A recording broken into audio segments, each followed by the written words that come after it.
Good morning, everyone. We are here at the Embassy Billiards Club in San Gabriel, California for the 2025 Embassy Snooker Open Championship. As you can see, our posters there up on the board.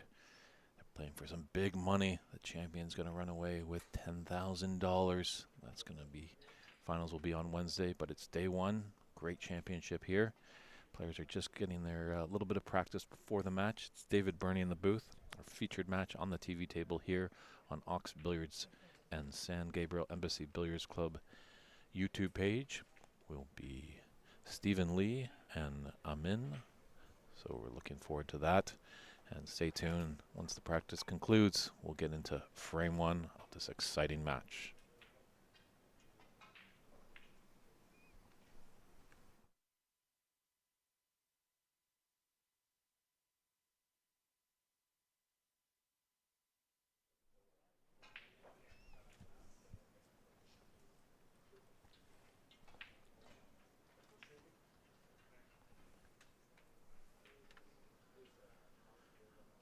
I have my headphones turned right down.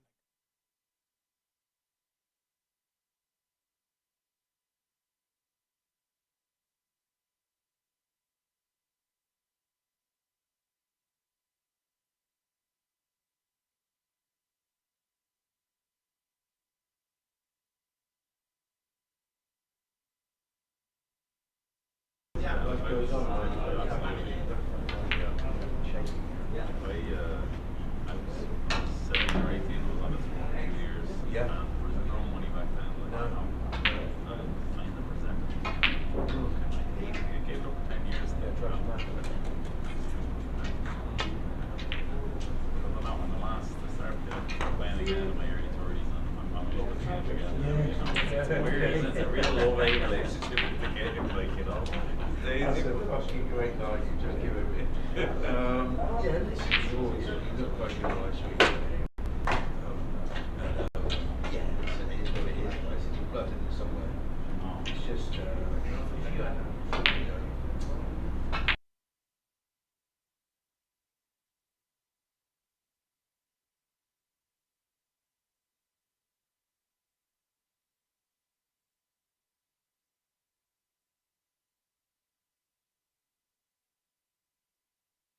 I hope you've got to chase eight. Do you know what I mean? Yeah. You know, I don't see you in championships, but one day, so then you focus and obviously the top boys are still there. The skate is doing it, but it's something you don't want to let go of. And I found out I had no choice. I'm going to try and play the best of enough. Apart from what's happened back to.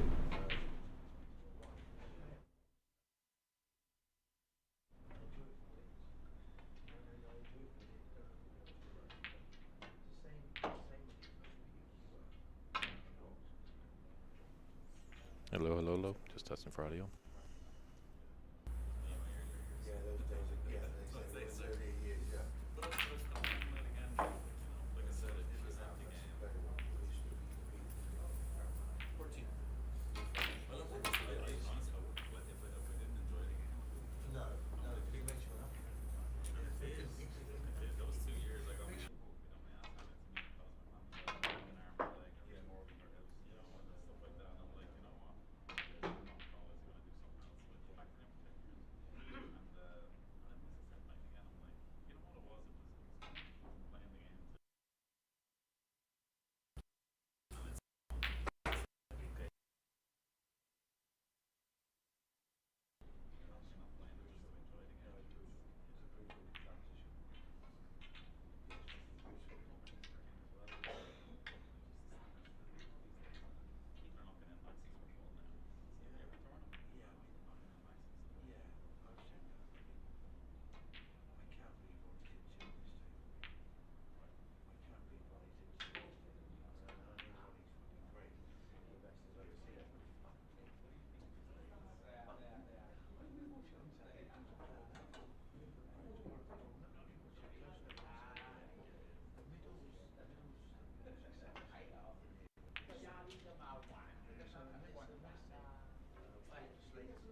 All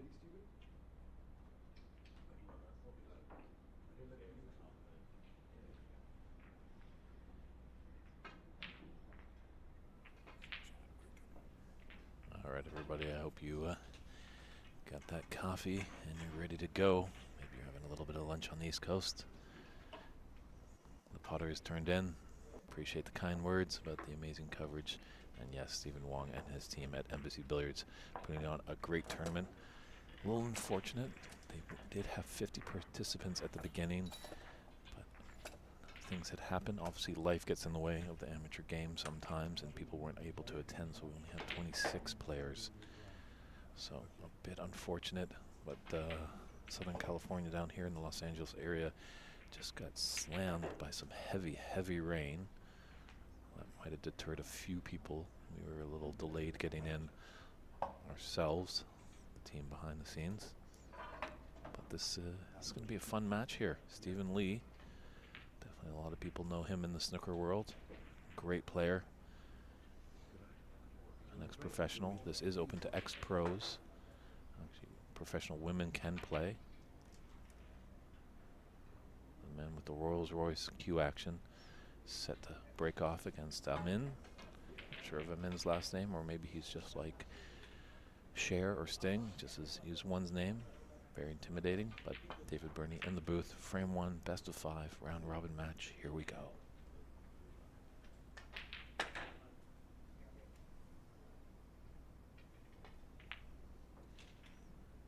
Definitely do let us know if you have any comments or questions.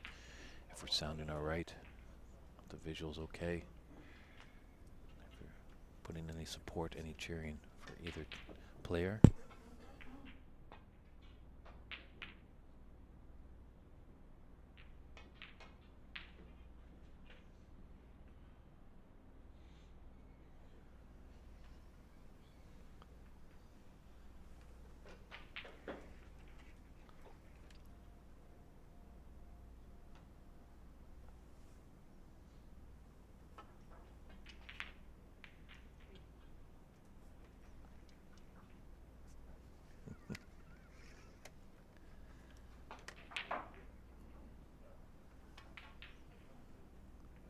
Apologize if I had to pull away a little bit. We've got lots of friends that come and visit us. We don't have the security hours just yet in our commentary booth, but always good to see the familiar faces. Obviously, Renat Danka, previous two-time Embassy champion, won it last year as well, back in 2018.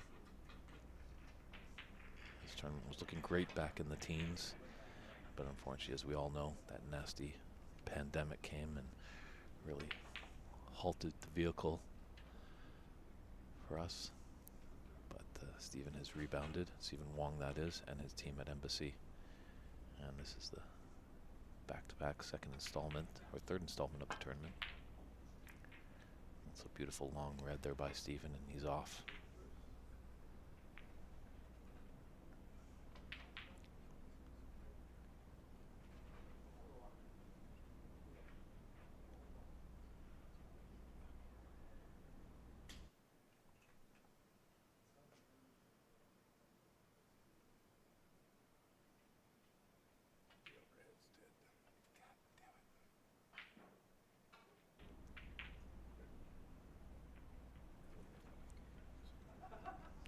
Stephen wooing it into there.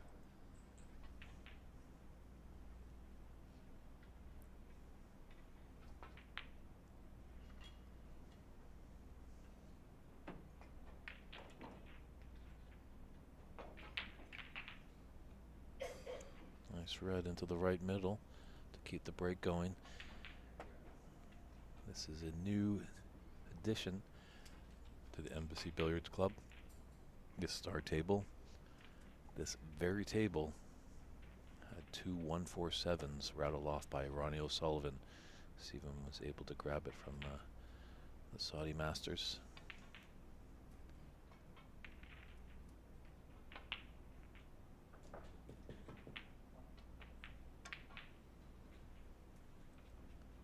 So very interesting to see how it plays. As fans that tuned in last year, those middle pockets were very tough, but Stephen has made a nice middle red.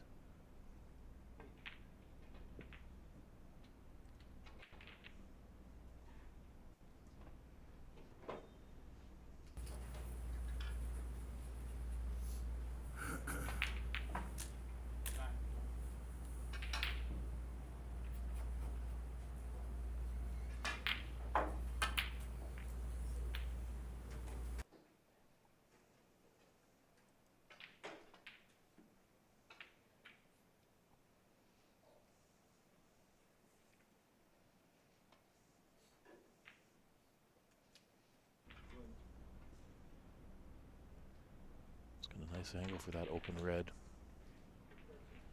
The bottom of the pack.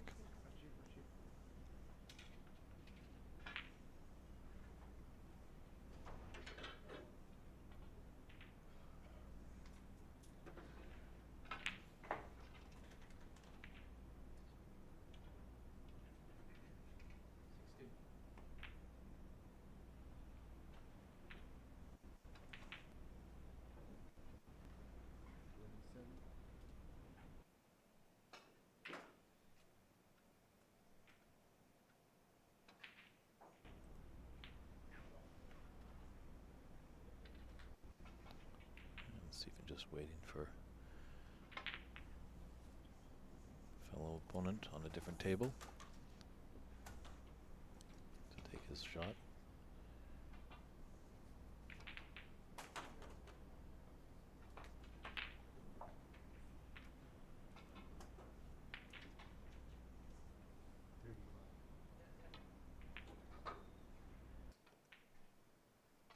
Now there is a high break in this tournament, but stipulations state that you have to have at least a century and above. So a 99 is not going to cut it for an impressive $1,000 prize.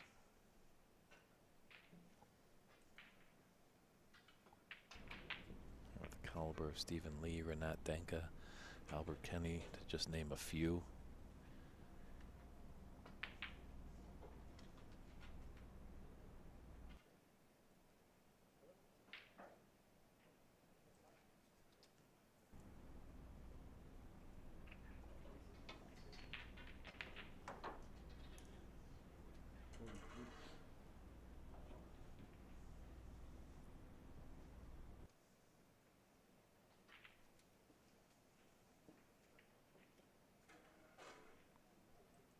Nice stun shot. Just wanted to stay low on that black.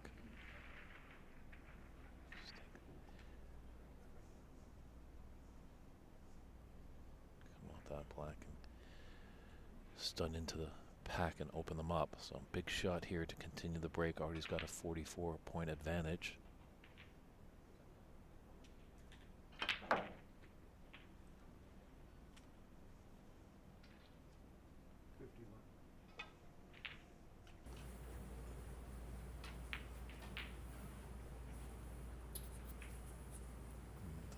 He's touching ball. He's tempted maybe for the double.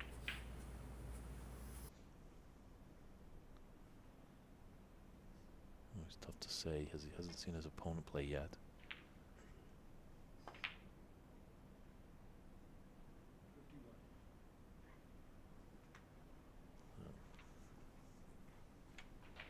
Nice half century there to get Stephen Lee's campaign started.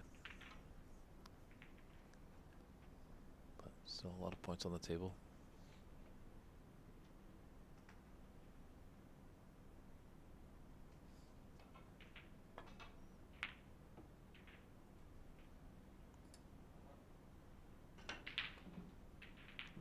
Oh, he might have just left this long red, unfortunately.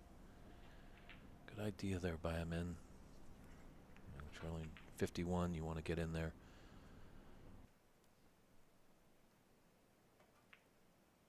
Get back in the frame, but sometimes you have to exercise a little bit of patience. And wow, great long red there by Stephen. And hello to Vinita Desani as well. Thanks for tuning in. Yeah, Stephen Lee is definitely a sight to see. Great cue action.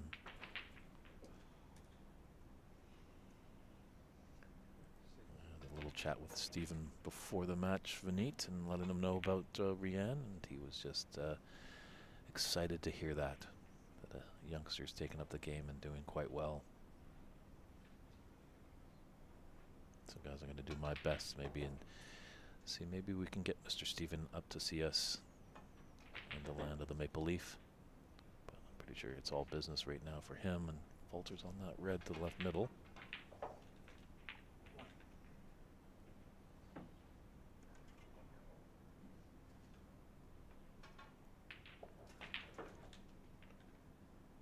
Kind of a shot to nothing with this red of the three reds. I think get the pace. Yeah, just with that rain that has hit us here in Southern California, players are feeling that the tables are making it it's just a little swampy, to quote Albert Kenny, actually, who I was talking to yesterday. A bit sloggy. That can happen sometimes. As much as snooker is an indoor sport, sometimes the outdoor weather can have a little effect on the tables.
So Stephen did have the opportunity of putting him back there, but he got a free ball, so that green acted as the red, so he'll get 1 point. And then obviously not having the color on, he's chose to snooker his opponent behind the brown.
So Amin still a possibility to steal this frame. A few careless errors, but yeah, he's trying to use a little side, always a little dangerous that.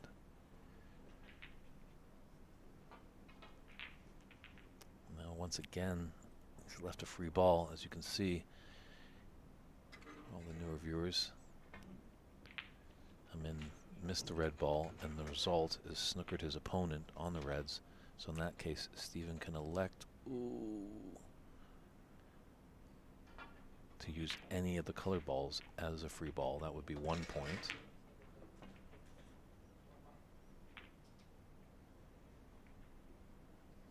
It's a good cue ball and tight on that top cushion.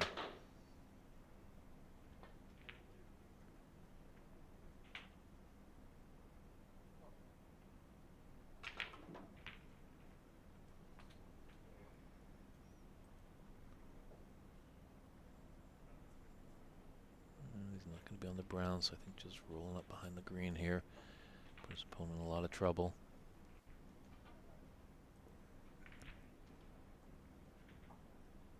Important red there for Stephen. He just needs one more, but there's 67 points on the table. Oh, Amin's in a bit of trouble here. Really snookered behind the green. But if he was able to create an opportunity when he could make a clearance of 67, that would be a break of the tournament already.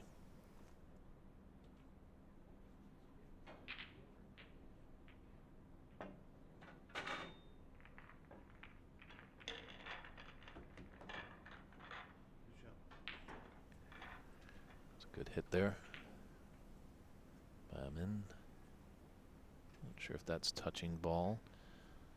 Obviously, when there's no official at the table, the player obviously would look at it and want to announce it quite loudly. Just so sometimes a player can be dejected by a shot and turning away, and your opponent acting as a referee, just looking at the ball, might say that's touching ball, and then the dejected opponent might not have heard that, turn around and see his opponent just shooting away, and then they might call foul just because they didn't realize it was a touching ball. So always good to address loudly and clearly with your opponent when no official is there, whether it's touching ball or free ball. And when it's a free ball, if a couple colors are close together, like a brown and a yellow, just make sure you nominate the correct color ball. That is your free ball.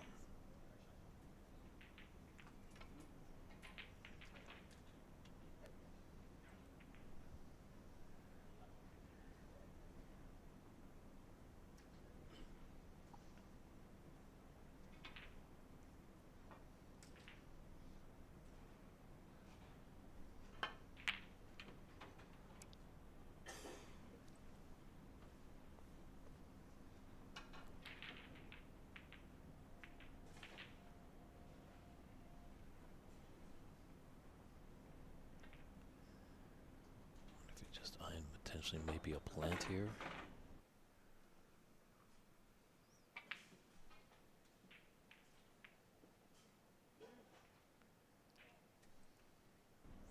I don't think so, but we have a shot to nothing there. As you can see, his cue ball is tight to the vault cushion. Stephen doesn't have much of the cue ball to work with. You know, when he's hitting on the top, you want to hit it absolutely correctly. So easy, you can put some unwanted side on it.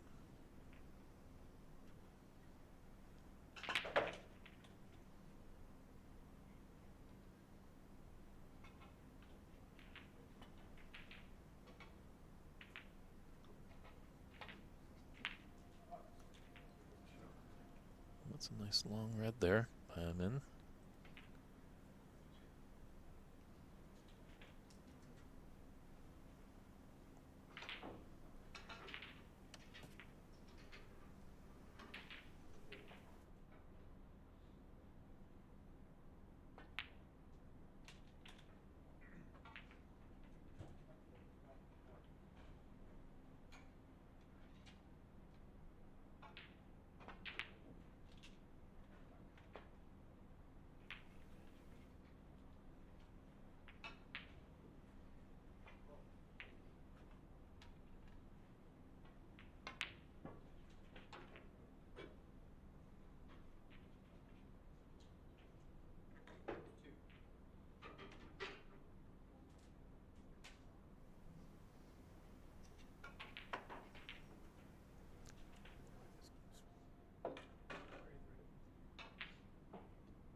Unfortunately, with that I'm in red and this color.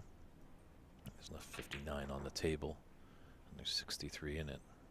So Amin does need a snooker to snatch this first frame.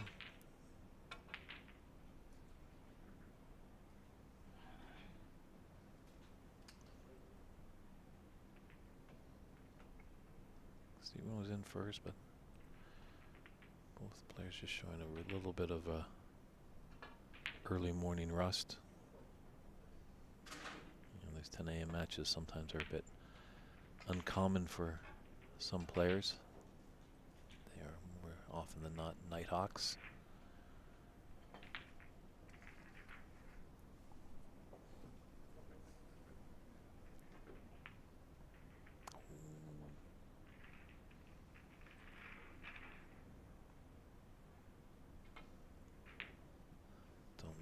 Amin's going to punish him for that, but getting deeper into the tournament, you can't be doing that. The caliber of players They'll put you sitting for quite a while.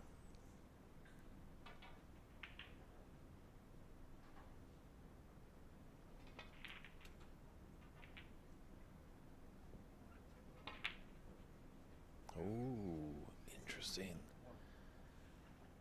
I thought with this brand new star table to the Embassy, those middle pockets were being a little more helpful, as we saw with Stephen Lee, but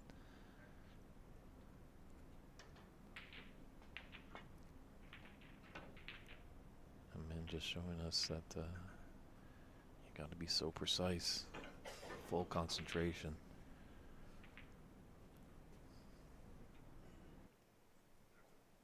So this pink coming right into your living room.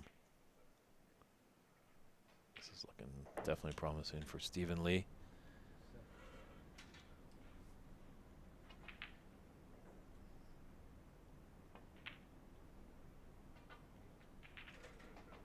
He lives over in Thailand, so just have to jump across the Pacific to come over here. Ooh. That should be the frame there. There are no concession rules here, but with 70 points in it and 35 on the table, there it is. Amin maybe just wanted to warm up his arm a little bit, but we'll step aside for a few short moments and come back with frame 2 of this round-robin match.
And welcome back, everybody, to our featured match here. Day 1, 2025 Embassy Open here in San Gabriel, California at the wonderful and beautiful Embassy Billiards Club. It's David Burney in the booth. Stephen Lee from England taking on Amin from the United States of America.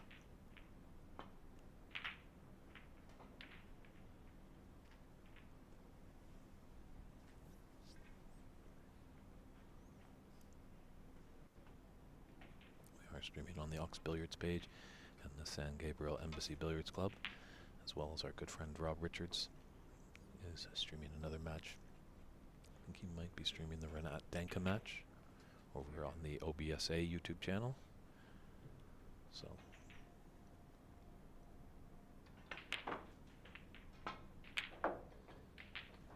lots of great snooker action here on this relatively comfortable Monday in Southern California.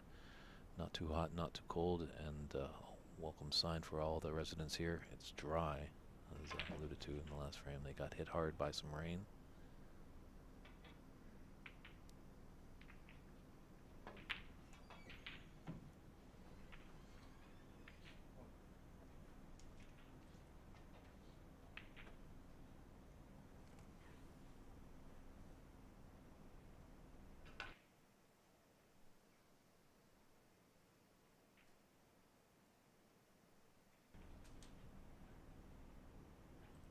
So on the right side of the blue, and when we say that, obviously, as you can see, the natural angle that cue ball is going to come off the blue when the blue goes into the left middle will come down to the reds.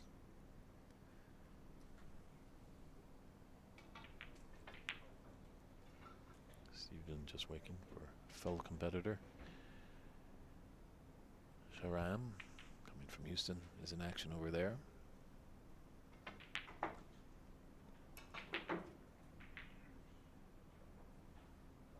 Just a couple couple years back. Had a 147 out in Houston. Sharon did so.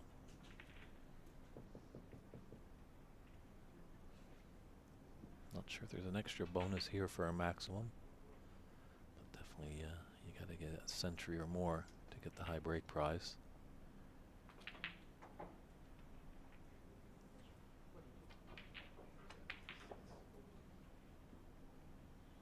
Gonna run nicely through this red and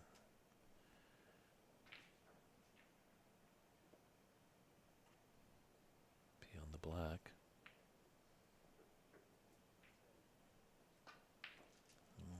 Selected for a different red. I think that pink will go on its spot. A little difficult, as you can see, he's grabbing the spider.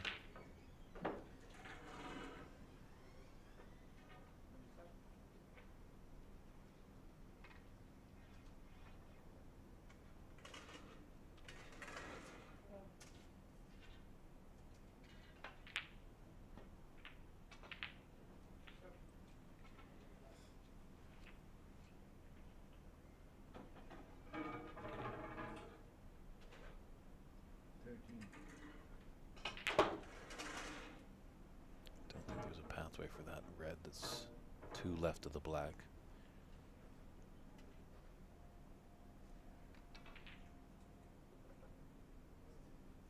So the red obviously needs to use the rest, but that's the red into the left middle.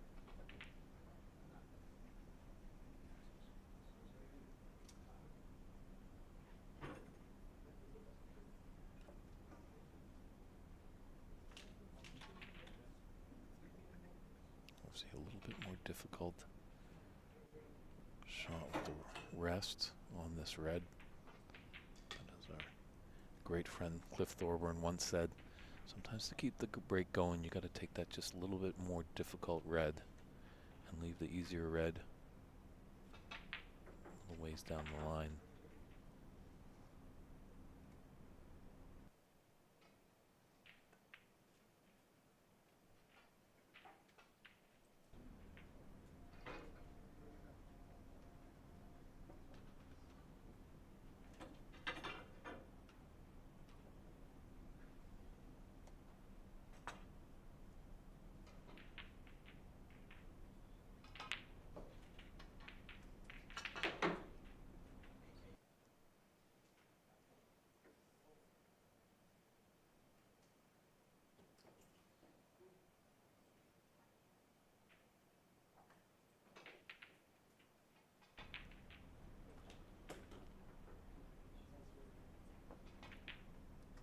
I think you would have preferred a little flick.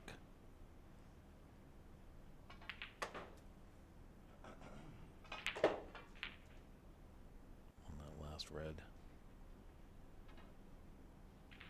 Just give him a better option on that red that was above the black and to the right, but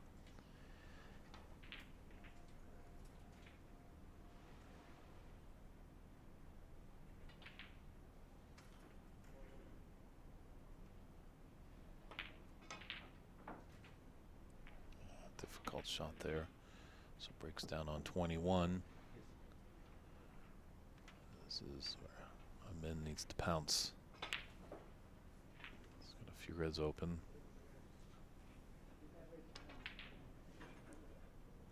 Pink's kind of swallowed up. Blue's off its spot, but black does go to the left top corner.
was on there.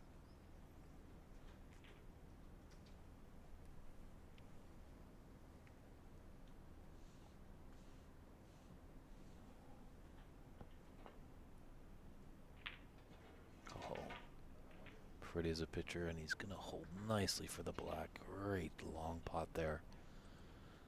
Nice, Steven.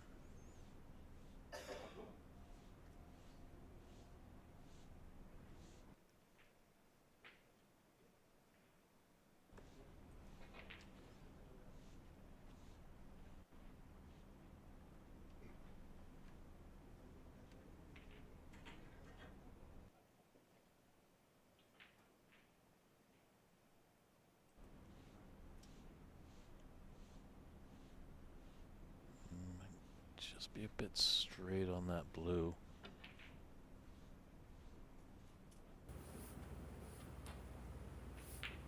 Give it a little bit of side, a little bit of hope, as you can see, for that red there.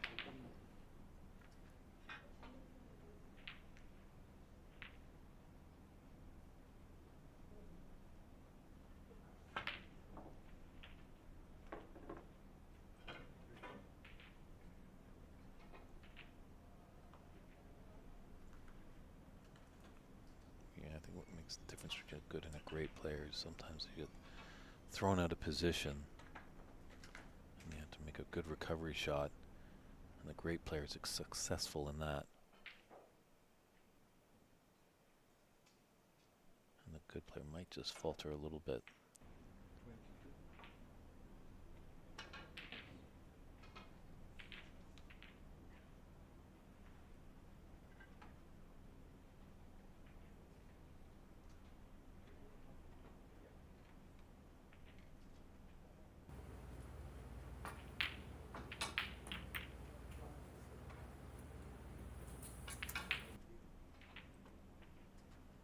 Does have the little saving grace of that green over its own pocket.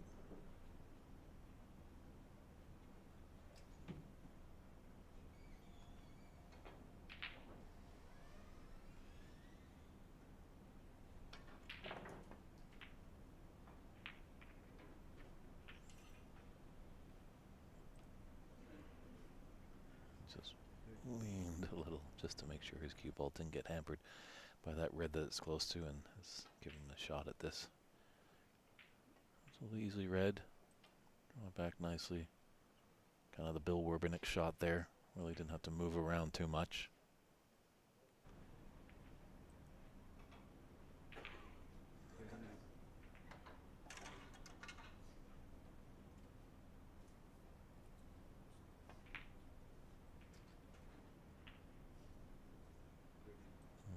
I'm happy with that one.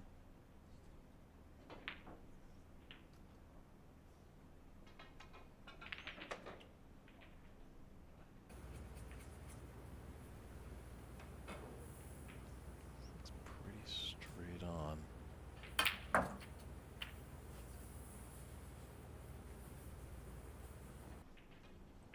didn't have an angle to cannon into the reds at all.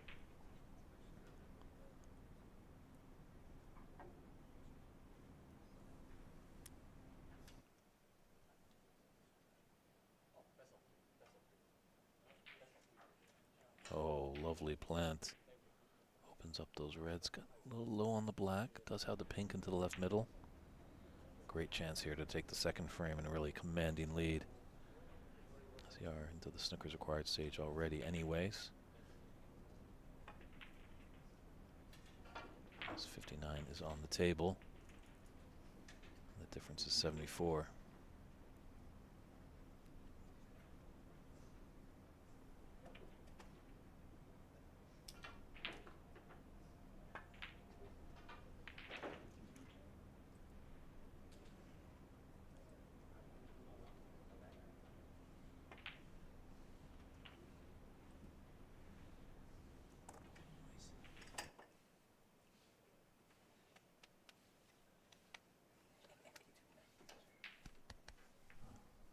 He's in the room, everybody.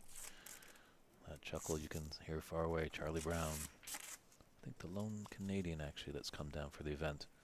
Battled the rainstorms. This is great stuff by Stephen Lee.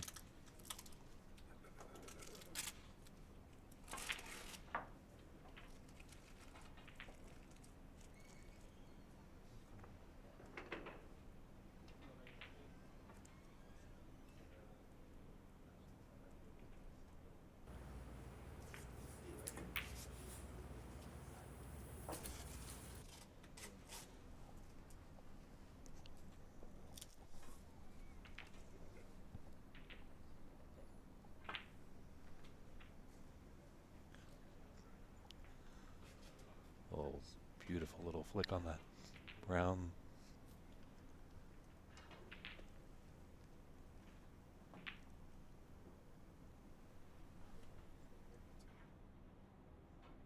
And he falters on that red. So Stephen Lee takes that one, 96-1. Hopefully Amin can get a frame on the board, but we'll come back to see if Stephen Lee can perform the whitewash. It's 2-0. He's got the advantage. Stand by, everybody.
everybody. Players just had a little comfort break. And we're set to take it home here. Let's see if Amin can battle back. He's in tough. Stephen Lee definitely has a pretty impressive CV. He's reached the semifinals, the World Championships.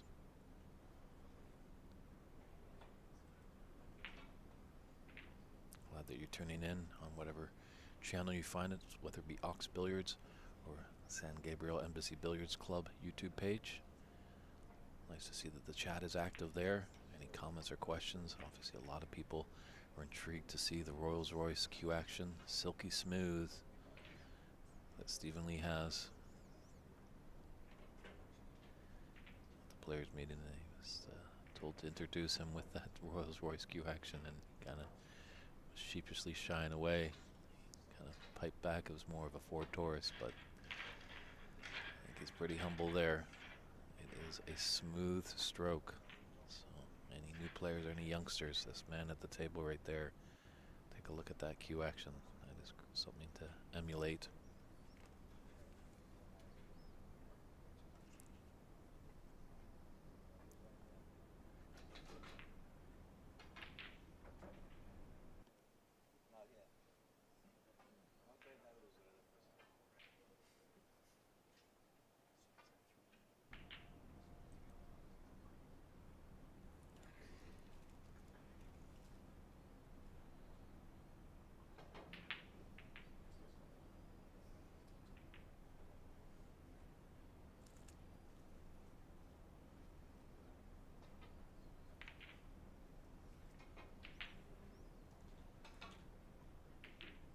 A little angle on the green to come back down. He's definitely got the cue power to do it.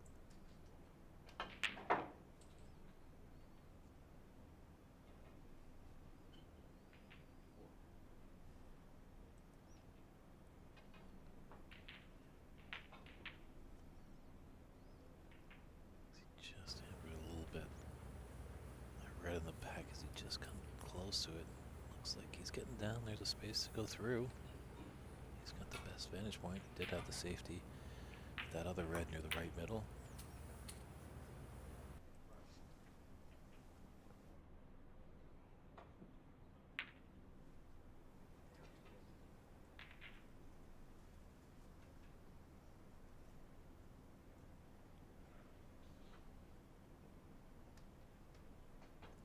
To be a bit higher on that blue.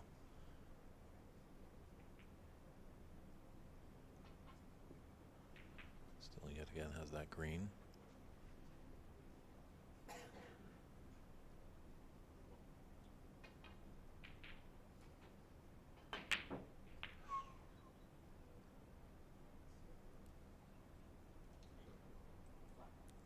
he raises his hand. Apologizes for the result there. Obviously, Stephen wanted the green to go into its own pocket, but missed it and missed it rather carelessly, and fortunate enough it's put him in a nice position and his opponent's in a bit of trouble.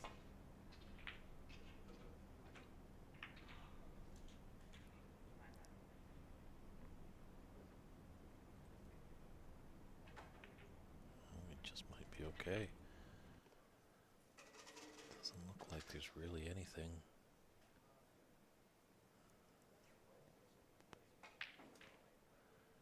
There's that plant. That's tricky. This would be some shot here. Space between the reds. Ooh, tight pockets. Tight pockets. Just shows you how impressive Ronnie O'Sullivan is, as on this very table he made two 147s.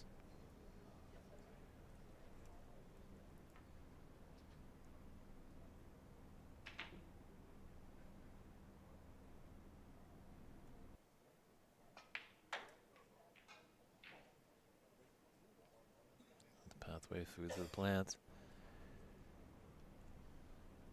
Maybe just hit it a bit hard.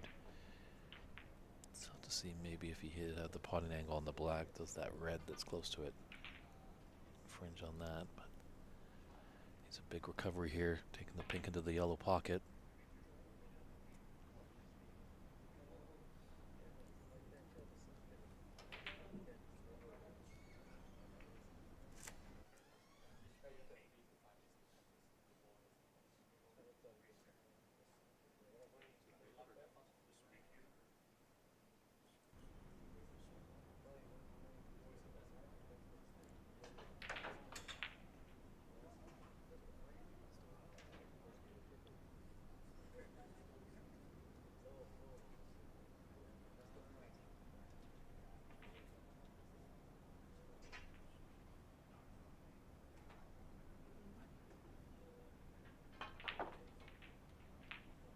keep it straight on. I thought he might have an angle that he'd have to go in and out of bulk, but yeah, just drew it back for this open red below the green. And the pink, fortunately, spot is covered by a red, so in that case, it goes the highest point value available. And in this scenario, the blue is off its spot, so that's where the pink has found home in the middle of the table.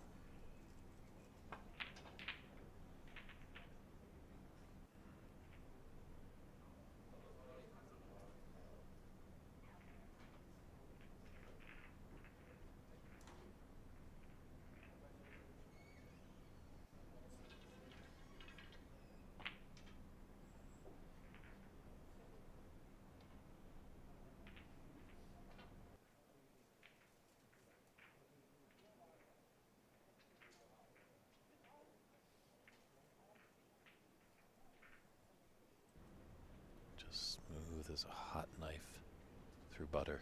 No jittering or anything like that. Great cue action here by Steven.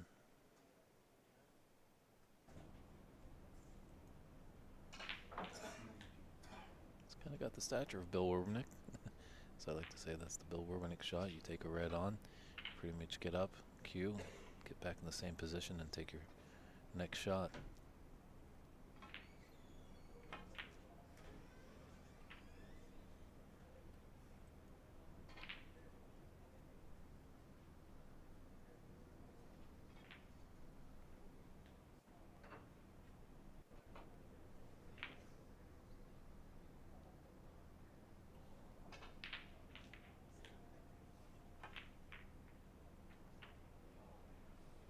Nice shot there. Great cannon. He's now got a nice red and it's opened up some more reds. So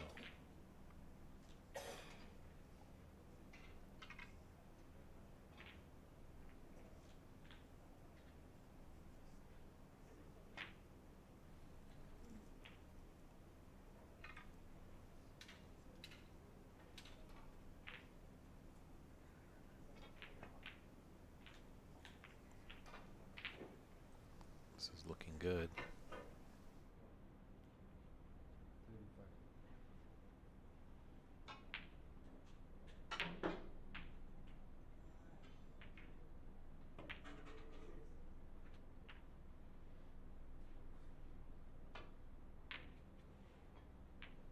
So as we can see there, he's got a break of 31 going, 32 so far.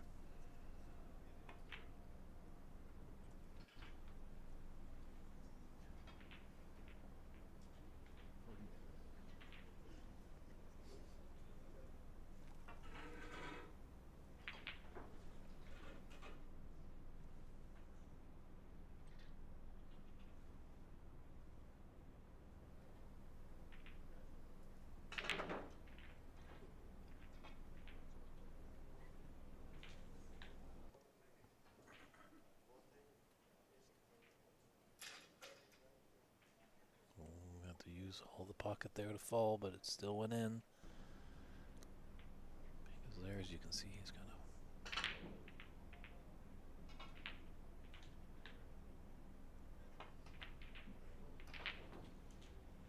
46 break here.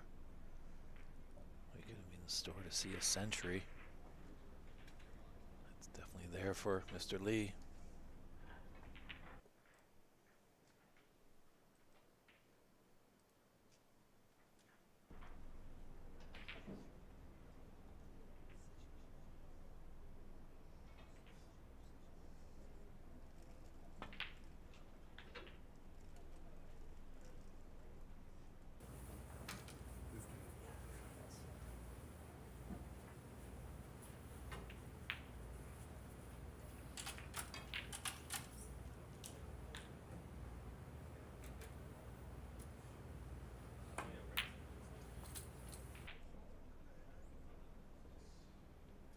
I think you can avoid the red.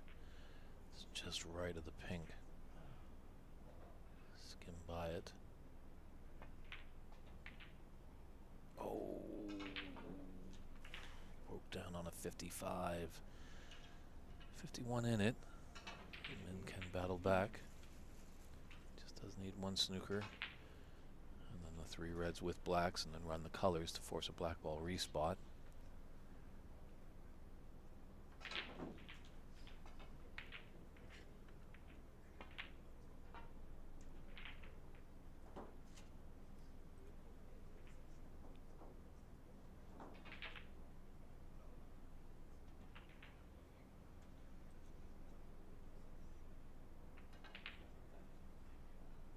Some break if he can put it together.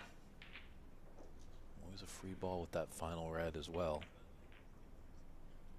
Ooh, just hit a little bit of the cushion, that top cushion before, and there's the handshakes there. So Stephen Lee takes this first round robin match by a scoreline of 3-0. They're in a group of 3, so that's impressive for Mr. Lee. Looking strong. Amin will have to take his medicine, come back. Hopefully he can battle strong. And we're going to step aside for a few short moments, but we'll be right back with another exciting first day action here at the 2025 Embassy Open.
To play now?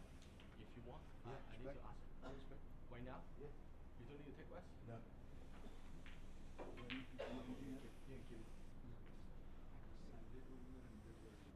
No problem. Just got to see that. Of course. Ready to go. I see where back. See where break possible. Ready to go.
Welcome back, everybody, to the 2025 Embassy Open here at the Embassy Billiards Club in San Gabriel, California. David Burney in the booth, ready to guide you through another great match here. Stephen Lee, fresh off a whitewashing victory, taking on Callum Vissovan. A few costly mistakes by Amin in that last match against Stephen. I don't think you're going to see that with Callum. Originally from Romania. Strong player here on the amateur scene. But definitely he will have his hands full with Mr. Lee.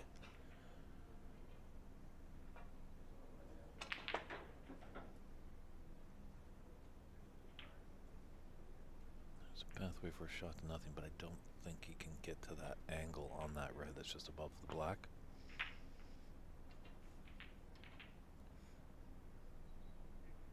Needs a bit of cover.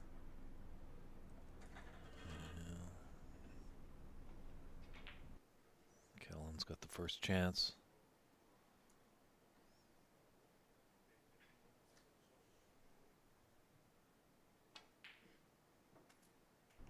He's nicely on the pink into the opposite top corner.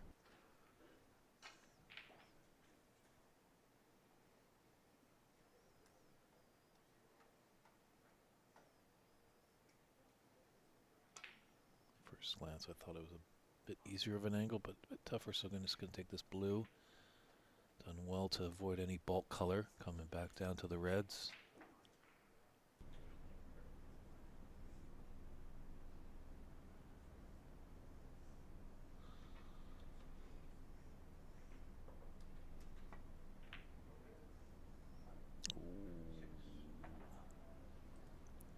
So maybe a little rusty for Callum. This is his first match. Stephen already have a match to the good, so he's well warmed up.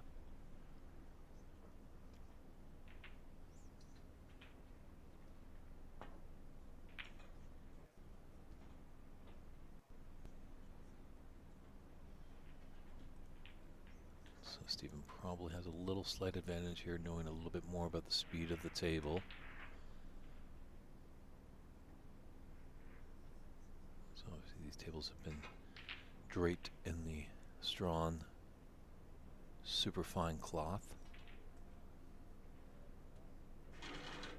Probably the premier cloth for a club, as it gives you professional quality, but durability.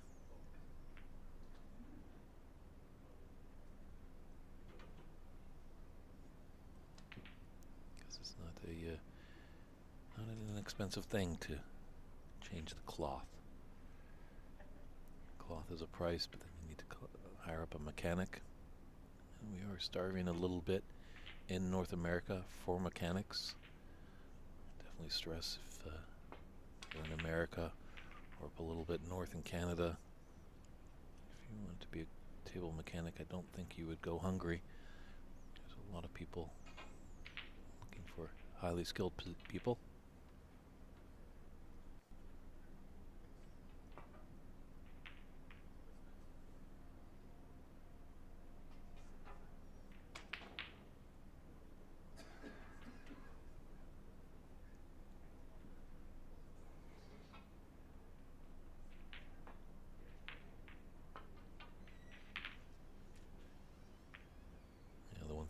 Players do have the advantage with Mr. Stephen Lee is he's got a reputation. He was a professional back in the day, so definitely knows his way around the table. So obviously sometimes these amateurs, they might not know a player. They might go for a more riskier shot. But Callum definitely is aware of Stephen's ability. So he'll probably opt for a safety shot more than a risky pot. So you're seeing just a little safety battle in the beginning stages of this first frame. It's a best of 5.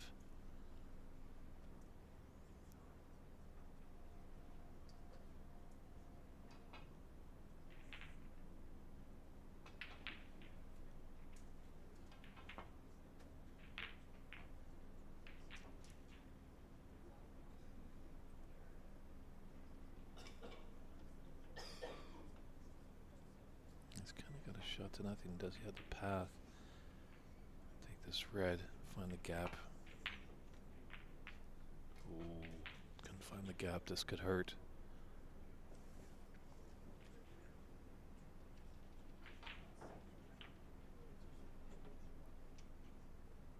Black is open to a couple corner pockets.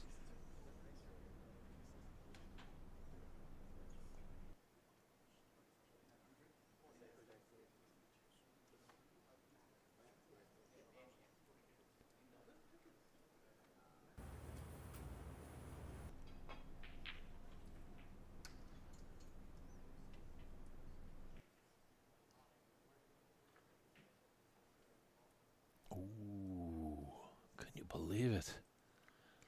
It's not a smile of happiness.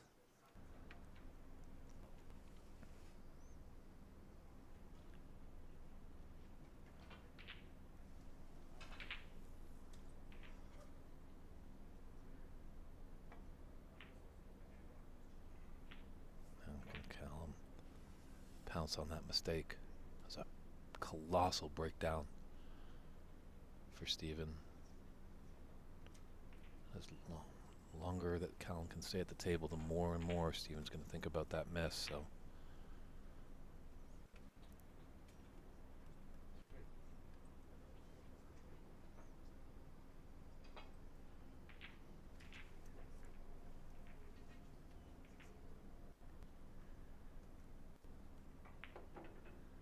a few more players are coming in the room for the second batch of matches, and I stand corrected. I thought Charlie Brown might have been the only Canadian coming down, but Matt Torchet coming all the way from Thunder Bay.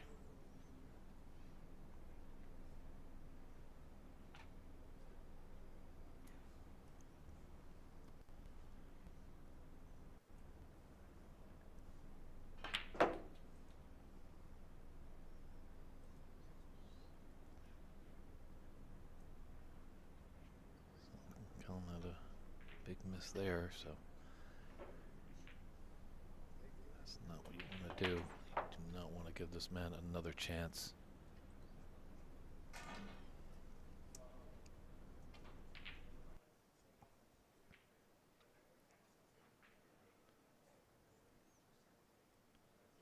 So you can see there's last year's runner-up, Albert Kenny, deep in the background there.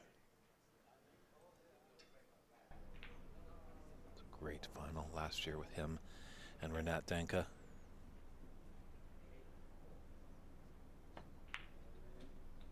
The final will be played on Wednesday, Championship Wednesday here at the Embassy Billiards Club.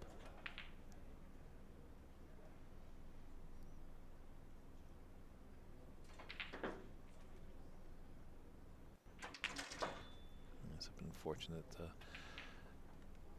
Quite a lot of participants actually pulled out or were not able to make it near the last minutes of this tournament, so it shrunk in size. So day one is all round robin matches, and tomorrow we'll have the last 16 and the quarterfinals leading up to Wednesday with the semis and finals.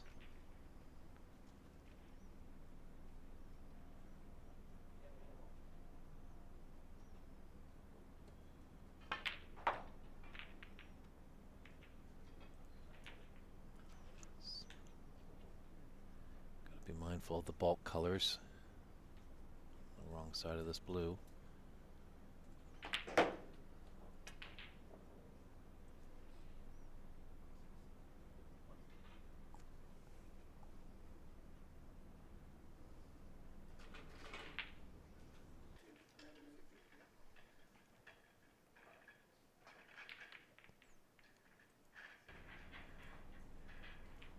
This is exactly where he wants to be. Red's open.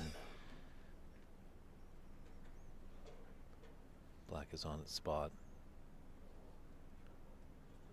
Now he's mapping it out a few shots ahead. Always good to do, but now's your pre-shot routine. Get down and focus just on the ball in front of you. And in this case, it's the black going nicely into the top right corner.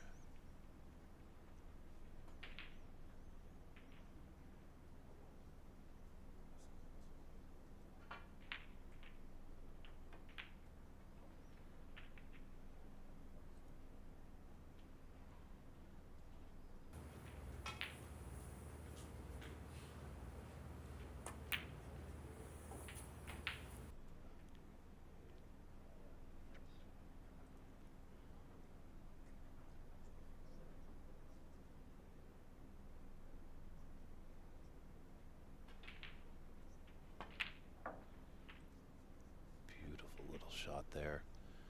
Those little stun run-throughs. Use your cue ball, hits the object ball, just kind of shakes a little bit, and then moves ever so delicately forward a couple inches.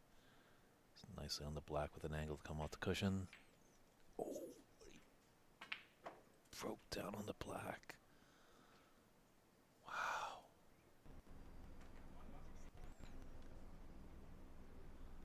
He's just got to be furious with himself going back to a seat. He knew that was a frame-winning chance for him.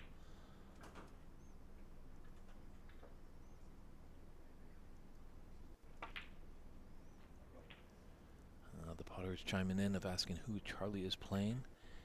Actually, I'm not familiar with Charlie's opponent. He is in action right now. Unfortunately, there's no scores upline, but as results come in, we'll do our best to let you know.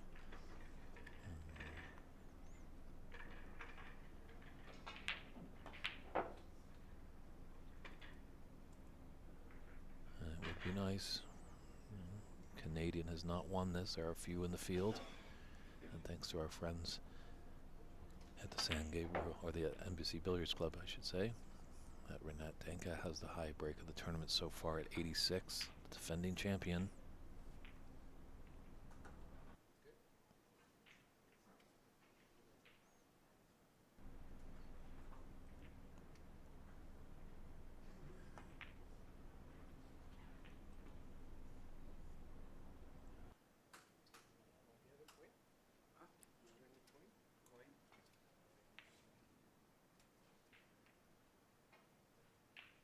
Shot there just shows you a little bit of the facilities here at the Embassy Club. And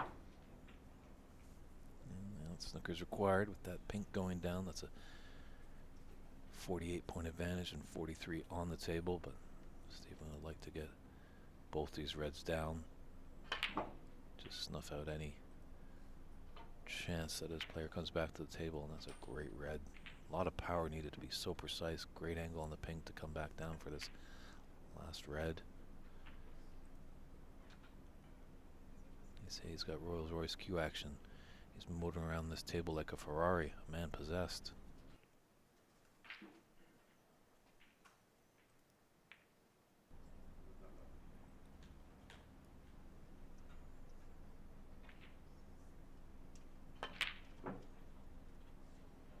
Blue's not going to drop, but that's a concession there. So Stephen Lee continues his prowess on this table and takes a one-frame advantage as a best of 5.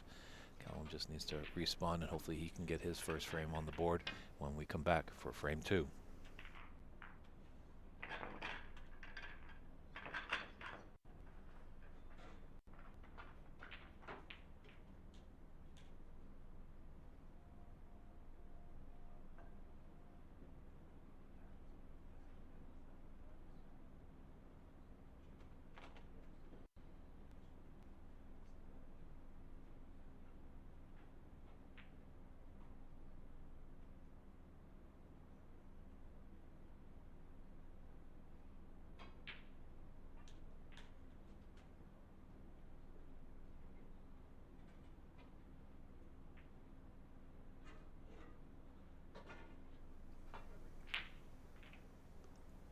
And welcome back. Callum Sylvain, I should say. Sylvain. Ooh. Well, if you're going to submit 4 points, that's probably the best time to do it.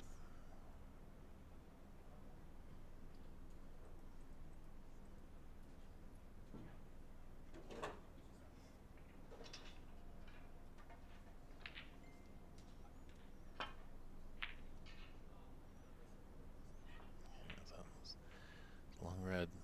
So Callum does have a red to the left middle. And these middle pockets are playing a little bit better than the table last year, as I've alluded to. They've made an investment in this beautiful star table.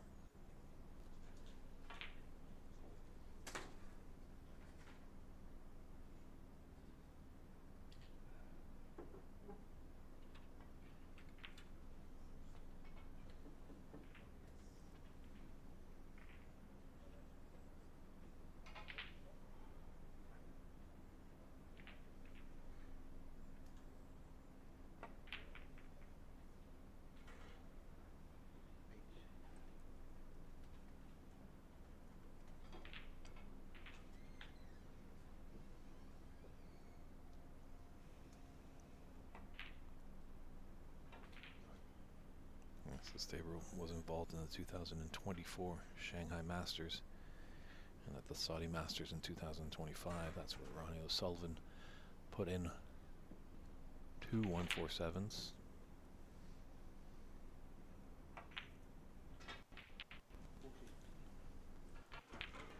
But the pockets are playing pretty tight.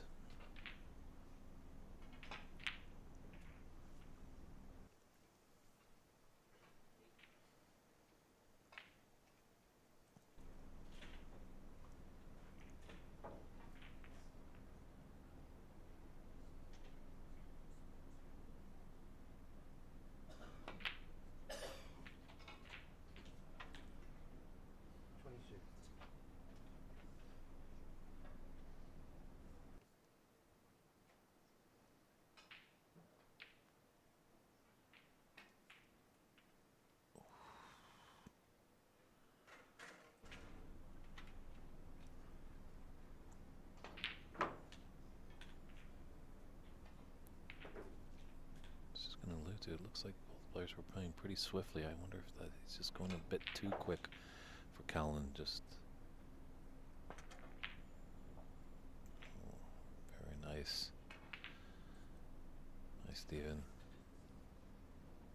Yeah, it's kind of like a rhythm. You know, you don't want to play too fast. You don't want to play too slow. It's use that cue as a conductor's baton and create a great symphony with orchestra and putting all reds and colors together.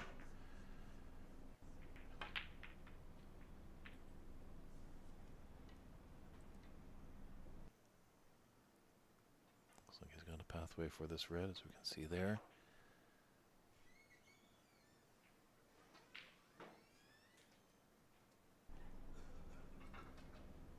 So the great asset that Stephen possesses, as you can see, he stayed down on that shot until he realized that the ball was going in.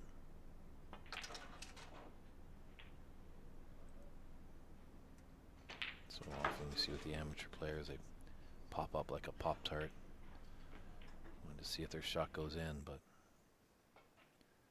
popping up might have a little bit of movement before you come through the shot with your cue. Another careless miss there. Stephen does live in Thailand. He did get in last week, so he has had time to acclimatize himself to the time zone here in Southern California.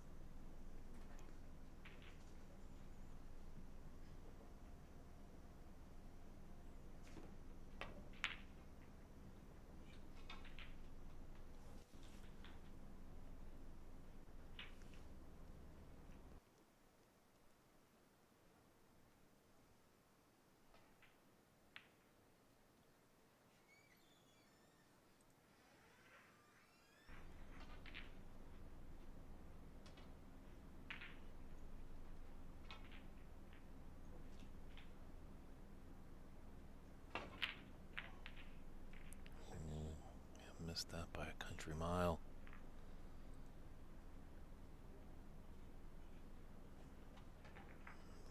Long to mid-range. Obviously this red that's to the left of the cluster in the middle might be a pathway. Just come and take a look, but it looks like he's got to pass by this green for this red into the yellow pocket.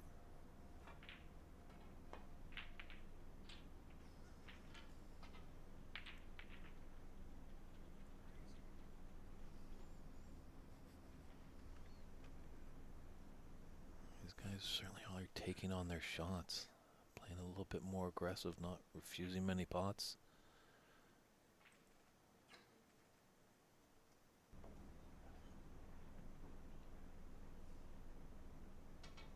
I have all facets, and I'm pretty sure both players love to pot, but I've got them to a tactical frame. Stephen has rich history in the sport.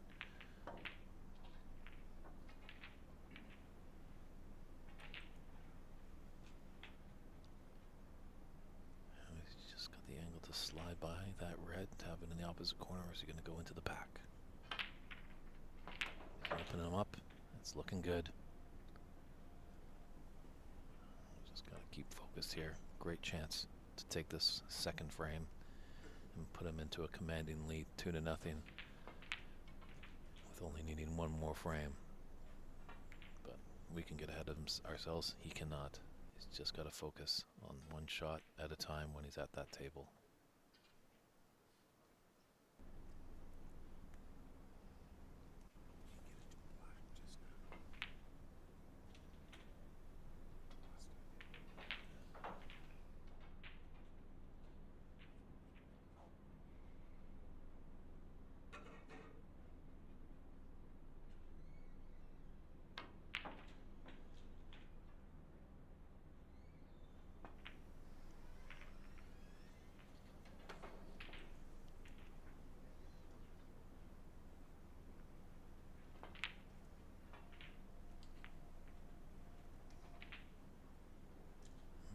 Tricky red, left middle.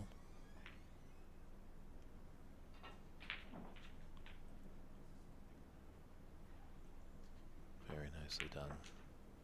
Beautifully on the black.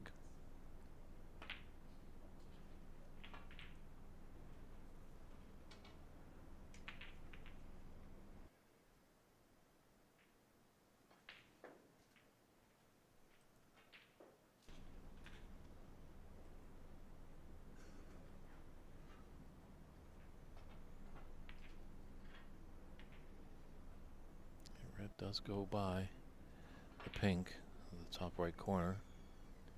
You can take on after this black.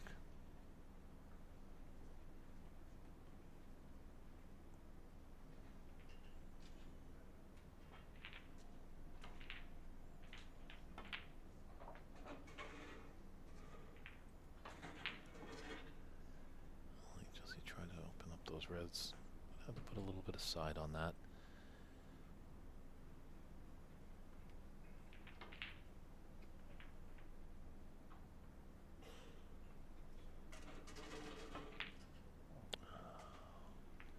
Just queuing over those reds made it that much more difficult, but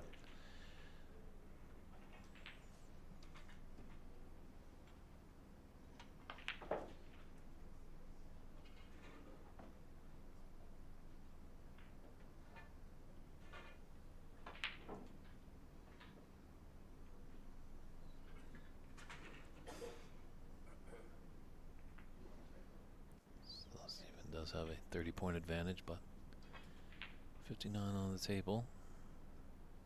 And all the color balls are relatively unsafe, so.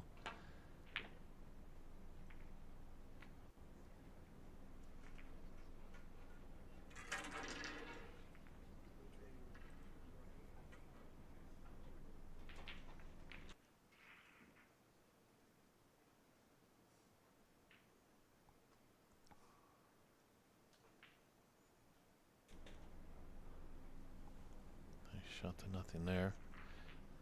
Be in the driver's seat if that red did fall.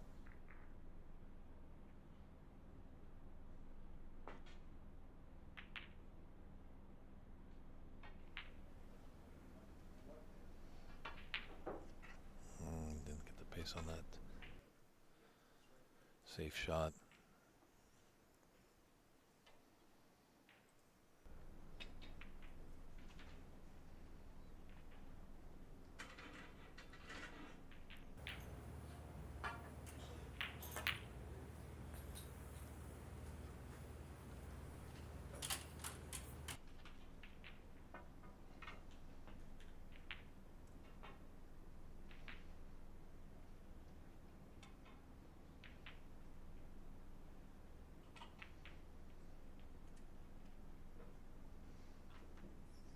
You're just going to need a little bit of extra hardware there. Looking for the telescopic extension.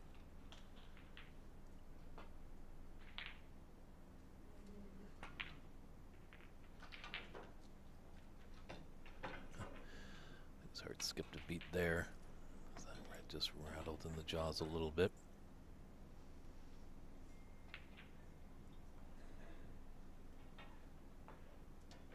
This is black and a red. What is the snooker's required stage?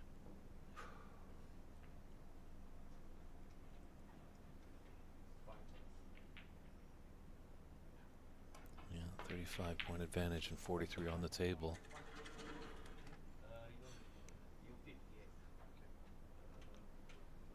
This would be a great steal for Callum if he can do it. Get his first frame on the board. You're never in the match until you get that first frame on.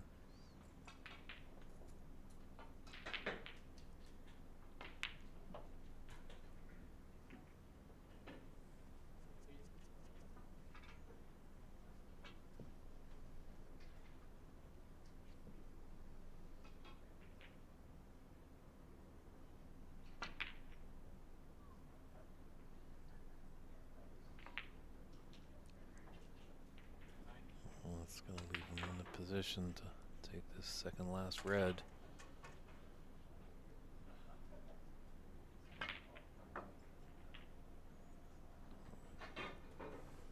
Looked at the pink beautifully. This is looking good for the English-born, now Thai-living man, Stephen Lee.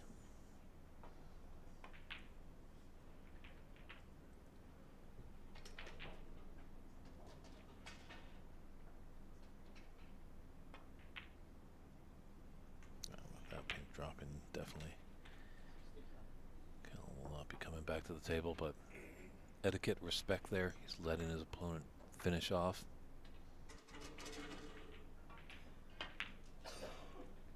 Let's see you, Stephen. Just run the table right now for us.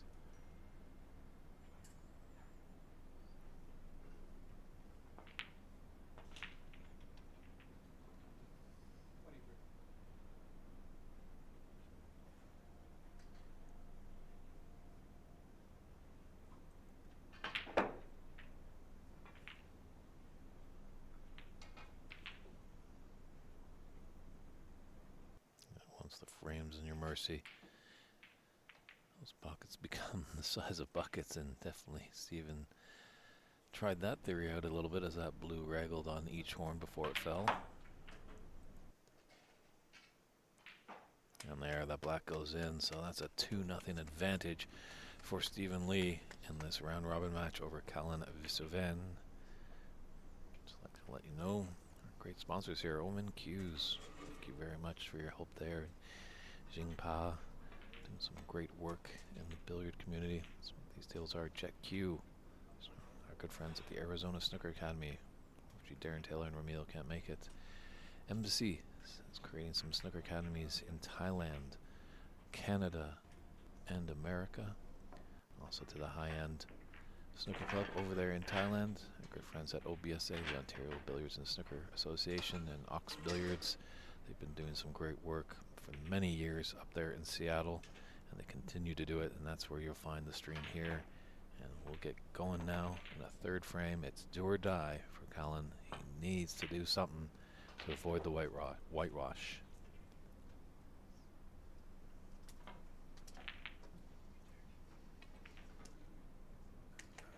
We do have a live and active chat, so if you have any comments or questions, feel free to fire it our way. There's been a lot of comments towards Stephen Lee and his Rolls-Royce Q action. It's nice to see because I think a lot of us have read about it and heard that he was such a proficient player and had this great Q action, but it was tough to find snooker in North America. Obviously in Britain, where Stephen's originally from, it would get a lot more coverage. At one point over here in North America, we had to dig through some rather feisty websites for maybe a little bit of snooker, but the connection always was a bit trouble. And then a blessing came from World Snooker Tour. The WST brought out WST Play, which has been a game changer for all of us to watch this great game. As a lot of events are still in Britain and over here on the west coast of America. When they're in their prime time slot of 7 p.m. It's usually around lunchtime for us. On the west coast, that means we're busy at work. But with WST, they do have the on-demand function, So when we're done our day here, we can always replay the great events on the pro scene. So kudos to everyone at WST to make that a possibility. Really great application. If you love snooker, get on that.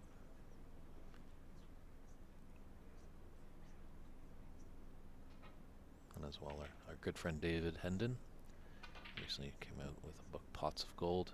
It's a sensational read. I know sometimes our viewers are just clawing at literature around this great sport. And Pots of Gold, haven't made it all the way through myself personally, but I'm thoroughly enjoying the research and the way Dave writes. Really a great commentator, great podcaster, and obviously deep down a great fan of the sport, as we all are.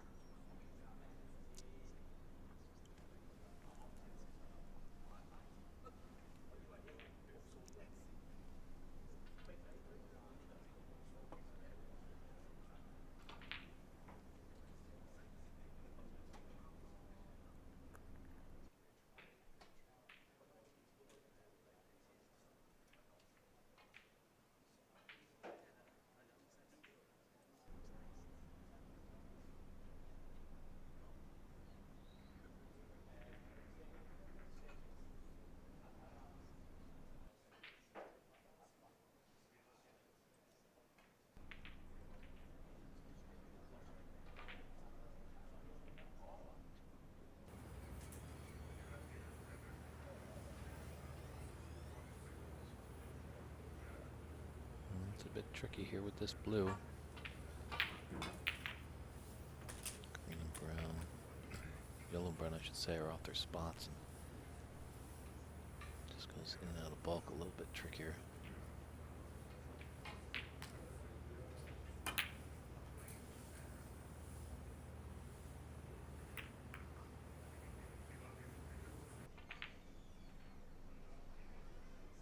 Let's put that black relatively safe against the cushion.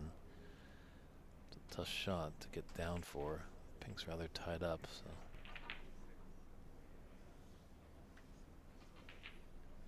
Doesn't have the pathway obviously with that red just above the black.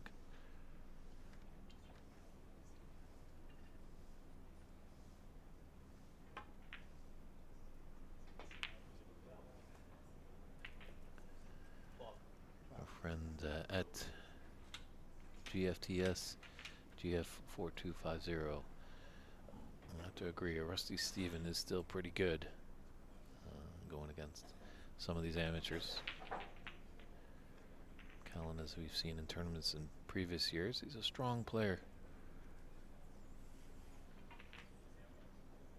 But the ability of Stephen Lee is just, I would agree, a little superior. But that's why we tune into sport. Anything can happen. Champions can get dethroned, and underdogs can thrive. And they can miss their chances like that, and that might have opened the door. Callum having a little bit of smile. I wonder if that pink has blocked the path.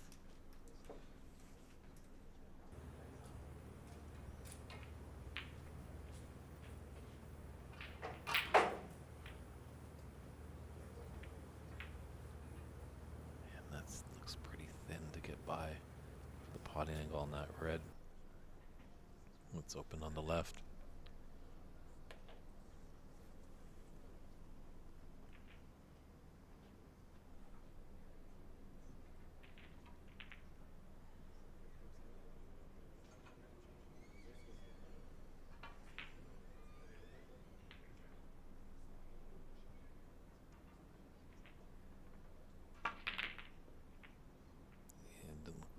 Gone.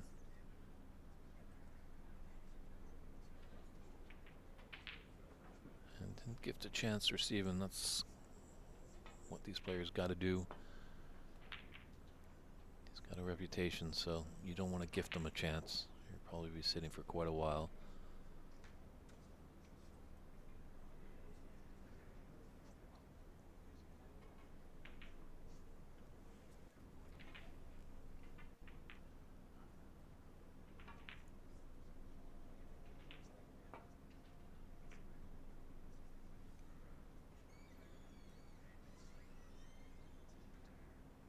okay, maybe just a bit pacey.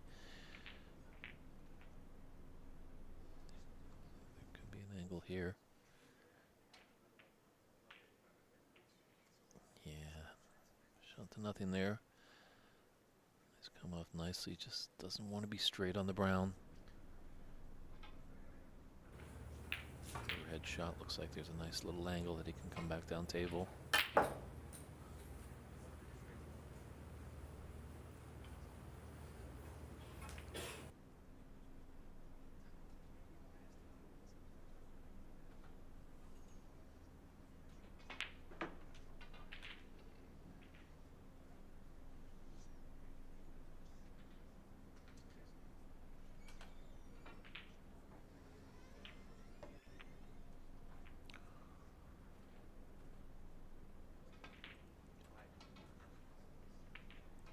Lampard queuing over some interfering balls. Made it just a little difficult. And you can see nothing is a gimme on a snooker table.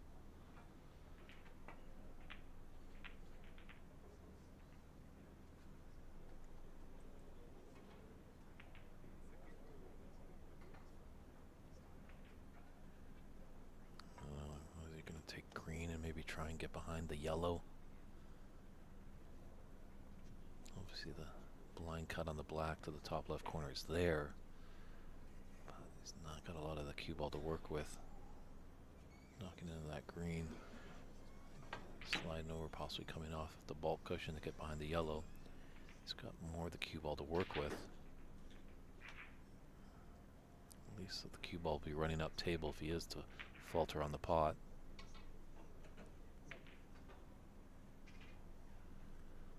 Kind of a little two-way shot, but he has left a long red open for Steven.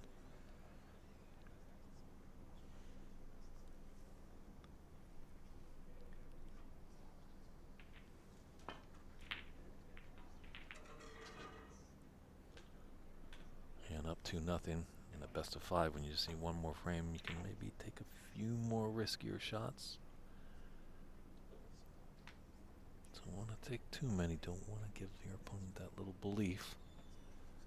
So if Callum can get in and put up a profitable break, and even if he is able to take this frame, you give him hope.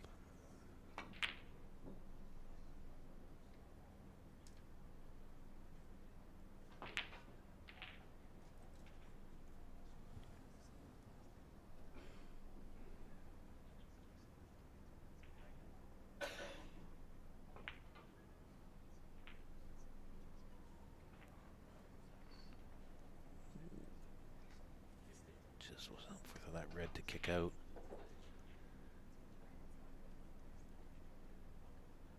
So Callum can thinly snick this and come back to the bulk and even maybe get behind that green, or yellow I should say.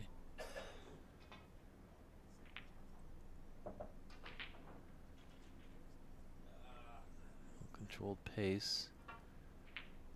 Almost on top of the table by his opponent. Good shot, but there is a long red.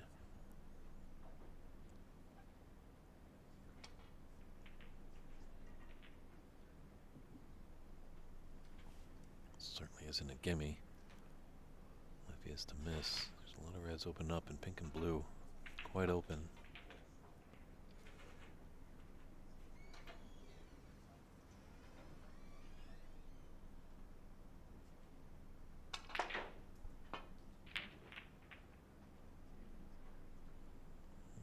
Steven might be sitting for a while now on that miss, and Mihailik, apologize for mispronouncing your username, is asking about Callum being Romanian. That is correct. I do believe he now lives in the state of Texas, but he originally was born over in Romania.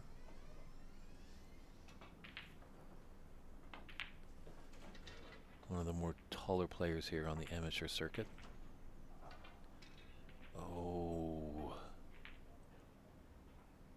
those are tough. Or blue, I should say. And he should have had 99 times have 100. He makes that.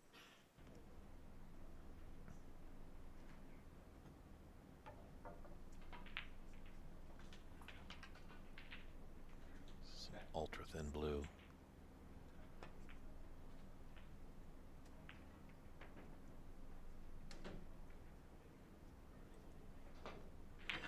Green's pretty safe.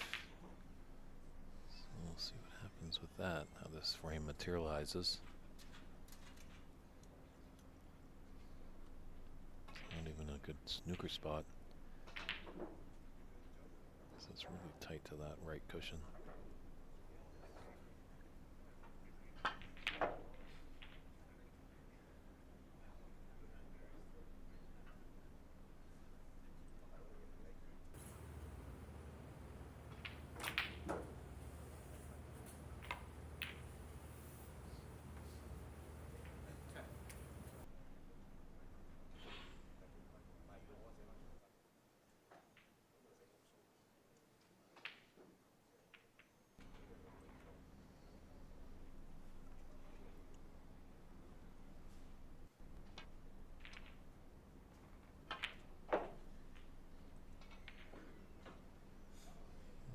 Come back on its spot.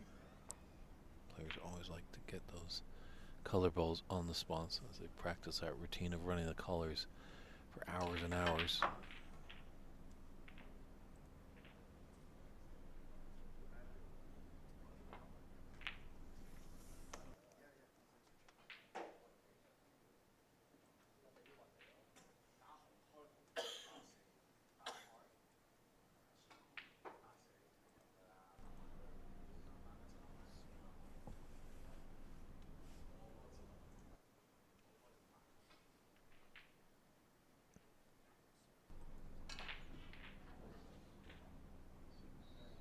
Well, Armin taking these blue balls on.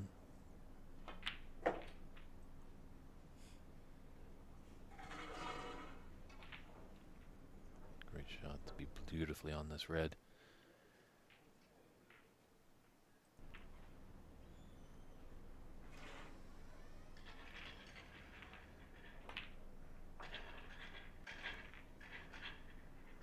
Yeah, he's humming now. He can see it. Just got to be mindful of the green. Don't want any piece of fabric of your clothes to touch it.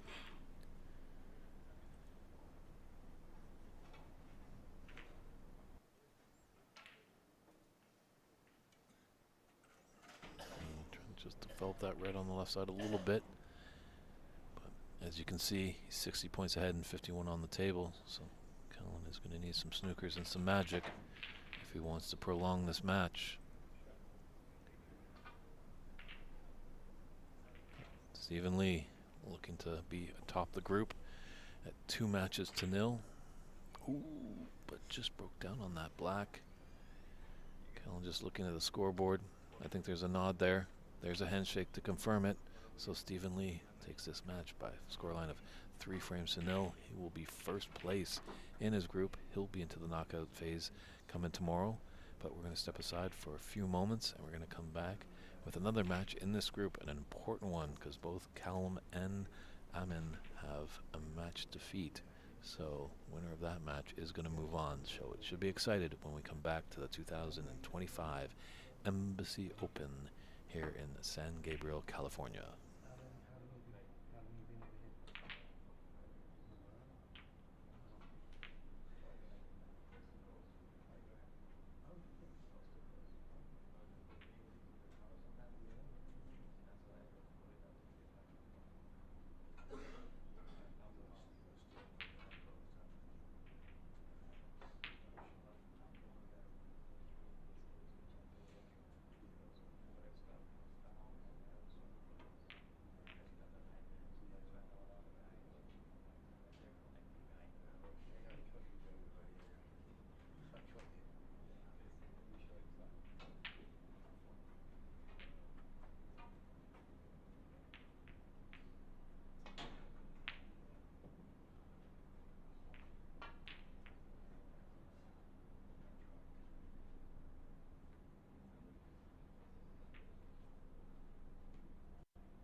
我要记一下我的抖音夫人。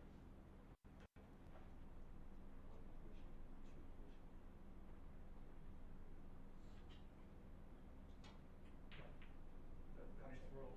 他整个话会 My question is if I come close to the red, is the miss roll? Of course I was gonna Yeah, yeah, yeah, I know.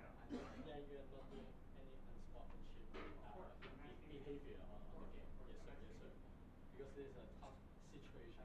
That's why I'm asking you for it. 因为他是接住这个球嘛，所以他是走不了的。Yeah, you, based on our rules, try your best.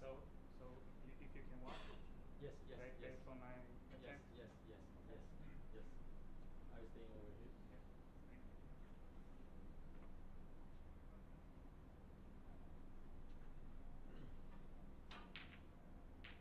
你過去先。我用。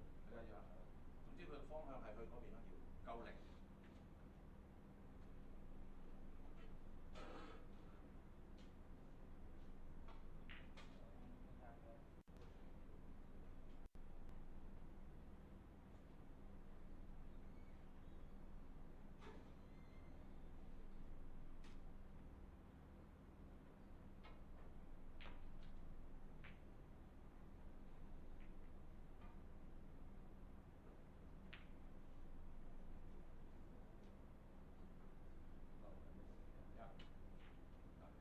再吧。但係佢一條球係嘛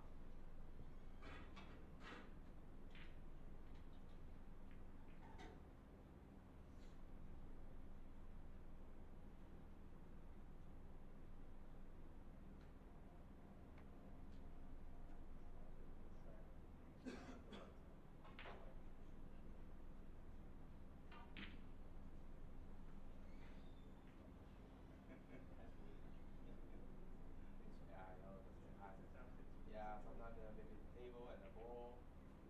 It's okay to take it the same time. Also made a contact like this. Sorry. No, I take it the same time. 你搞掂啊？搞掂我開始啦。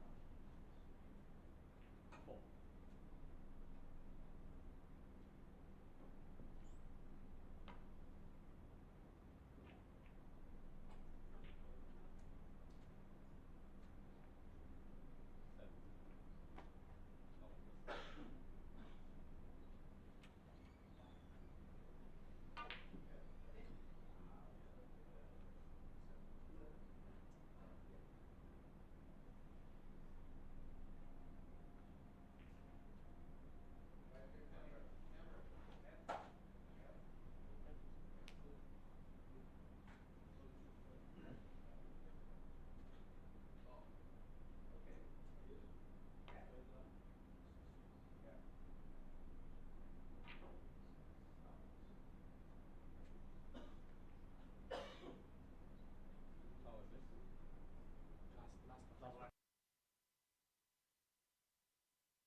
everyone. Just a quick little programming note. As you can see over our sponsor roll there, Charlie Brown warming up from Canada.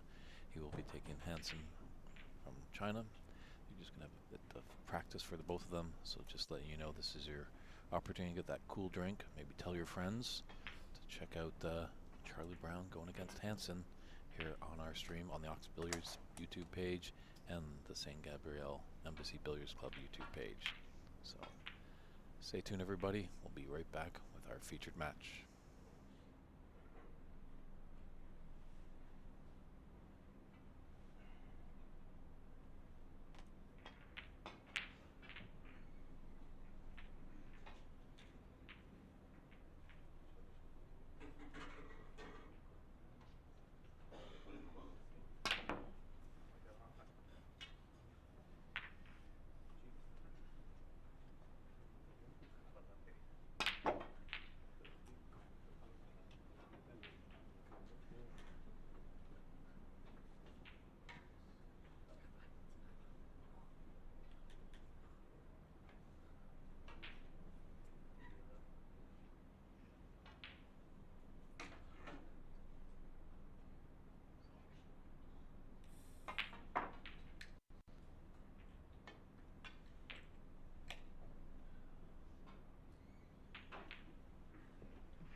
Hello again, everyone. Apologize for that little delay.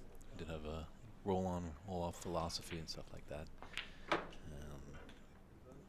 We're scheduled to put Amin and Callum Visovan on our stream table, but they've both been on before, and we know there's some strong support from our Canadian viewership that have chimed in. I wanted to see their very own Charlie Brown, as he's quite a fan favorite in the amateur circuit here in North America. He will be taking on Hansen in a best-of-3 round-robin affair. Charlie's already got one win to the good, so if he can take this match, he'll be ahead of the group, higher seed. Smiles right now. It's David Burney in the booth. Glad that you're joining us. We have an active chat on the Ox Billiards and the San Gabriel Embassy Billiards Club YouTube page. Put your comments, your questions, your support. A lot of viewership enjoyed watching Stephen Lee in our previous match. Does have a silky smooth cue action. I believe Hansen has helped out a lot with this club, with some of the construction of it. See, this building has been in place for quite a while. Stephen took it over from Polly many years ago. Polly, rest in peace, passed away, I believe, a couple years ago. So there's always been an interest in cue sports here in San Gabriel, but always some handiwork that needs to happen, and Hansen was happy to help out Stephen Wong. Charlie trying to get in first with that long red, but unsuccessful. This is a risky plant here for Hansen to get things going.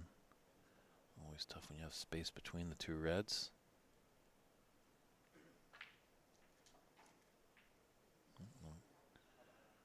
Just electing to play a little safe.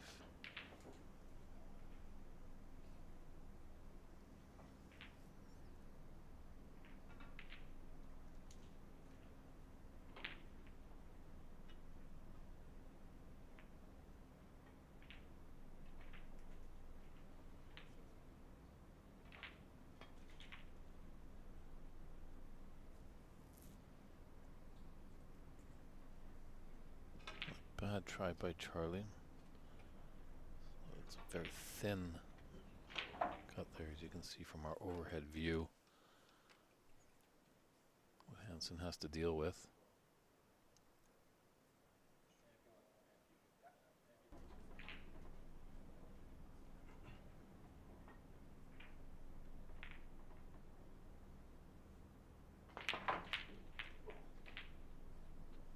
Oh, what a fluke that was.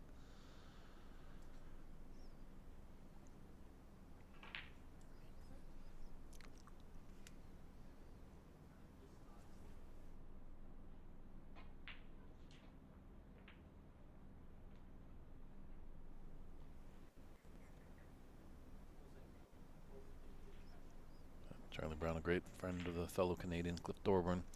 Definitely knows that great things can happen when you get a fluke. Cliff famously made a 147, the first at the Crucible Theater. She was talking to him a little bit. Kind of tries to correct a lot of people. That when people say he made the first maximum at the Crucible Theater, but in fact he made the first maximum in a world championship that had been running for a time when he did it in 1983, and the first world championship was in 1927. About 56 years, or yeah, about that.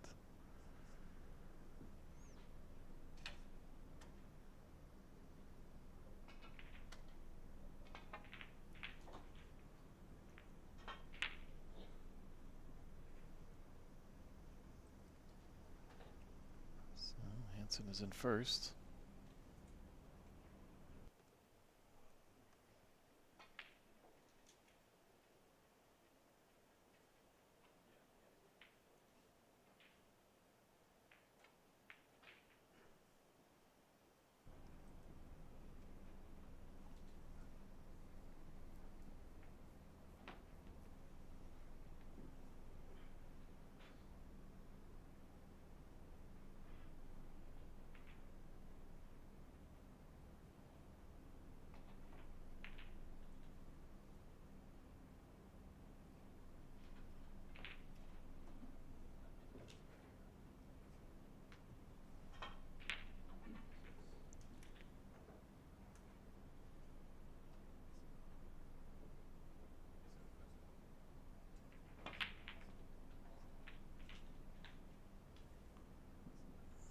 Just overran it a bit. These tables are fitted with the strong, superfine cloth.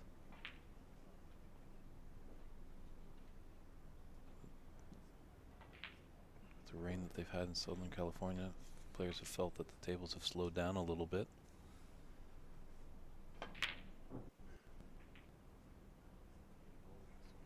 What is this? Oh, what a colossal fluke there. Hansen just raising his hand. As the etiquette in the game, most people obviously want a fluke. Only missed one pocket, missed a second pocket, then came back for another, tried that green pocket, and dropped in.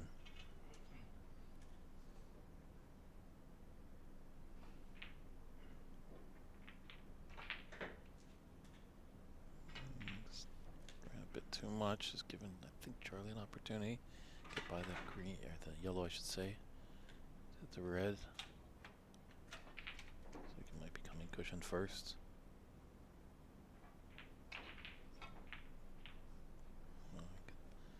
Get around it. Well done. Put his opponent tough on that bulk cushion. I believe it was Cliff Wilson was the only player that if he performed a fluke on you, he'd actually laugh at your face.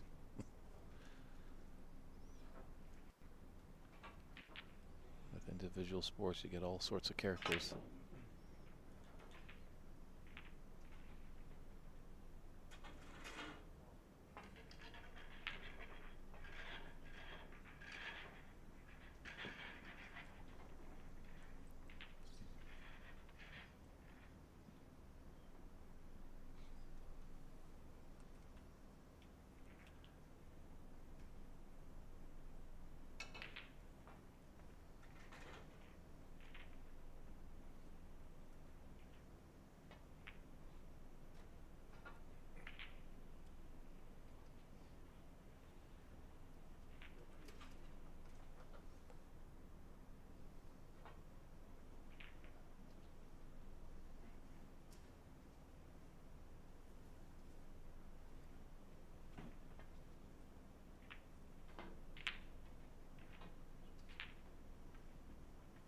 That might be a big mistake there.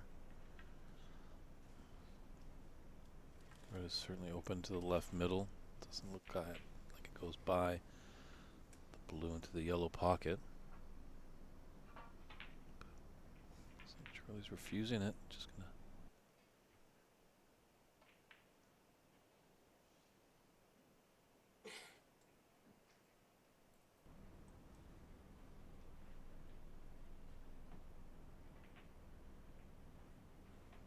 Well, just take a look at that overhead. Looks like he's snooker his opponent on all reds. Let's see, maybe he can swerve around that brown, that red, near the right middle.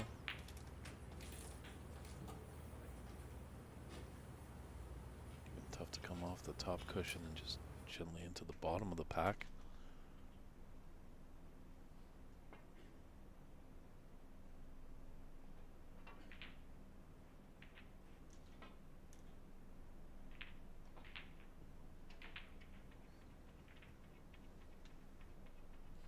This is where the thought process comes into play. Now, Charlie can put him back and foul miss situations in this tournament.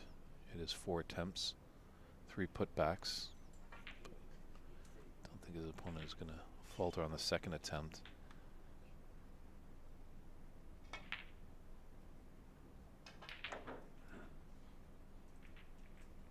think Charlie's made the wise decision there.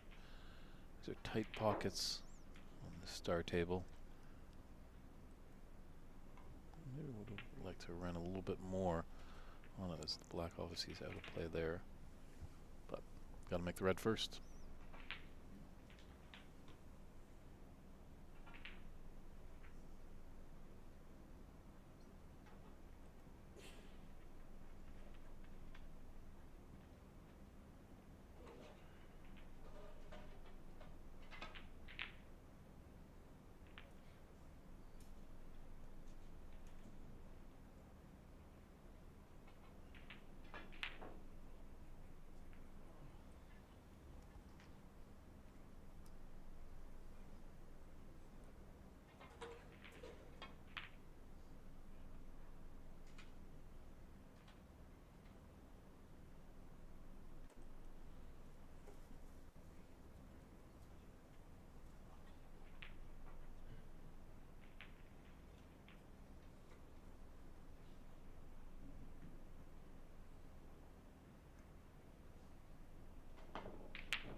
right middle. Very tricky. I don't know if the path will go by the blue. Might just snick it so.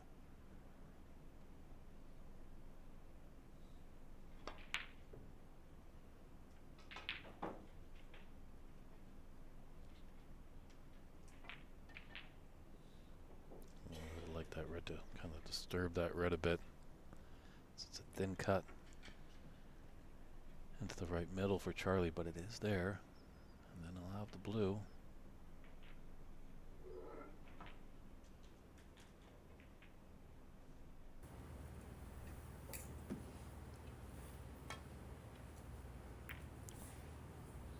Too thin.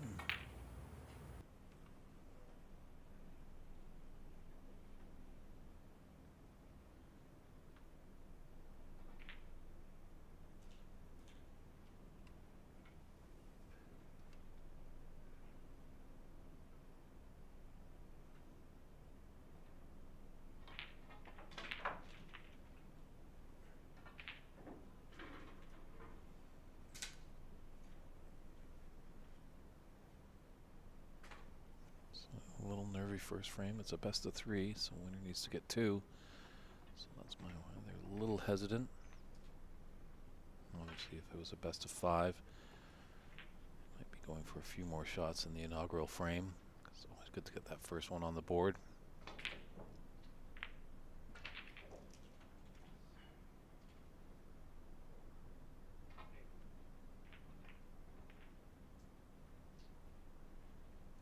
Obviously, with that red, the bulk area near the yellow pocket, the elementary clipping off the reds and sending your cue ball back into the bulk area is kind of out of the question.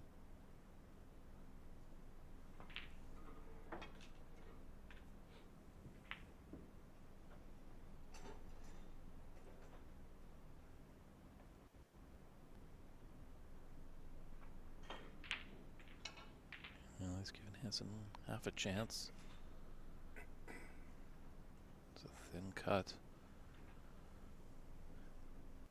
to the left middle.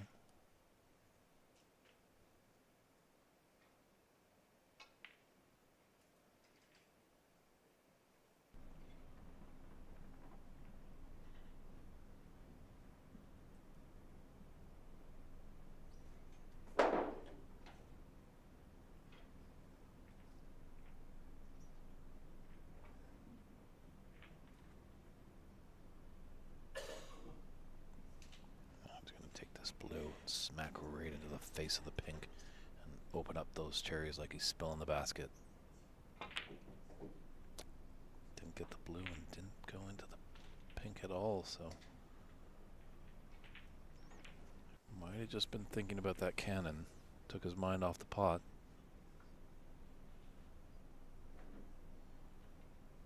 Slim 19-0 advantage by Hansen in this first frame. A lot of points on the board.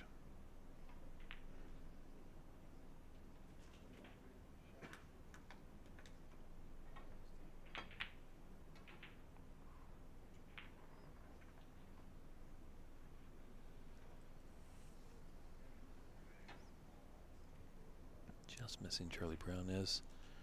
Just tighten a few screws. No brain box. And those pots will start falling for him.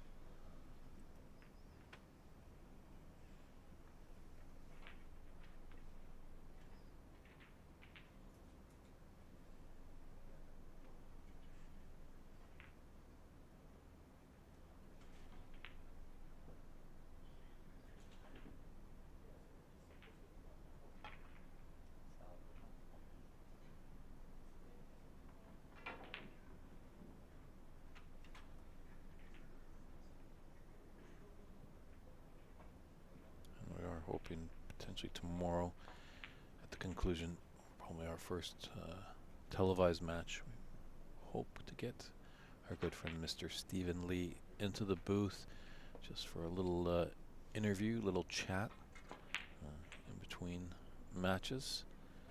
So just giving you a heads up there in the chat, everyone. So if you have any questions for Stephen Lee, feel free to think about them. Definitely I'll keep you updated when that interview will materialize.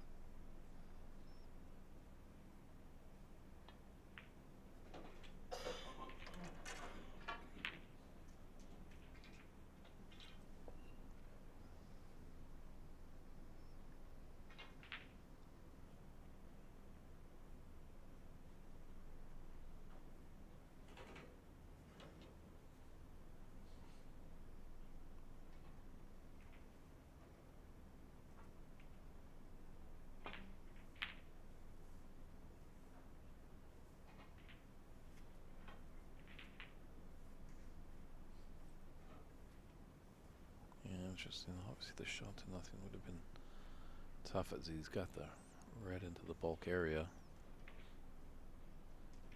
But he's kind of left Charlie in no man's land here. The rightmost red by the pink. There's a pathway into the top right corner. But he's got to just be mindful of the in and off. Doesn't want to go into that middle pocket.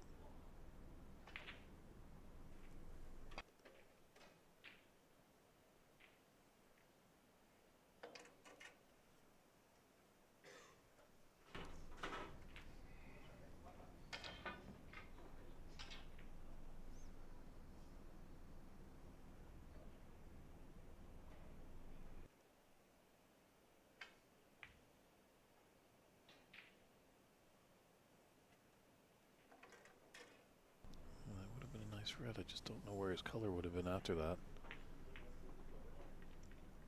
He's got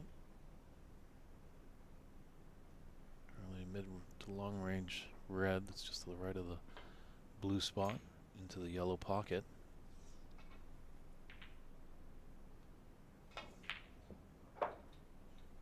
That's the potting we know north of the 49th parallel. It just takes one nice, good, long, solid pot. That one straight in. Didn't use either jaw. Looks like he might just have an angle to come off the cushion off this yellow and disperse those reds.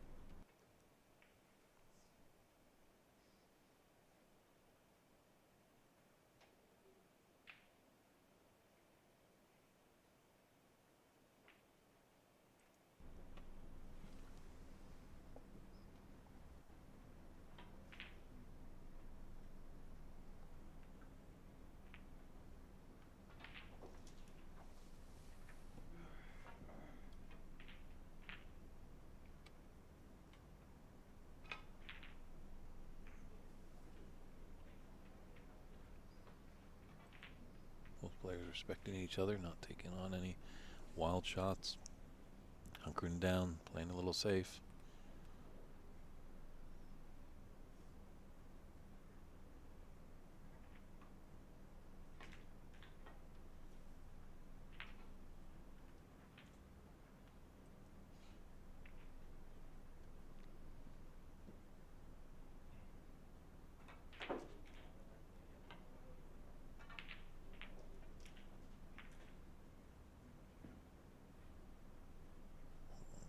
Just fortunate. Oh, I don't think the potting angle, obviously, on that red is not there, as you can see from the overhead. So both players trying to force an error on their opponent. It just looks like the pink and the yellow only ball on their spots.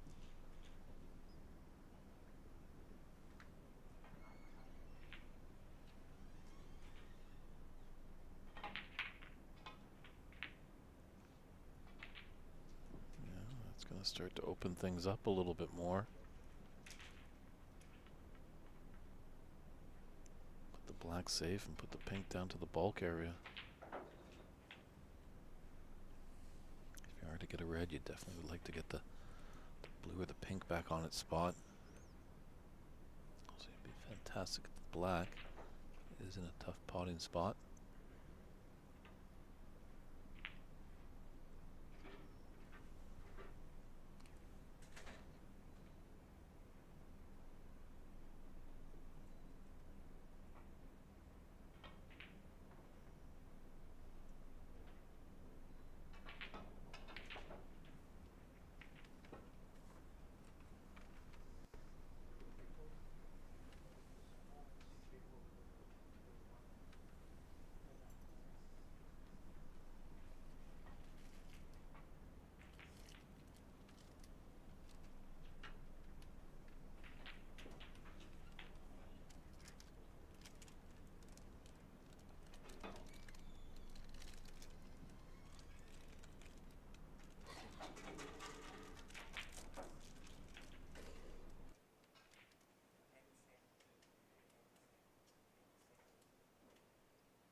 It's a nice long red.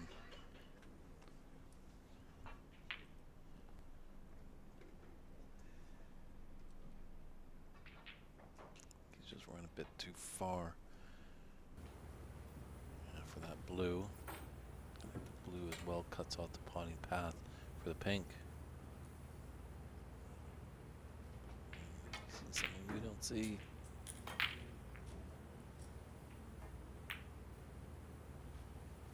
Nice shot. There's just a sliver of hope, and he achieved it.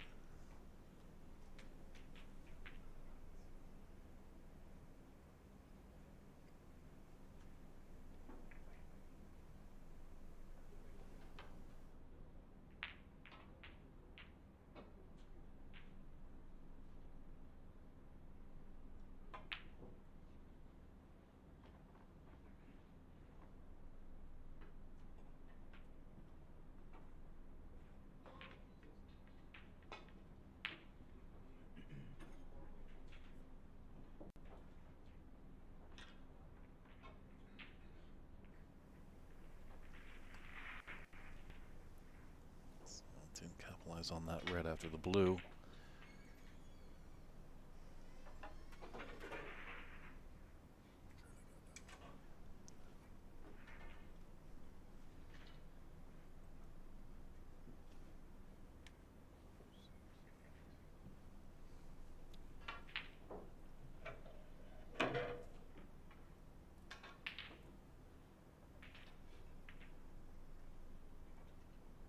Charlie's grabbing the redwoods. It's the long rest. Looks like he's got a telescopic extension that screws on these days. He's having a new cue maybe.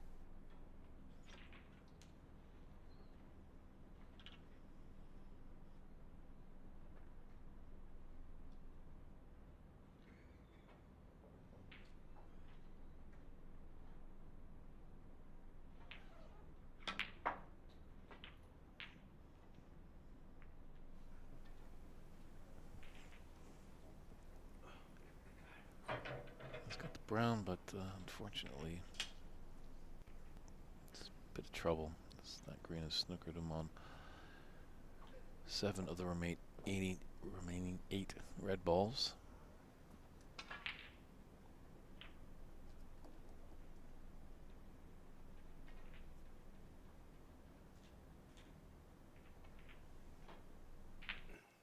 As you can see there, that green just hinders him a bit on that red that's near the black.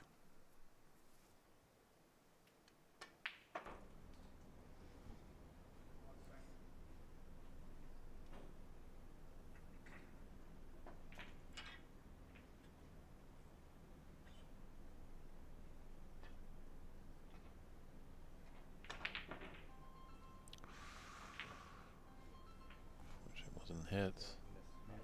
Maybe distracted a little bit by a cell phone that went off. There's lots of great seating here at the Embassy Billiards Club.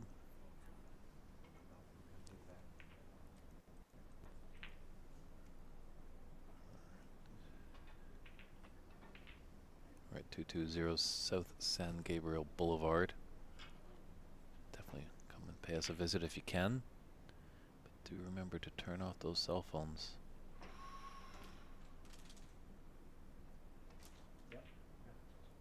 Starting hard, he's just missing it by a millimeter. So attempt number 3. He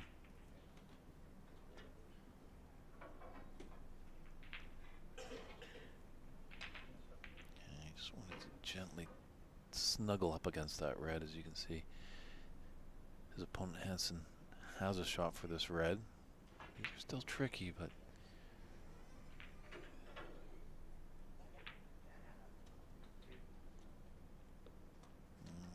didn't move a muscle until that red ball found home at the bottom of the pocket. Great technique there.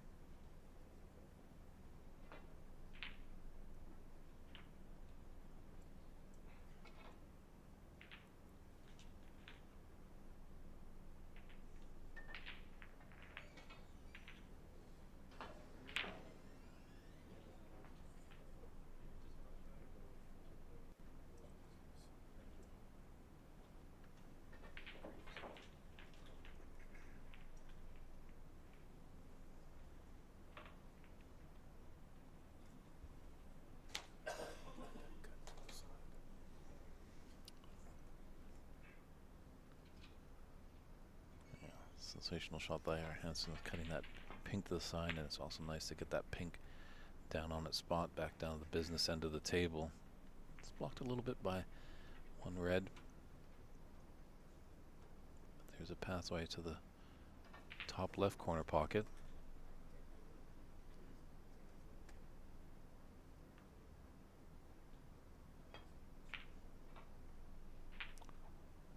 Those are tough shots. Maybe play it a little softer, maybe let that nap push it a little bit towards the bottom jaw. If you're aiming for the top jaw in those middle pockets.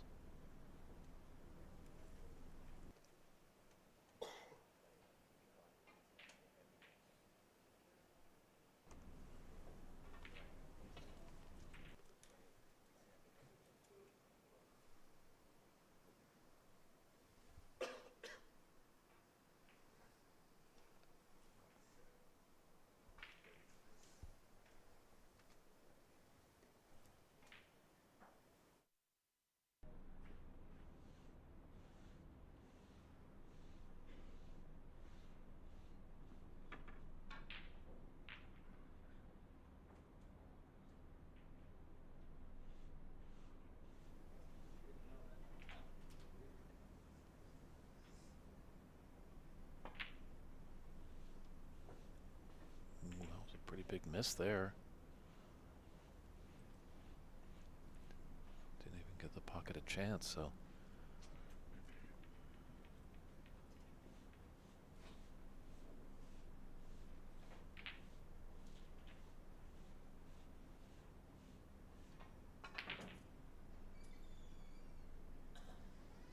I don't think there's a pathway for that pink between these two reds.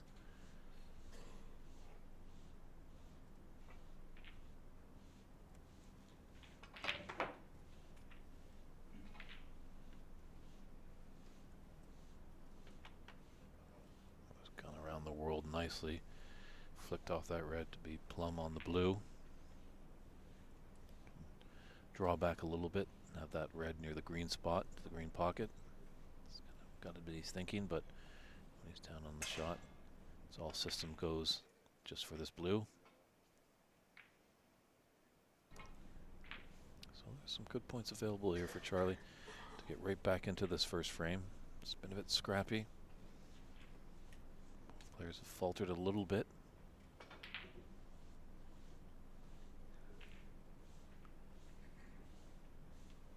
This is the premier table at this club.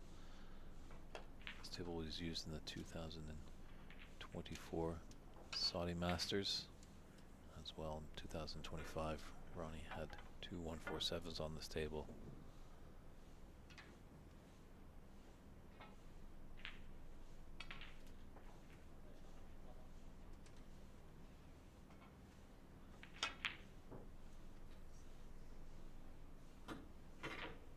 That looks like our good friend AJ, Arslan Yami. If that's your handle there, Arslan1229. Things are going well down here, and I'm pretty sure Albert and Charlie are feeling those good luck vibes that you're sending. Anyone else wants to do that in the chat, feel free to put your support for either of these players or other players in the tournament.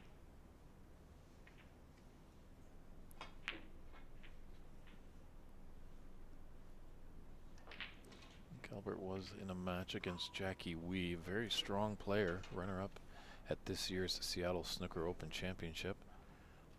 It looks like, as what happens in this event, if you win a match, you got to brush the table, and I'm just noticing off camera that Albert is doing so. So that looks possibly 2 matches to the good for Albert as a runner-up last year.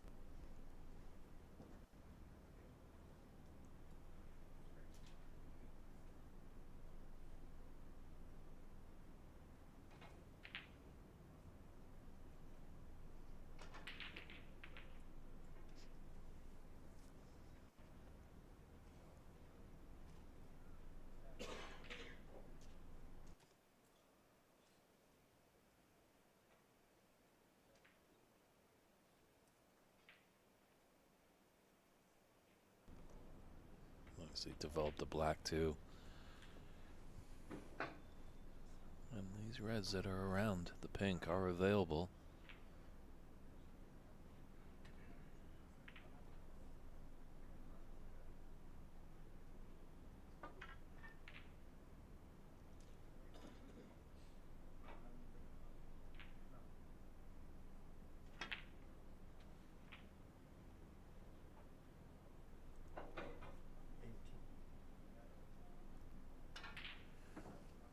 On that black angle is going to be tough. He might have had to put some check side just to straighten it up.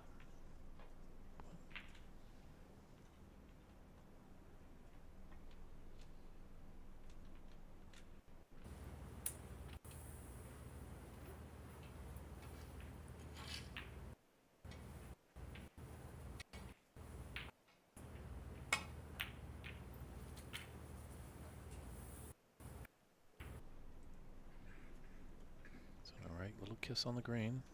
It's got a good angle on the brown. Just a judgment of pace.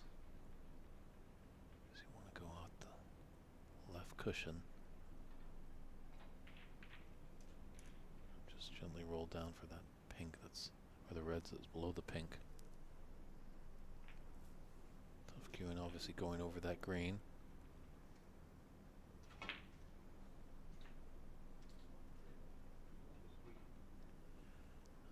Arslan1229 is asking about the draw being posted anywhere. I believe if you're a friend of Stephen Wong on Facebook, he has put up the groups of who is all in each group, but updated results don't think will be updated until the day's end. Obviously, if we find any results, we'll do our best to get you that information. I do know that Renat Danka so far has the high run of the tournament at 86, the defending champion.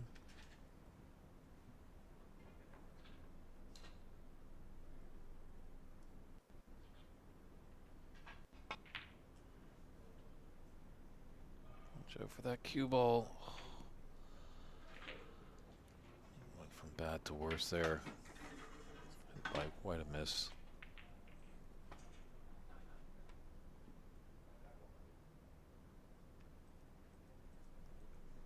When the cue ball goes in off, his opponent has the option to shoot from anywhere in the D. And unlike our cousin sport over there in the 8-ball, 9-ball world, in snooker you can shoot forwards or backwards, as I believe in just the 8-ball, 9-ball. If you are in that area, you can only shoot down table. However, some rules in some of those 8-ball, 9-ball events have ball in hand, so you can put it anywhere on the table.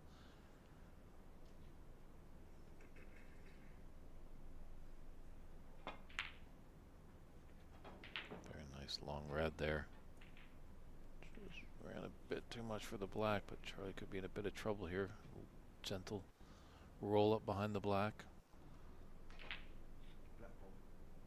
And the only time you can have ball in hand in a snooker match is when they play the snooker shootout. Certainly an exciting form of snooker. 10-minute frames, 15 and 10-second shot clocks.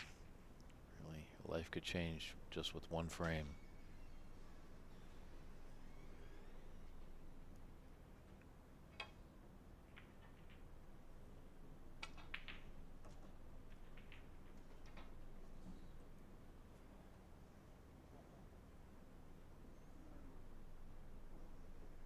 There's a pathway though here. And he can hit the red, go through the green and blue and pink. Might even be the potting angle path there as well.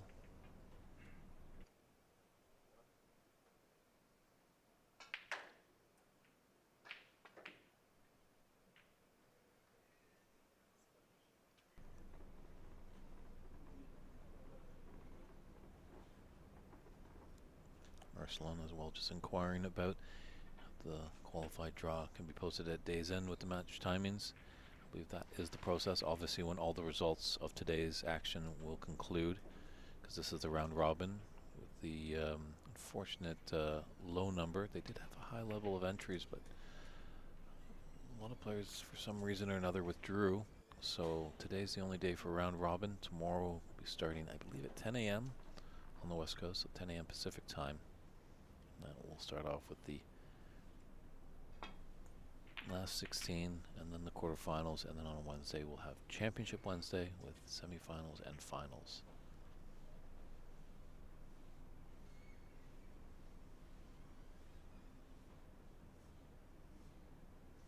But I think the safe bet is to just, if you want to see tomorrow action, tune in at 10 a.m. If action is happening there, or if it's a little bit delayed, I will definitely give you an updated response on that. For right now, slogging first frame, mid-range red, open here for Charlie. Shot he's not going to refuse. Shot he usually doesn't miss. No real safe color ball, so great opportunity to snatch this first frame away. Curse of the commentator. It's a bit fortunate how things resulted.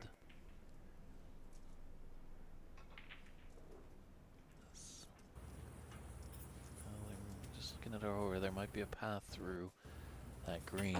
It's a thin cut into the green pocket with this red.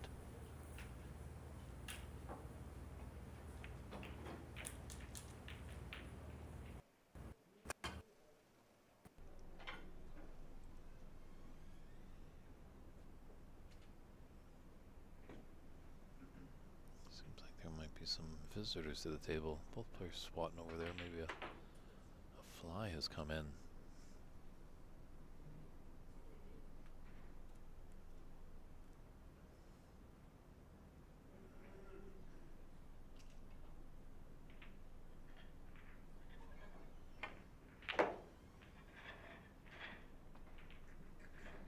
Pink was very important, as that puts him up at 28 with 27 points on the table. Snooker.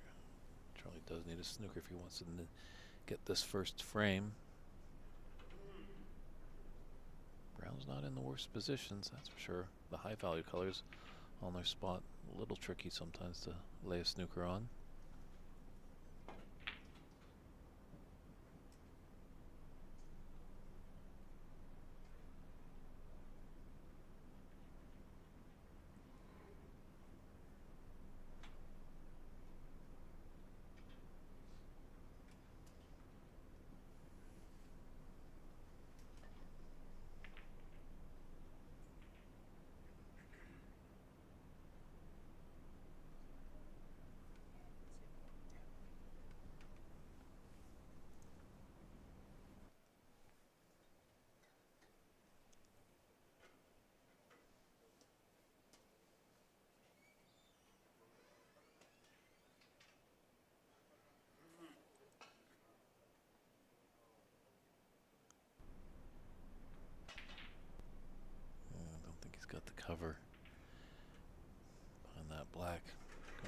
the yellow.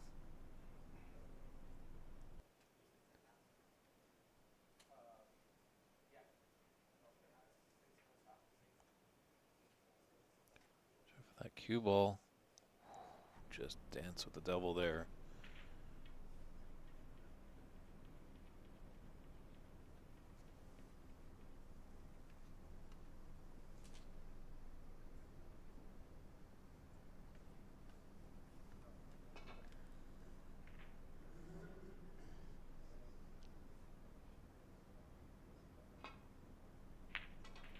Potentially as well, Arsalan, if you're still tuning in, that the Embassy Billiards Club Facebook page should have results at day's end of who's moving on and who's going home.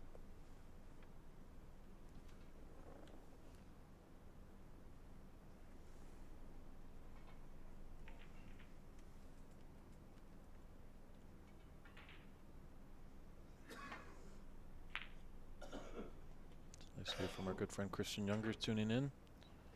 Hope you're doing well, Christian. We're missing you here down at the Embassy event. But it's nice we're creating a good group behind the scenes with yourself, Lance Bromlin, who's keeping score, keeping all the pictures sharp, the audio clear.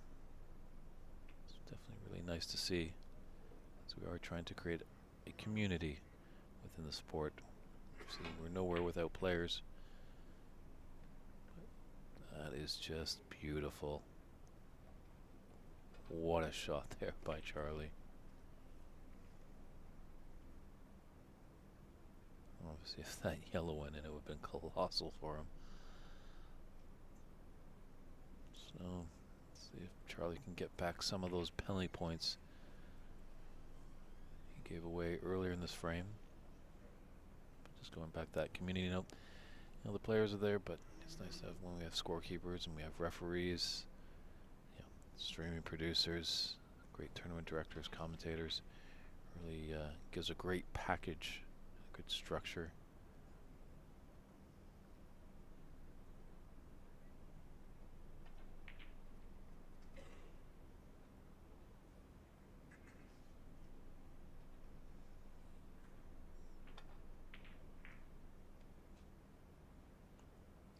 Just talking to Stephen Lee for today's matches, and just, you know, there's a lot of people who this is dangerous. Got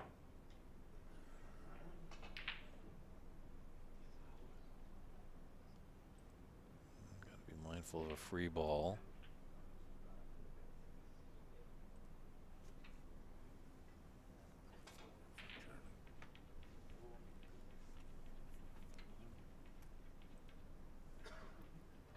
He's having a good survey of the table. Yeah, Hansen really wasn't close at all there.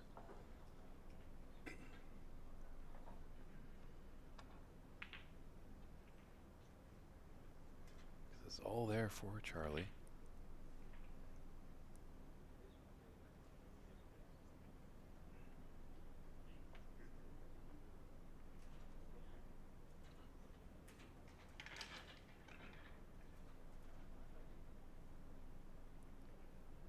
A big shot if he can get this yellow and be nicely on the green.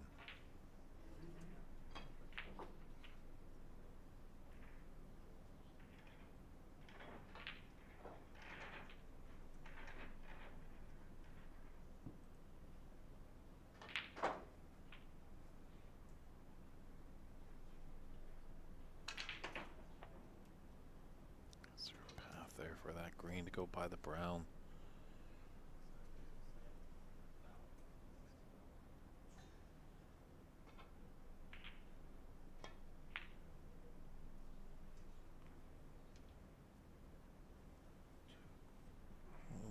More rotations, so just got the two. Maybe second guess himself a little bit there. Should he put his player back in for another attempt?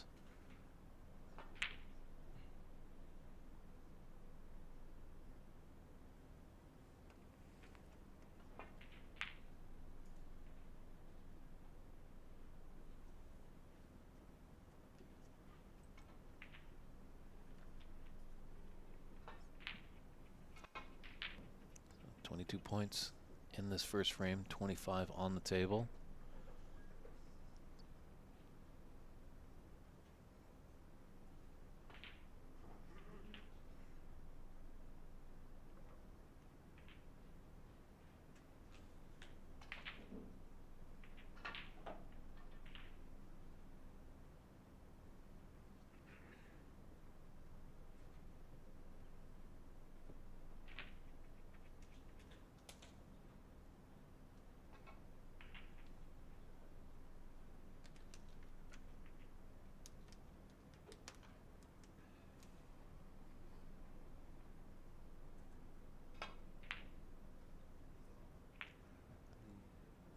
The path of that green, was it going towards its own pocket? As he baited Hansen to take this green into the right middle. Very tricky shot.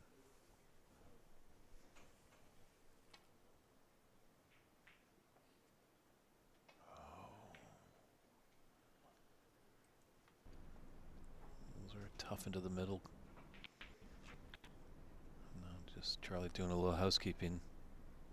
Calm and nerves, make sure he's got some clear pathway as the angle is on this green. Left middle, come up for the brown.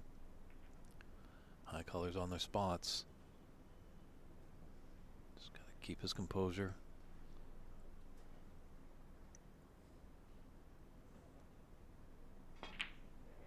Oh, these middle pockets. Coming back to haunt both of these players. The first match we did today, I thought with the new table, the middle pockets were going to wreak havoc for these players as they did in last year's tournament. A lot of times those middle pockets refused balls.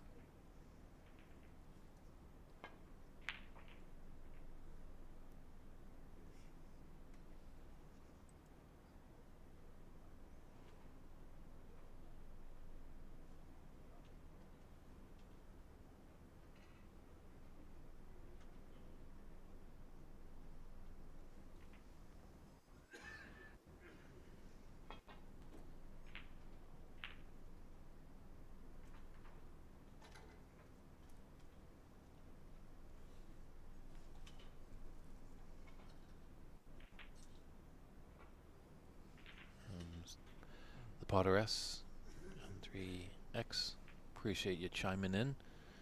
We got a lot of wheels turning, a little bit of a skeleton crew, so we appreciate you chiming in just to correct us on the score.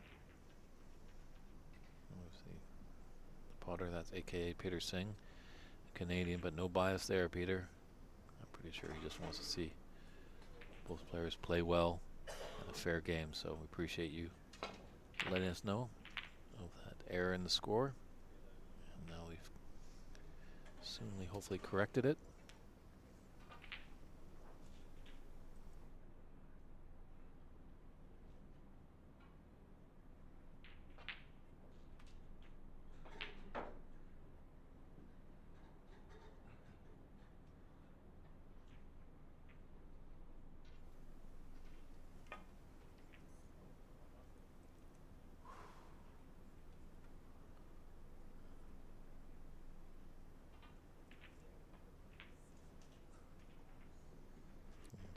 Hand up, that was a thin snick on that green and rattled around in the jaws of the pocket, shot out. Fortunate for Charlie, didn't put a fluke into the snooker.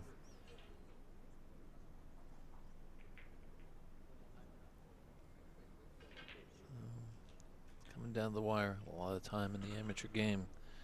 So often than not, a lot of these frames come down to the colors.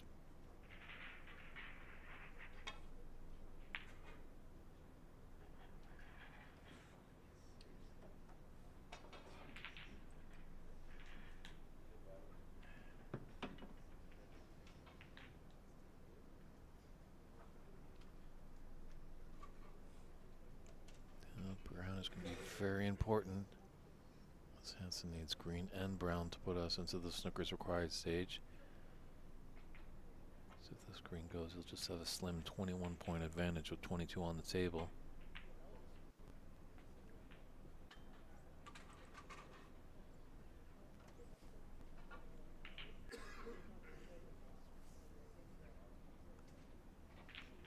just coming to take a look at that cue ball. Could be tight against that cushion. Always the theory. Just hit object ball and cushion at the same time with your cue ball.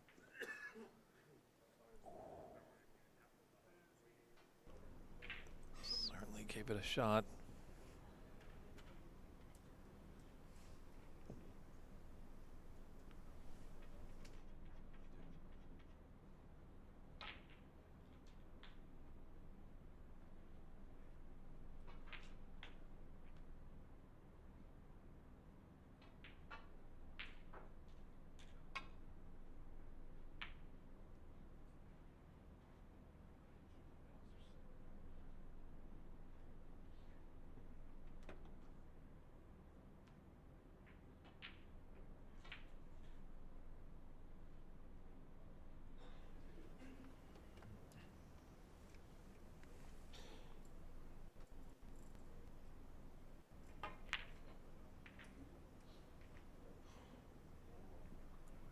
Oh, what a fluke that was. Those are tough to swallow. Not sure why Hansen was putting his cue back to the table. He saw it drop.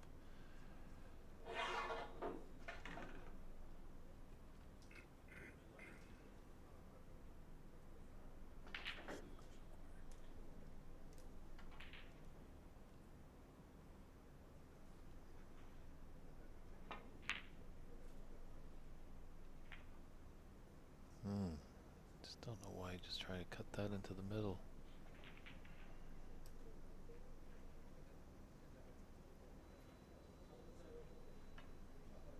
So 25 ahead for Hansen and 18 on the table. Charlie does need 2 snookers. It's not a bad effort to start, just ruled a bit too much. But black is in a beautiful spot for a snooker. So maybe just a little patience. Oh, wow, he almost knocked that black in. That would have been colossal damage.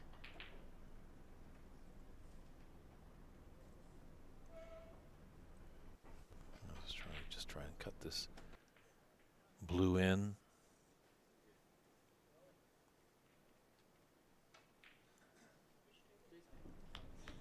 No, sir.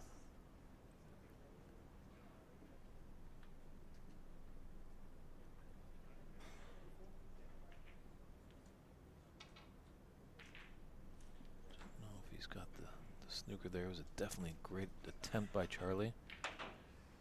Just tough to tell from their angle.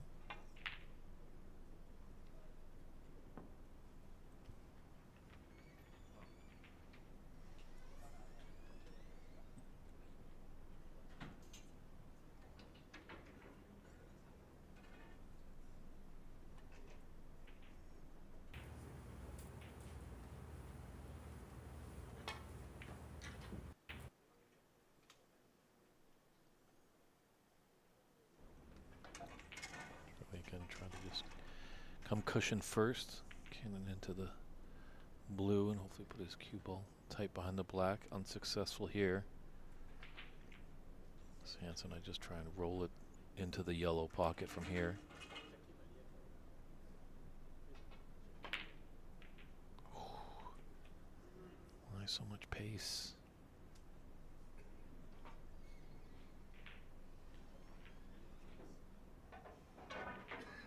You roll the blue up near the yellow pocket.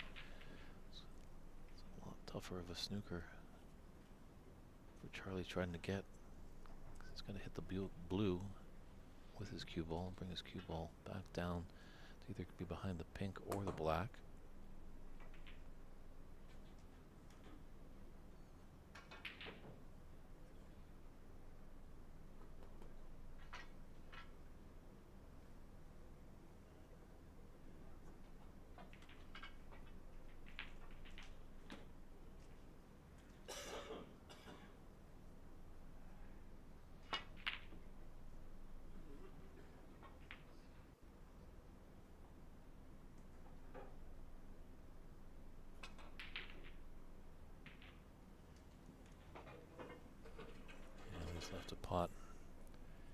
Thin cut.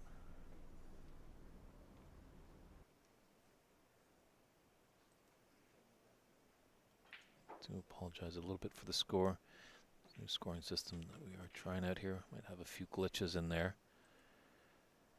but it's going to be a concession there. So Charlie Brown is going to be up against it here. Hansen's take that first frame, and we will step aside and be right back with frame 2.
We're back here at our feature table between Canada's Charlie Brown taking on China's Hansen.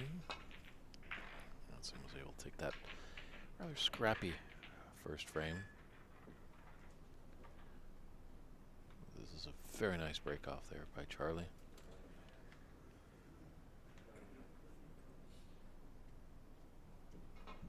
Not sure if there's a path. I don't think there's a pathway by that brown. Red, top right. Even so, taking on that long pot is risky, because if you're to miss, you're leaving your cue ball down there. There's a few reds that are open, so still not an elementary safe shot here too for Hansen. Dumb shot, the Cliff Thorburn special. Come off 2 kitchens and clip off a red.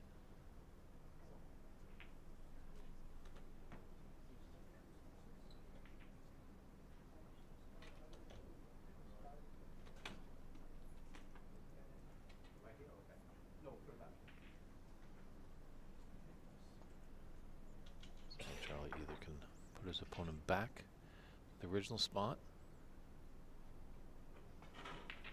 He was much closer to the brown there.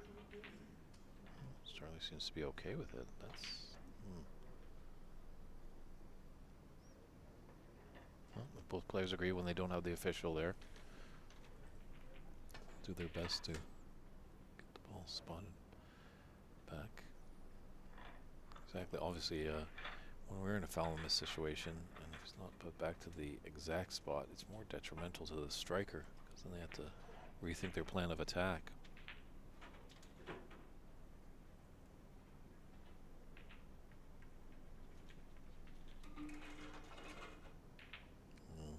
This is a big miss by Hansen.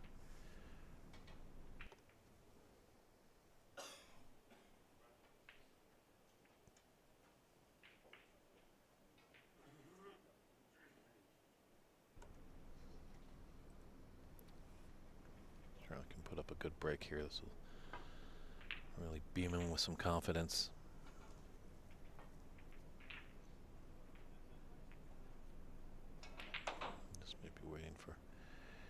few players. As you can see, in his line of shot, he's looking at the whole room there. 8 tables in play here. The 2025 Embassy Open. The beautiful city of San Gabriel, California, just on the outskirts east of LA.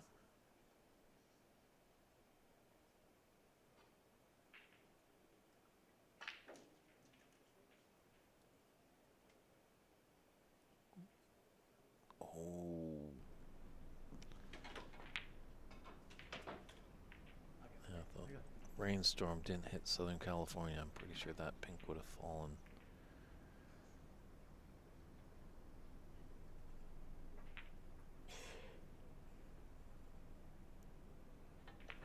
So, can Hansen capitalize on just that short pink by Charlie Brown?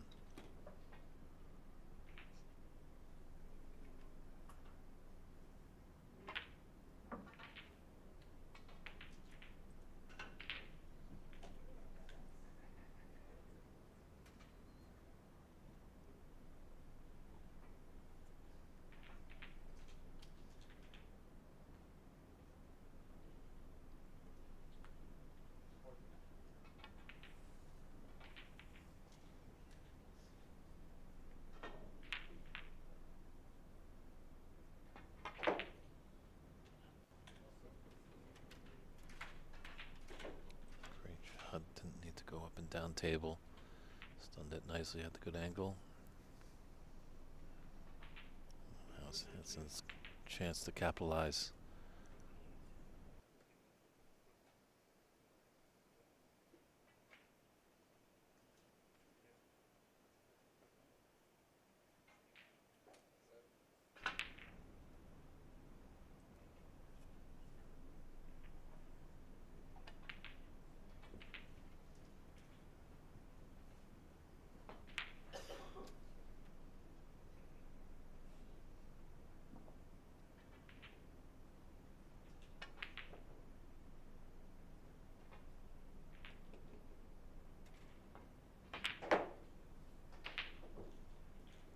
Shot to avoid the ball colors.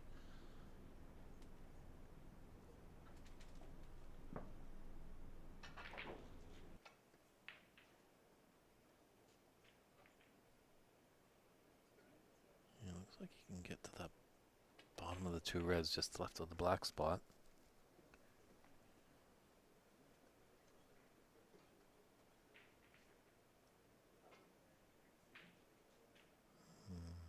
Maybe he can't, maybe doesn't like it.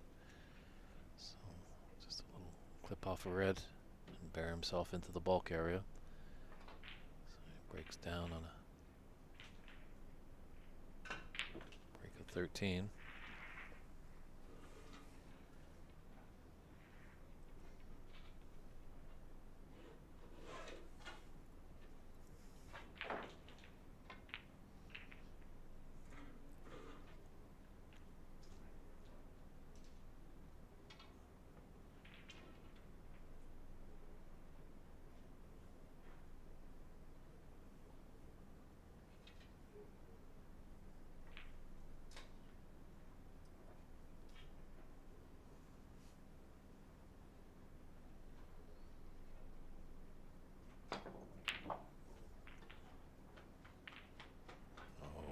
Very nicely done.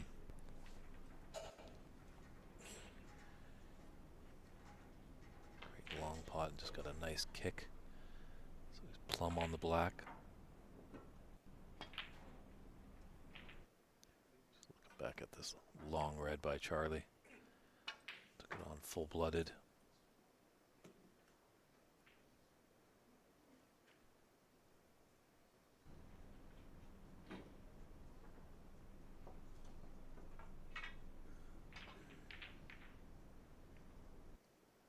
So thin cut, using the rest.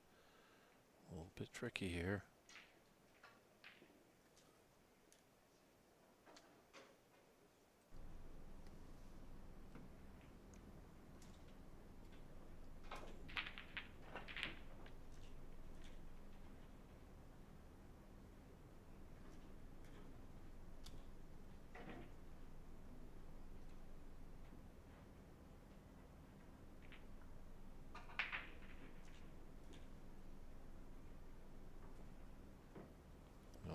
downtown Charlie Brown, but I have to give him the nickname or the moniker as a journeyman. If anywhere in the world there's a snooker tournament, you can bet that Charlie Brown will be there.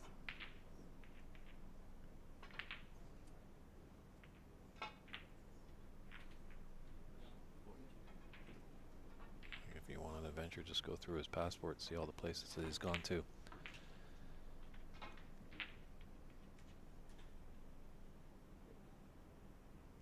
Used to be a boxer in his younger years as well.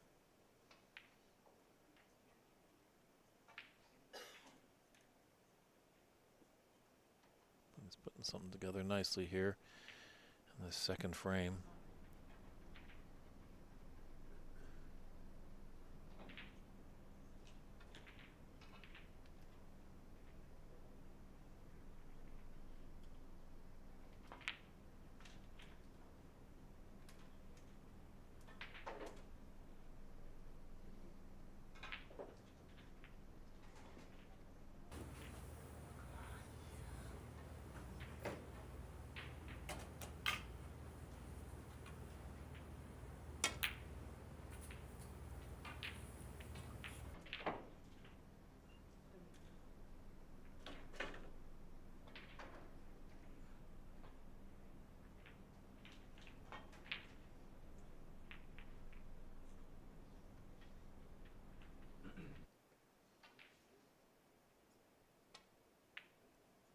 Doesn't look too happy because that's a nasty piece of business with those 3 reds. I think just maybe one of them would go, but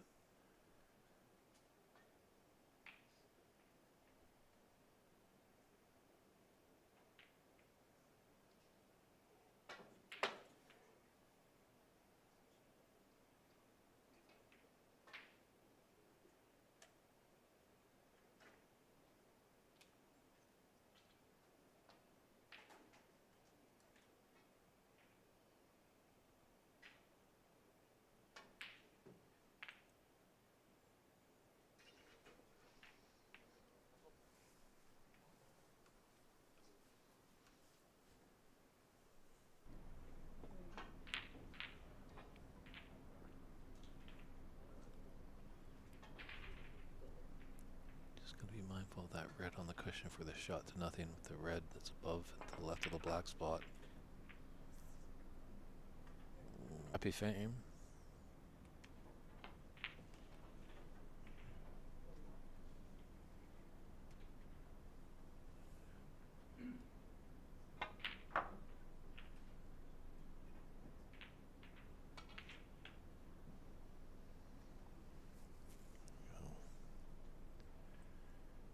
Hansen with the opportunity. He's a couple good shots. Mid-range pink.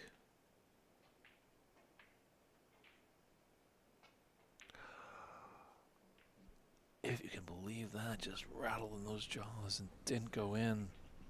He was perfect on this red. Come off the cushion, he's on the blue and he's in the driver's seat, but no. The pink rattles in the horns and doesn't drop.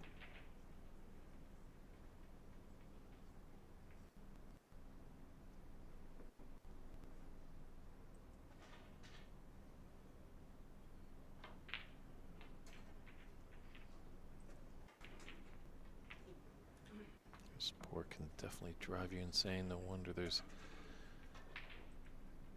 always a full card at the local insane asylum. This game can put you in bits.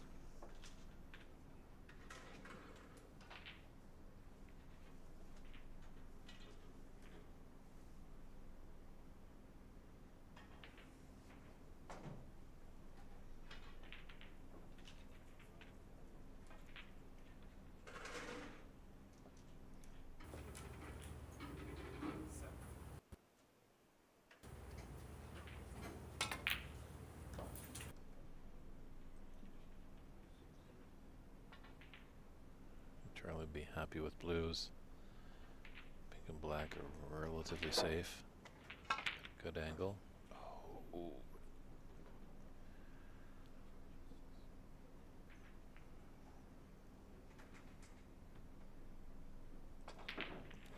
Left Hansen a red by the yellow to go into the green pocket.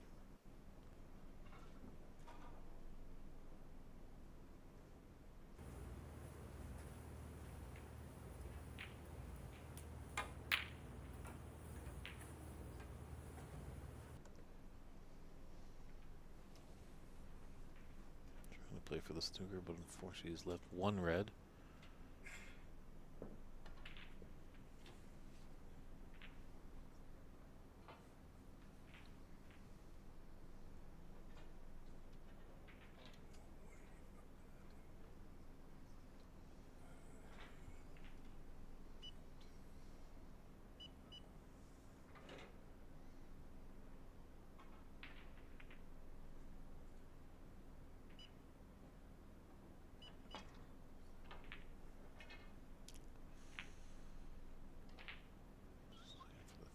Nick off the cushion on that red.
Thin cut on this red.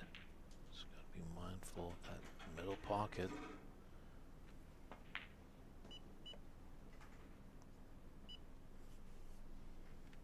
It's unable to go in off, but unfortunately the pot didn't go in on that red.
I'd like to come up a little bit short on that black. Does have the pink because it looks like it's glued to the cushion.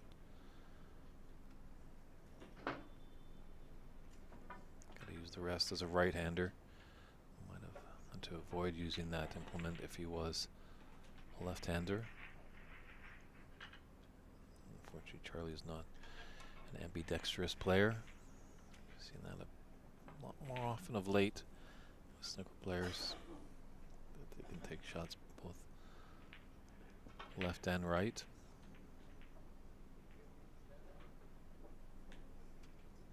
Famously, Ronnie O'Sullivan did it to a Canadian, Alain Robidoux, back in a World Championship event.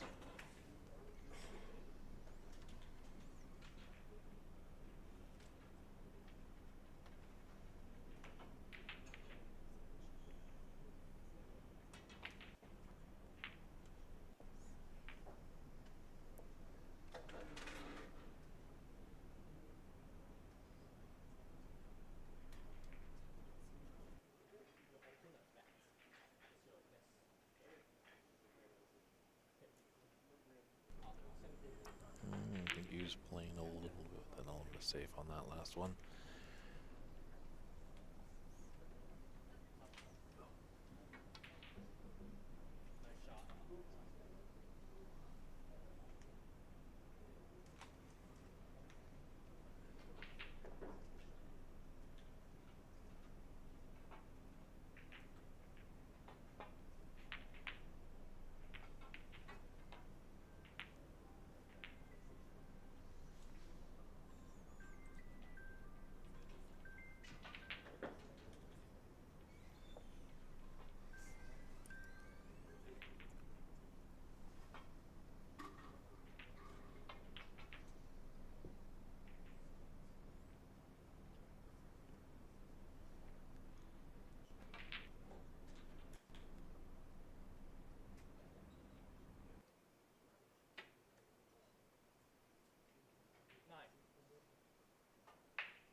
Just a great angle there. You see how large these tables are.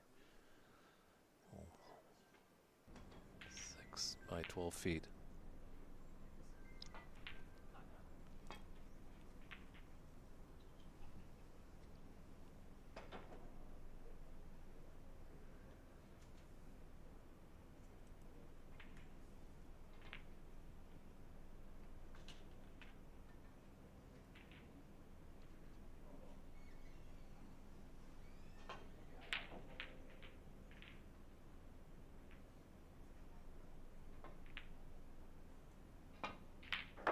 Wow, great long red. Just felt the black, pushed it down table, but he's got the blue.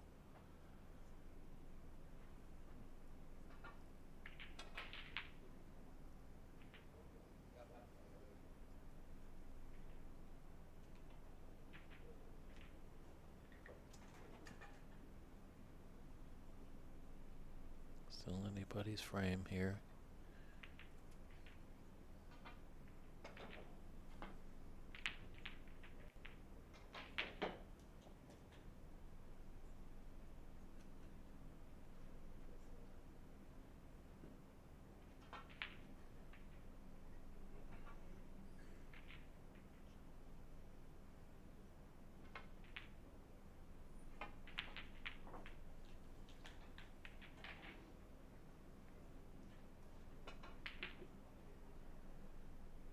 He's really tied up the brown and black after that shot.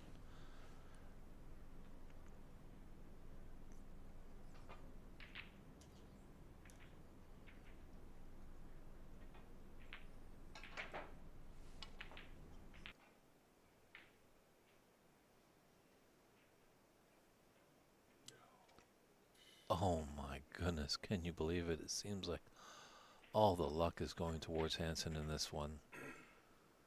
Definitely had it important on that last red not to disturb, hit the pink.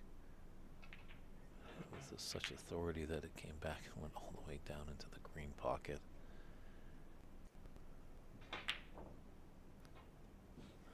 Maybe wanted to walk around the table a little bit more there. I think maybe adrenaline was pumping a little bit on that last fluke. He kind of got down on that blue relatively quickly. So with the more longer frame matches, those flukes do even out, toughen these quick sprints of best of threes.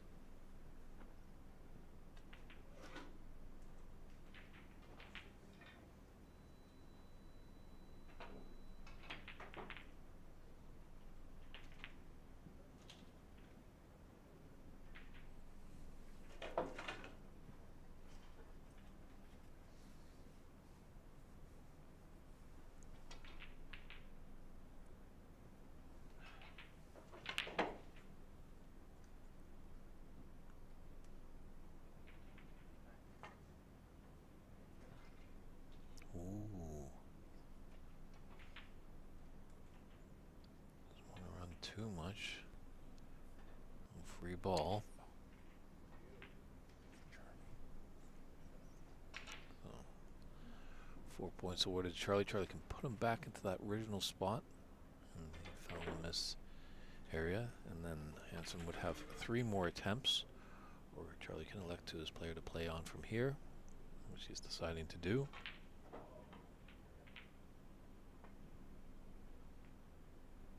And this is going to come up poor as well. Does that red? Just take a look on that.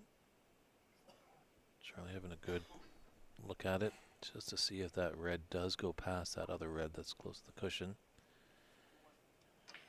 Looks like it does. Just got to be mindful a little bit, queuing over that blue.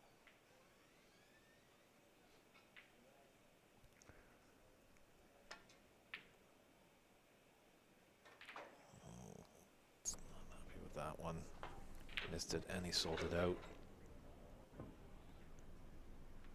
With no color on a spot. And two reds along the top cushion. Tall order for Hansen. To take this frame and match at this visit.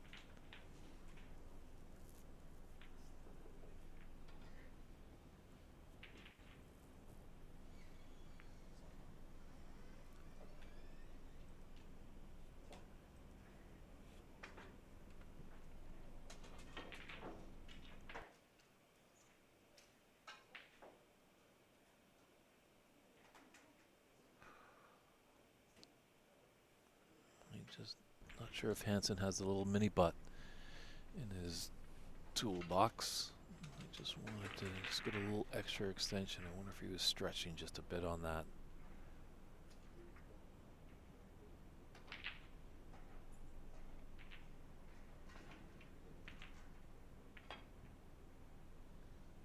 Oh my goodness.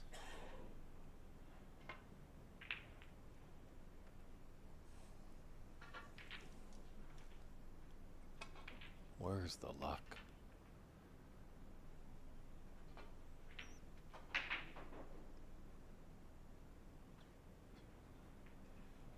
And on that, his opponent can put him back in. So Charlie back at the table. Could have the mind of a goldfish there. Forget that last shot. Just an incredible turn of fortune there. Still ahead in this match by 21 points and 43 on the table.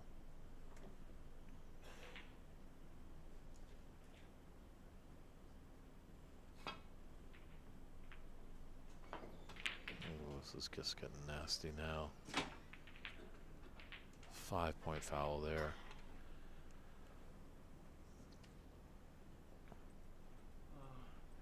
There's no more lonelier place. Being in your chair on a table saw.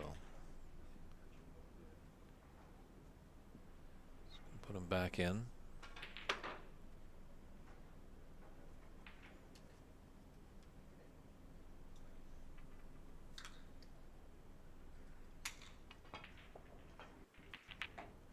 Oh my goodness, if that pink had dropped, I'm pretty sure he'd throw his cue through the floor.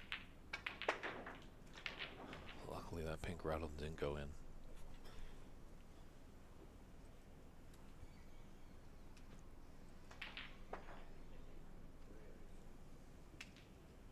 Kind of blocked up that pocket, so this game is tough when you have 6 pockets. It's even more difficult when you have 5. But obviously a big red, whoever is able to get it, does have that pink. Nice little thin snick there.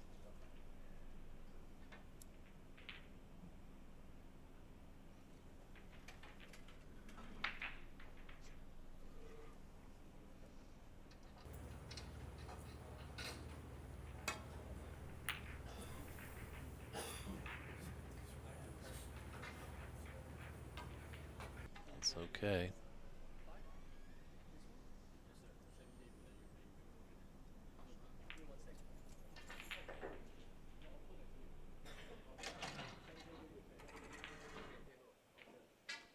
Is this pink just out enough to create a big pocket for this red to come along the cushion?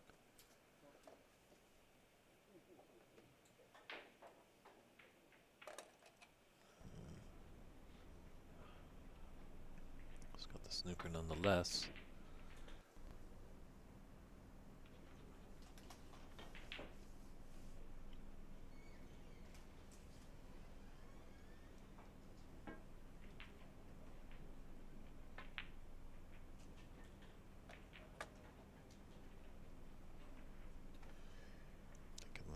this is where you need the support.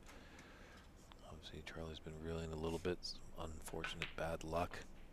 Maybe the chatters can give him some support, but equally, hopefully the Hansen supporters can rally a little bit of a comeback. Get him to win the second frame. Take the match. Mid-range red into the green pocket. Bad shot there by Charlie Brown as he baited his opponent into trying to take this red into the green pocket.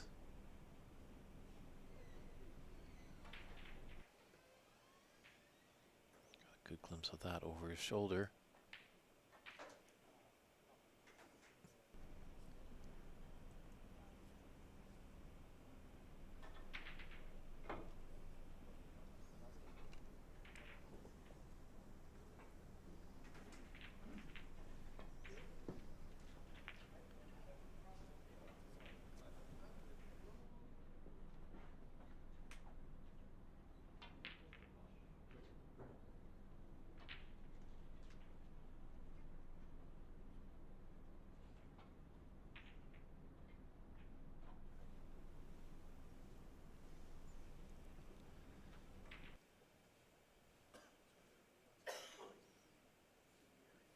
Hansen have enough this red.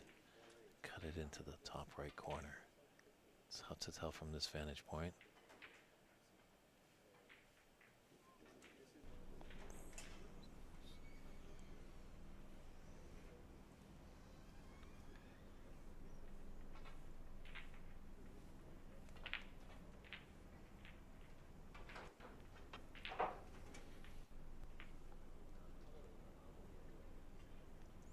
This is only frame 2, this best of 3 match.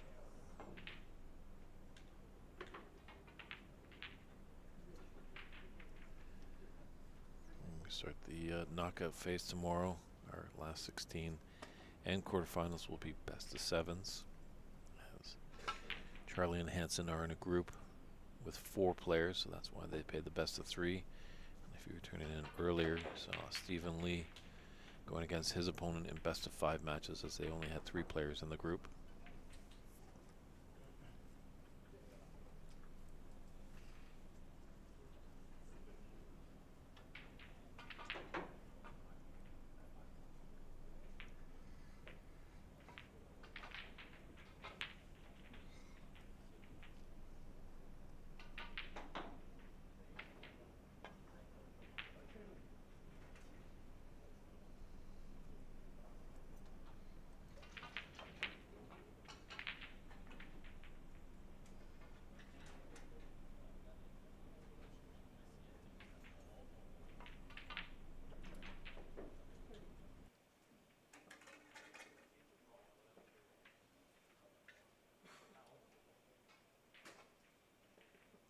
Right in the heart. No doubt about it there. And I think Hansen's going to be in a little bit of trouble here. As Charlie can just delicately, maybe just so. This is a tough shot though for Charlie. No judgment of pace. Come off that ball cushion and just snug against the brown.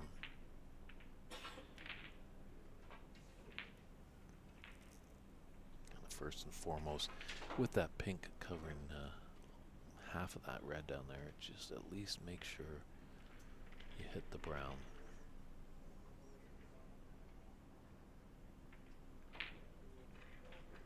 In addition, he could just come off cushion first and nestle behind the green.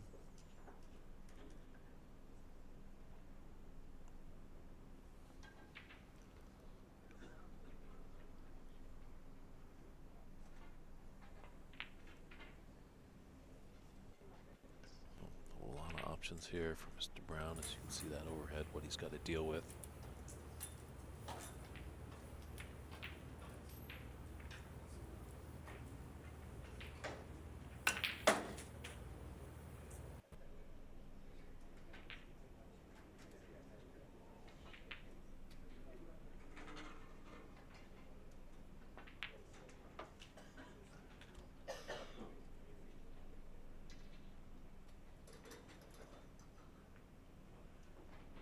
shot there.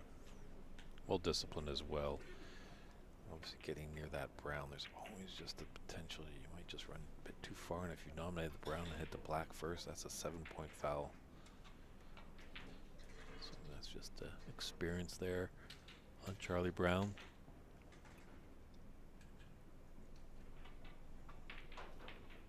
There's definitely a high level of possibility of a free ball happening here as well.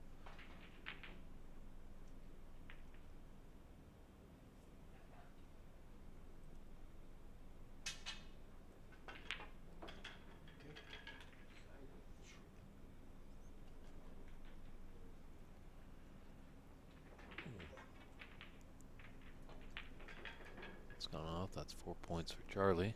But he can also, with the miss, he can put him right back in there. Here's the increments on the respotted white, and it's attempt number 2.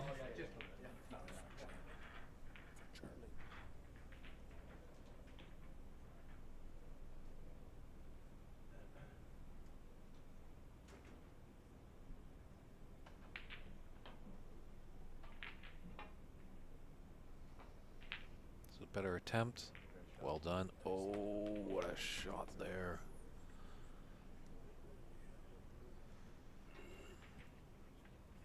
That's sometimes what happens when you're in those foul and miss situations. If you're put back for a second attempt, you get the line and you can make do, as Charlie surveys there. Just look at this great second attempt by Hansen. A tough snooker behind the green. Pay dirt.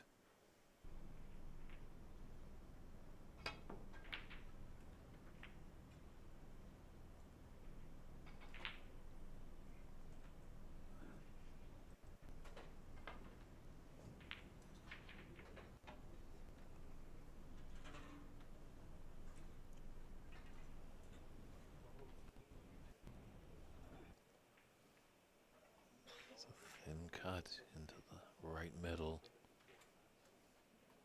And hit it with pace. Made it a lot more difficult, but great success there.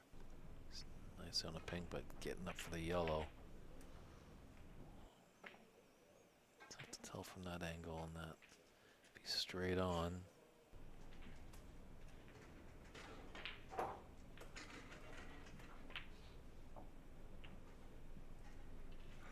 Ooh, as he snookered himself.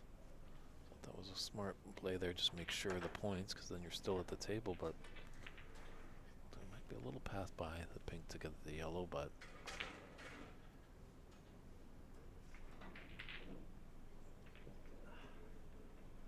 a little bit bare. Maybe just a lapse in concentration there.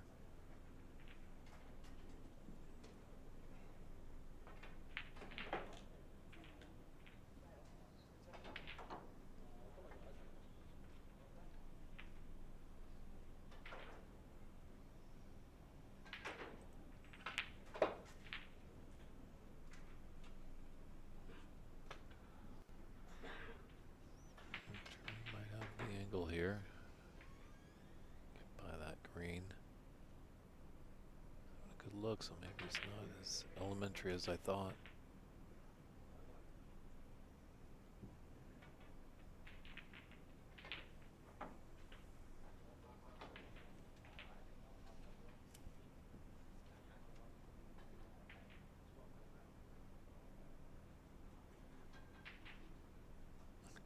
Your screens are not frozen. It's just Charlie is frozen in thought.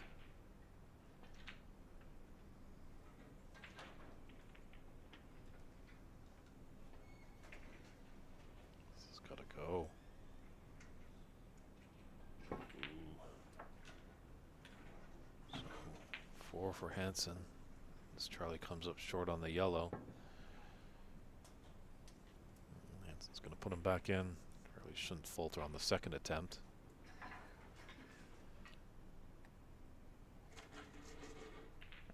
Be mindful of jostling that cue ball with the cue, as Charlie was doing, as we saw at the American Masters. Oh, wow. How fortunate he is here. I think now he's got a little bit of luck there. Snookered his opponent on the yellow behind the pink. Yellow didn't rattle the black into the pocket. Oh, the player's having a smile. I think Charlie's saying it's not my turn now. You've been having a lot of luck, Hansen. Can I get a break? Okay. We know you're gonna make it, man. You're gonna make it. It's nice to see that there's fierce competition, but every so often you see these breaks of smiles between both competitors.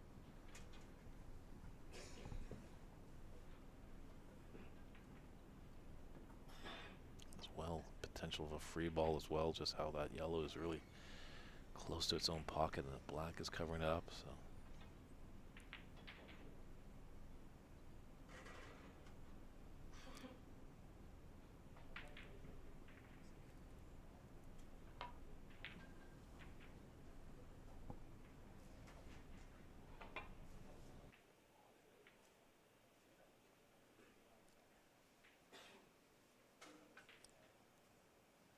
that's a big hit, big foul there. That's 7 points to Charlie.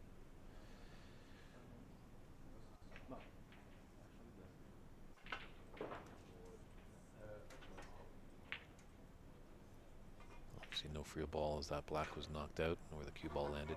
Charlie could clearly see the yellow, but he'll happily take the 7 points and put his opponent back for a second attempt. He's got a maximum of 4, or until we hit the snooker's required stage.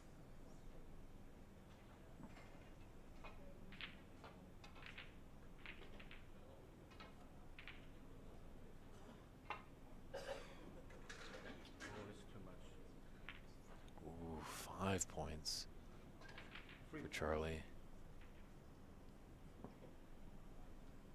And I think that's a free ball. Well, Charlie could put him in from here, and that erases all the attempts. It will be attempt number 1. Oh, yeah, yeah, sorry. We will.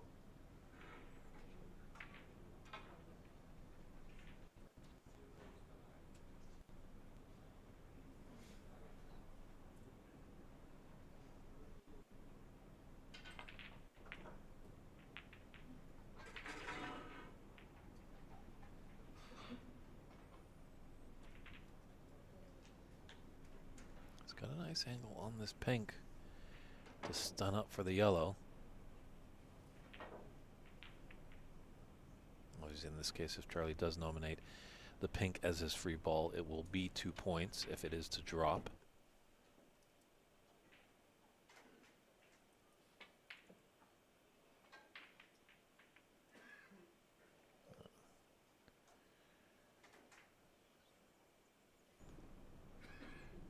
A little conservative there. Maybe he just didn't fancy it. He'd have to travel a far length after that pink with his cue ball. So playing the percentages there.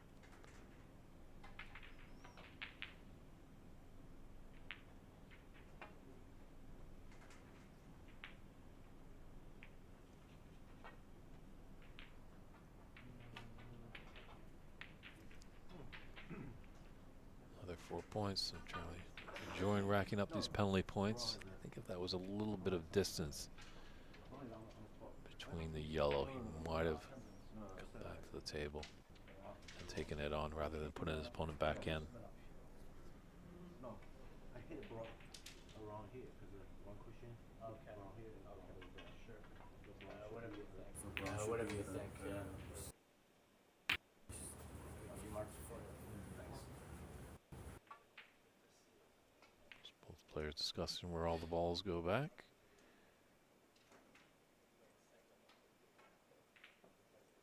Obviously, before the shot is taken, both players will look at each other, agree good spot. Both are agreeing. When that does happen, it will be game on.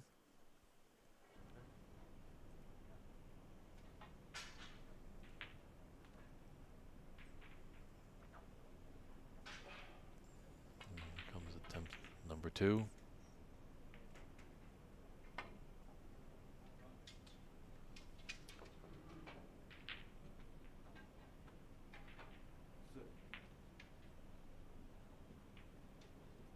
That will be a free ball. 4 more points for Charlie.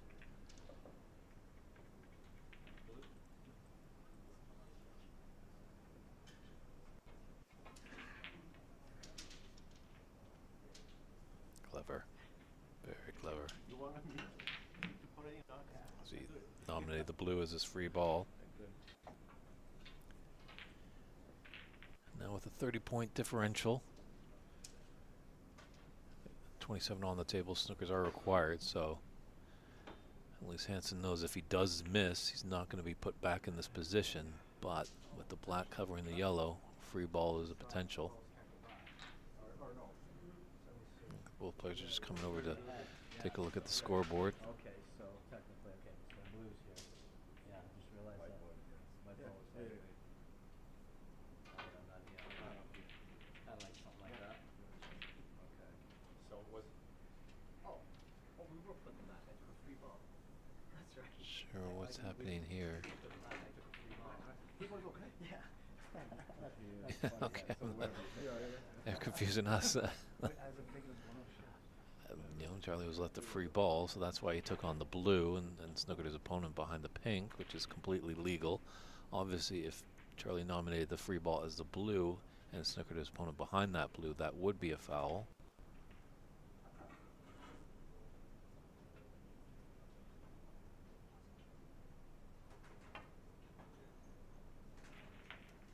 Well, that's a nice shot there. Got the yellow.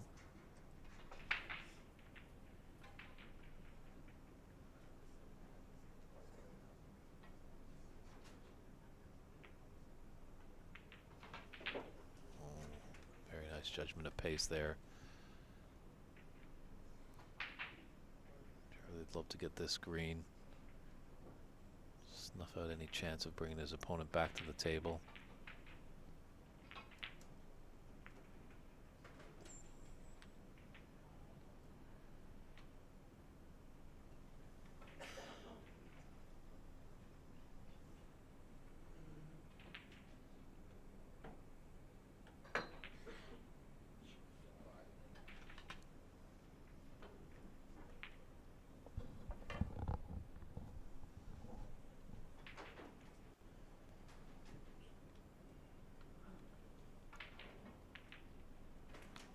So as you can see, Charlie's ahead by 32 and there's 25 remaining. So Hansen does need 2 snookers to try and take this second frame. It would be his winning frame. But looks like we are going to be going to the decider. Black is definitely in a nice spot. Just off the cushion a little bit. Part is, you know, he's going to have to do something wonderful as blue and pink are quite far down the table. A lot of distance for the cue ball. Looks like he's going to try and take this brown.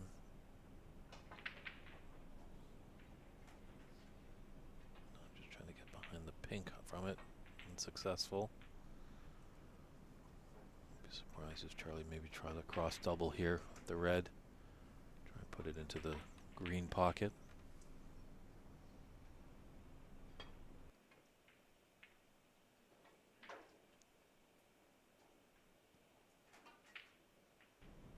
You know, he's not crying about that result.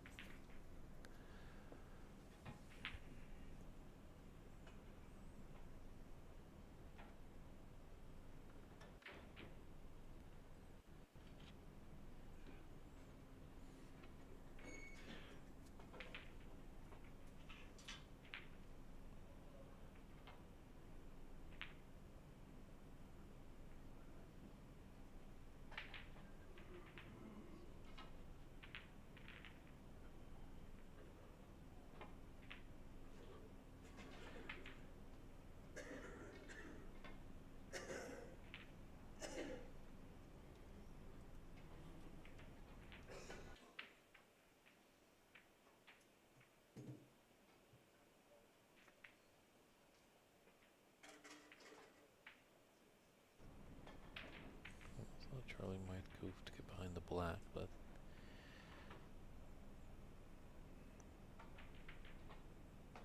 really love to put a pink or blue safe.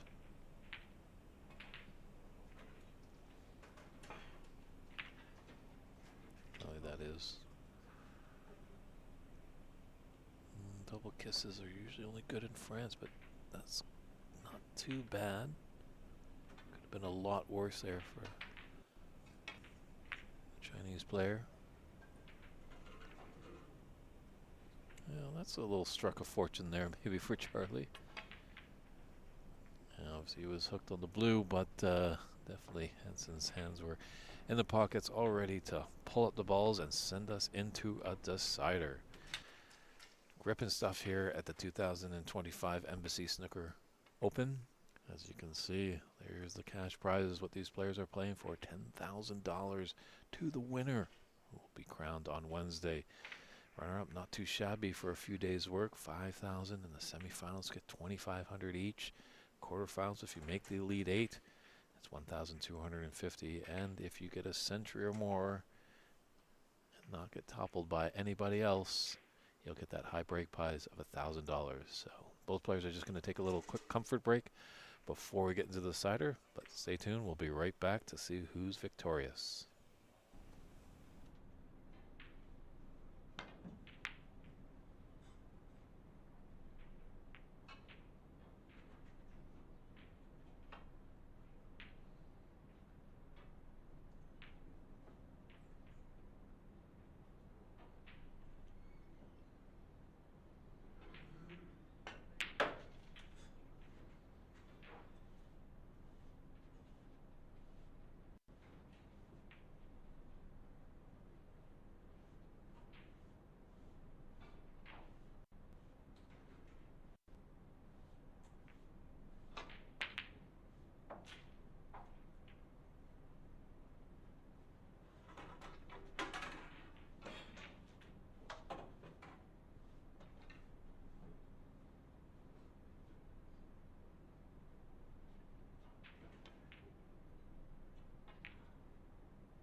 We go with our deciding frame here. This featured match between Charlie Brown and Hansen.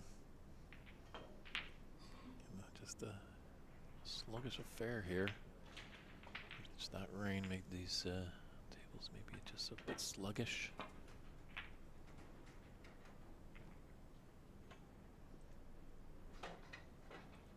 Both players are going to get their chances. But who's going to capitalize more on the mistakes when those happen? Should be victorious. Might see maybe just a little swing of fortune for Charlie, as it seemed like a lot of the luck was going towards Hansen's way early on in the match. Definitely the snooker gods do look down. Things can change at a moment's notice.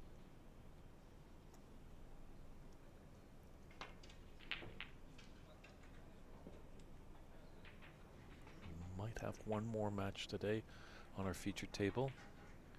Just checking in with our tournament director, Kyrie. But definitely we'll be back tomorrow at the 2025 Embassy Open at 10 a.m. on the West Coast, so 10 a.m. Pacific time, 1 p.m. in the Eastern time zone. About 6 p.m. for our friends over in England. So make sure you set your clocks for that. It will be the last 16 that will start us off.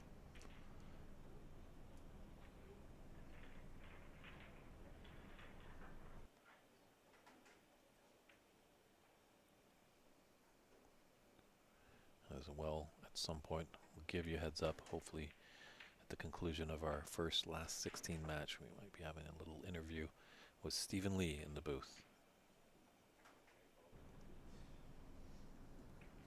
So make sure you tune in for that. And if you have any questions, we'll definitely take it from the stream.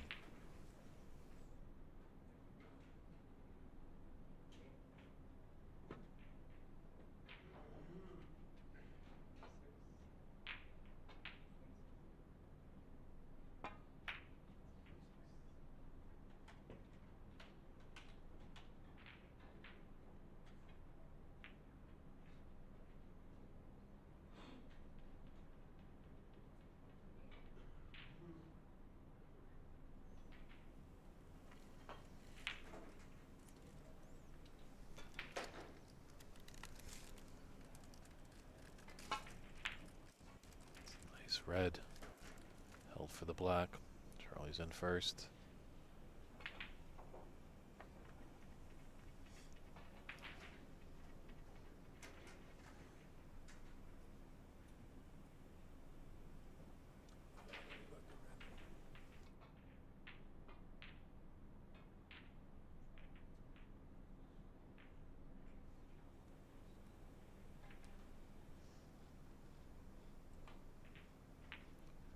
Looks like there's a little bit of tense moments on the neighboring table. So Charlie just waiting. Is there could be a deciding frame with Tom Lee Moore and Sharam Shagazi. Could be one frame apiece. Those are another two favorites potentially that could win this tournament.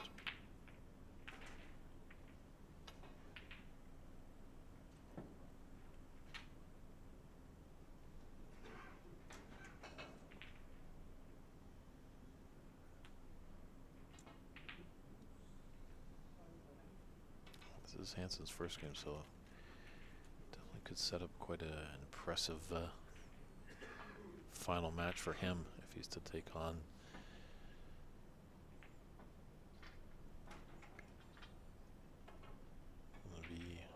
Schumler, I think.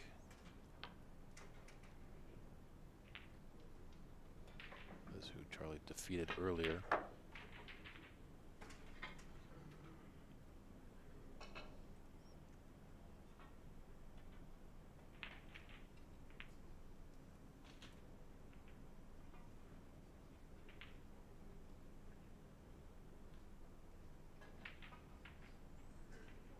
Before tuning in, thanks for the confirmation that Callum is from Romania, from Bahamar.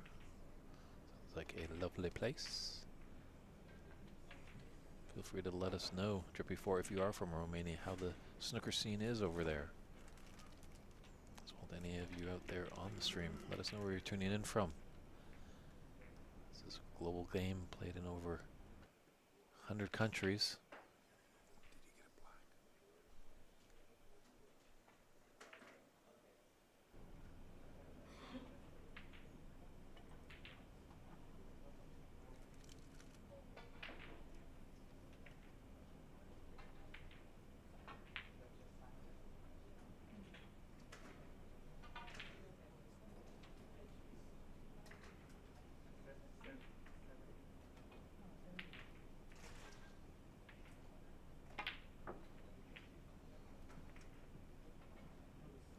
Get the better angle of that red. Thought maybe the rightermost red below all this gaggle of reds there.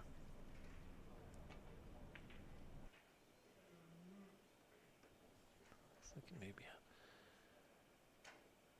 he's going to be playing top, so just running through, maybe flicks a little bit off that red. No, he could go straight through. This is the chance he wanted. He's doing well.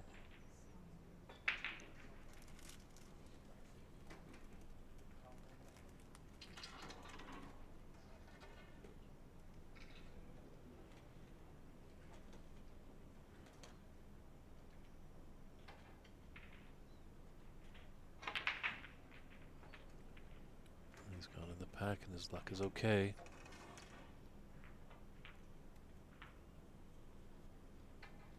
So he has a choice. There's a red into the right middle.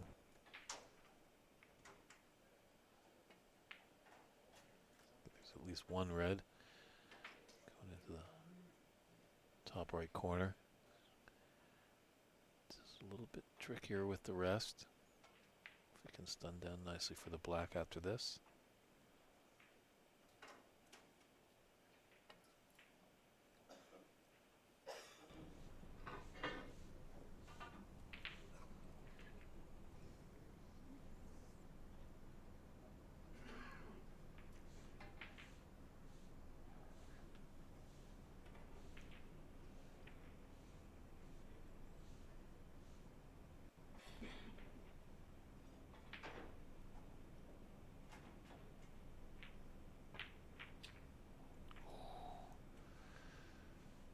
Tough with those sort of almost blind cuts.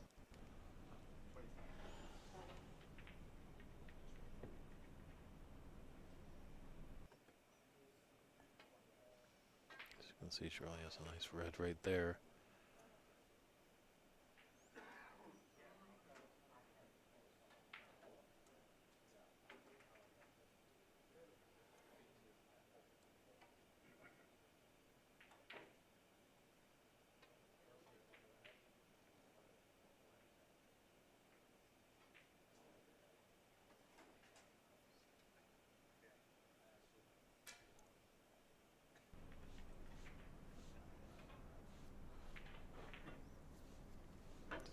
It's Charlie's chance to rebound here. It's a good blue into the yellow pocket.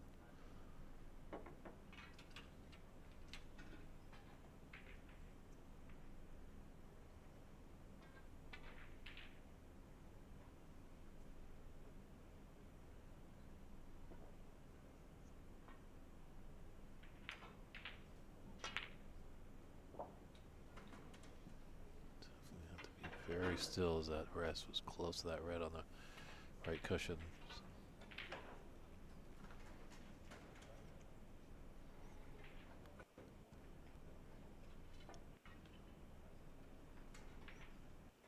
Might be able to float down nicely for this black.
faltered a little on that safety attempt. Giving Charlie a chance for mid-red to the right middle.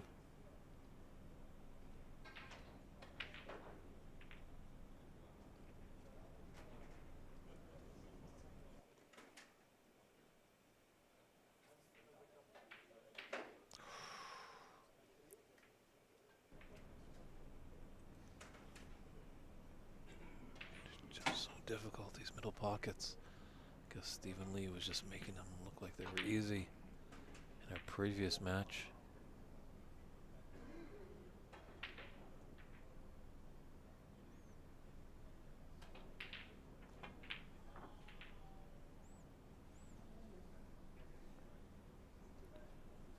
It is an active club here at the Embassy Billiards Club, so there's a few members of the public that are coming in and using the hay ball tables. So players might have to contend with a little bit of a noise. Ooh, ooh, ooh.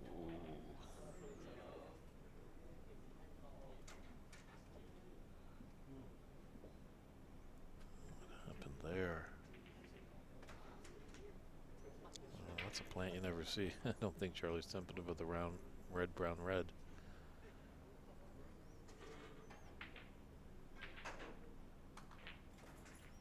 It's nice that the one red definitely is pretty close, but man, that's really tricky. And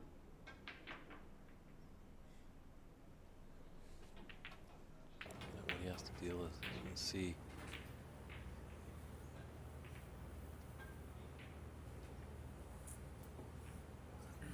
Sometimes you've got to tie up your laces, dig your heels in, and go for it. Obviously, has this red by the yellow, the top left corner.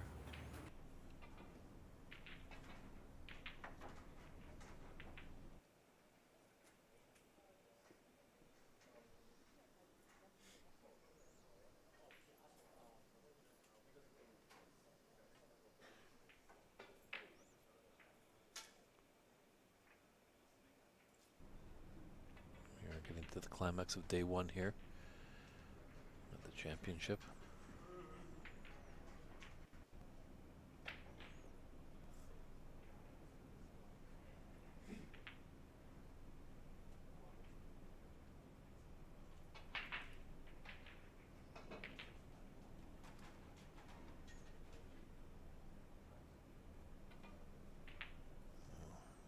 Here he goes, trying it out.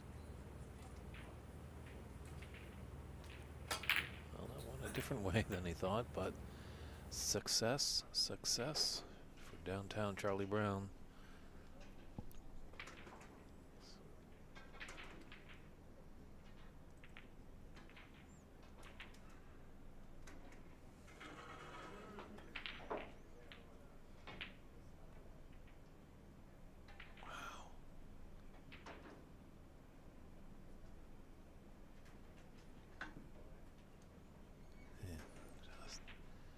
Just missing by millimeters. And the unfortunate part is he just gifts his opponent with a relatively easy red to get going. What can Hansen make of this?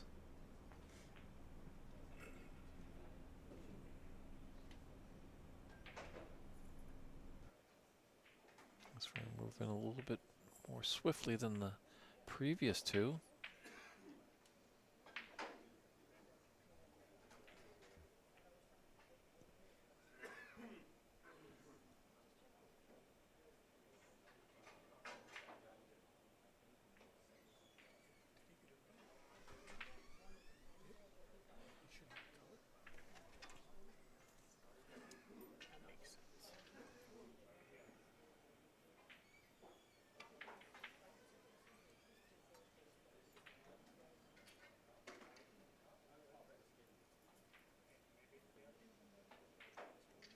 Didn't come too far back. Does have a pathway, as you can see this red coming right into your living room.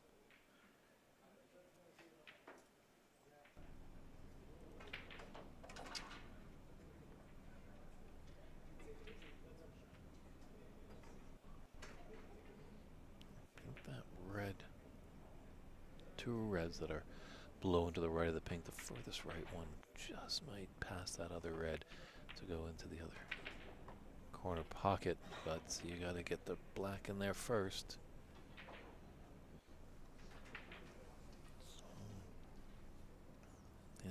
Hansen has been getting opportunities from Charlie, but he really hasn't been able to punish him severely.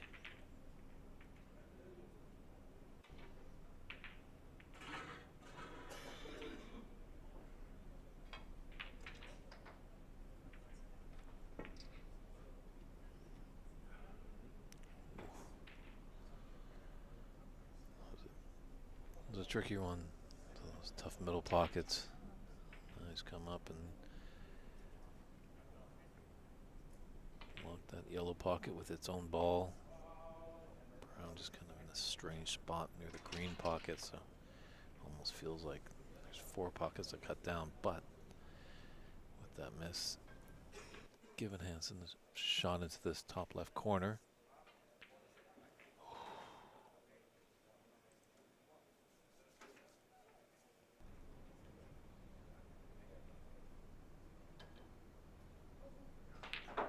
Seems like a championship boxing match with two heavyweights just exchanging blow after blow after blow.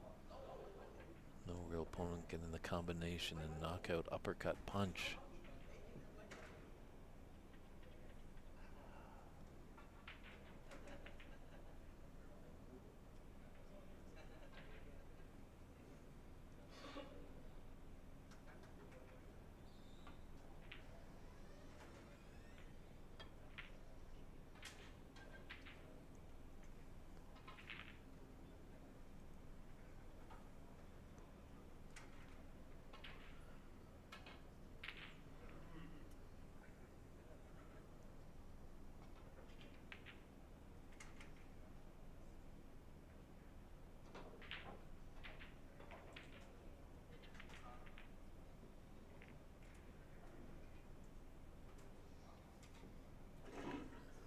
Again, Charlie's got his favorite shot, a red into a middle pocket.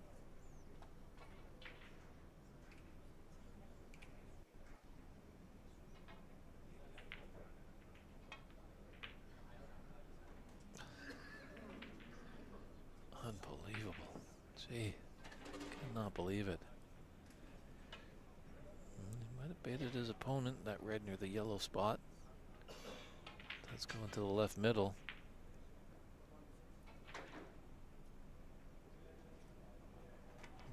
For taking it on, but boy, these middle pockets refuse a lot more than they've taken in this match.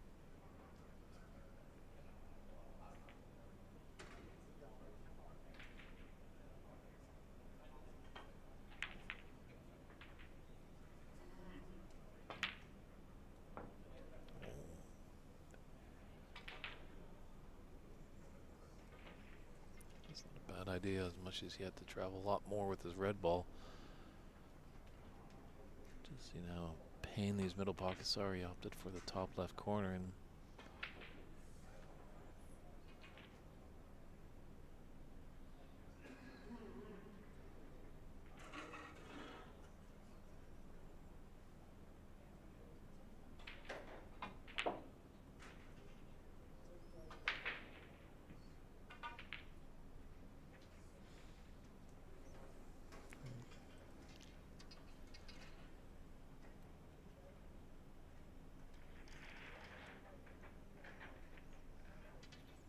a 30-point advantage.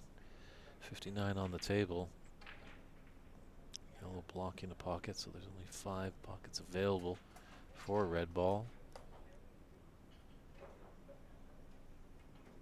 And there's no real easy pot to keep the break going after that brown for Hansen.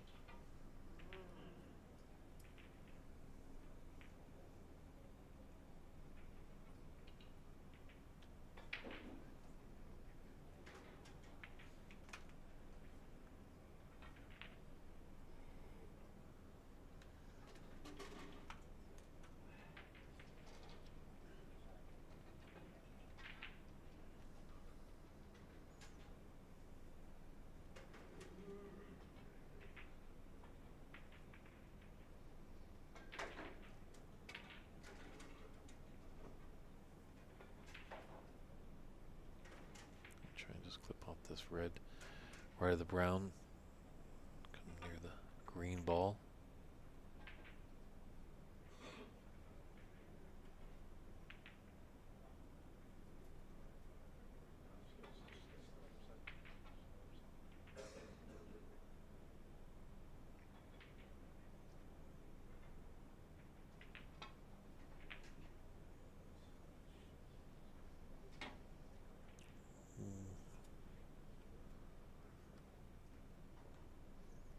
Not sure what's going on there. Maybe he's hoping that these middle pockets aren't as friendly to Hansen as they are to him.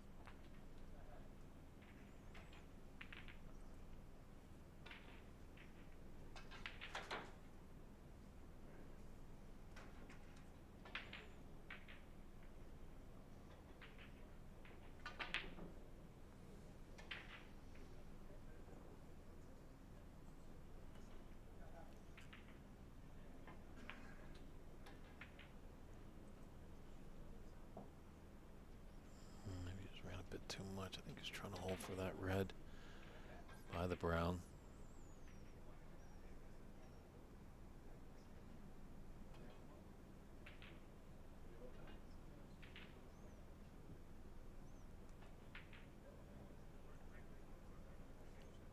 He might be tempted into a double here.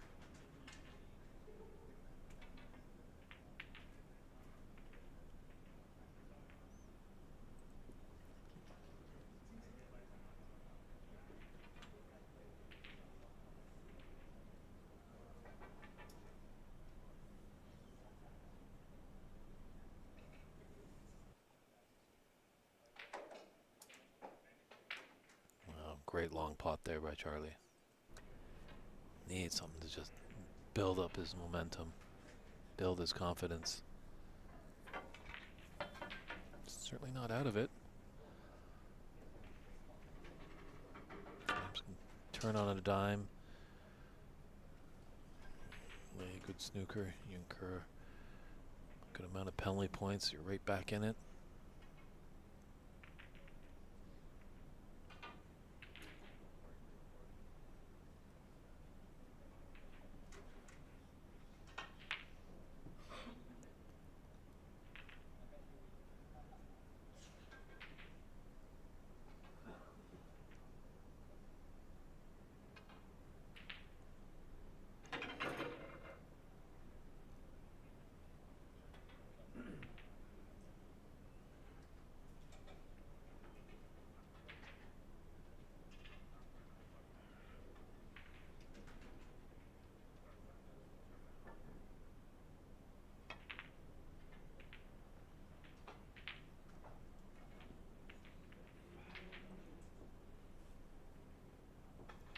Might have a path for this red by the yellow all the way down into the top right corner.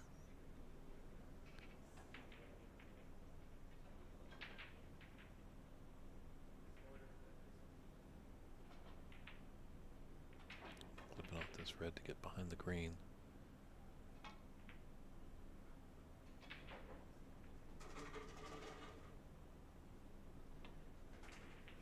Oh, that's a wonderful shot there. Great shot there by Charlie. That's why he's at the table and I am not.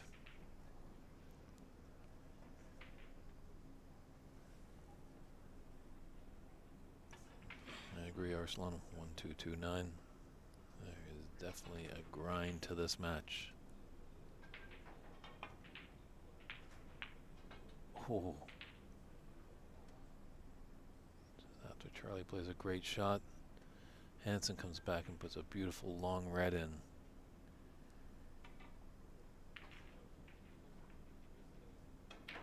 He's just having a look at the scoreboard.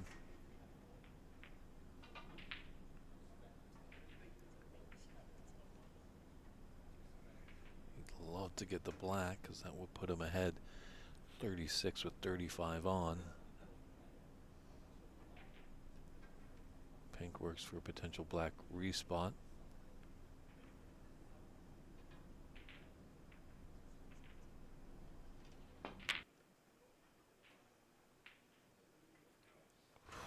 Wow, that would have been a tremendous blow to Charlie if that blue didn't go into the top left corner. Rattled around, shot close to the green pocket. We've seen that fluke drop in this match before. So 29 in and 35 on the table. Game on. Black's kind of tied up though.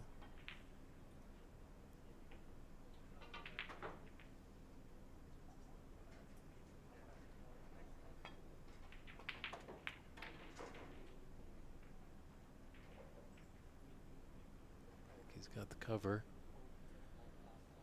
He certainly does. So, Charlie always does have that never die attitude. So Hansen's just going to try and swerve around. Successful hit. See how it was just a little pacey, just kicked out. Almost put Charlie in a lot of bother there as it almost rolled up to the yellow, but just a little pace, flicked it off. Giving Charlie a potential chance. It's a long red. It's no gimme.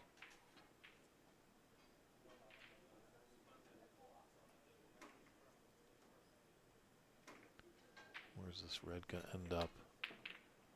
Oh, it's not good for the Canadian.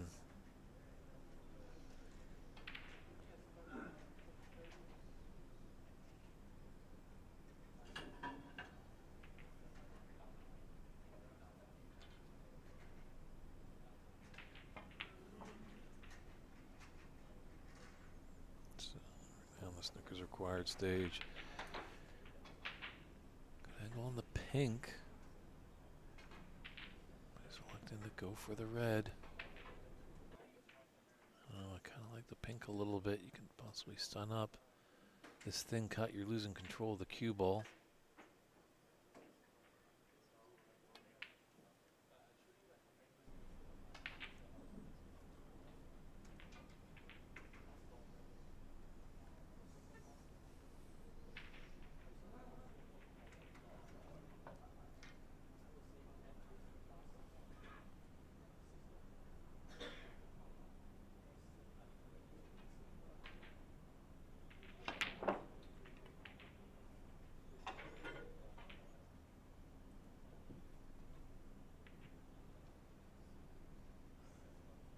Yeah, I think next time Charlie Brown comes to the table, it might be for handshakes.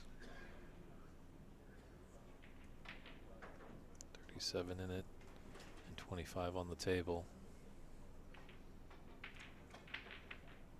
As much as he's his opponent in this match, Charlie will be cheering for Hansen in his next match.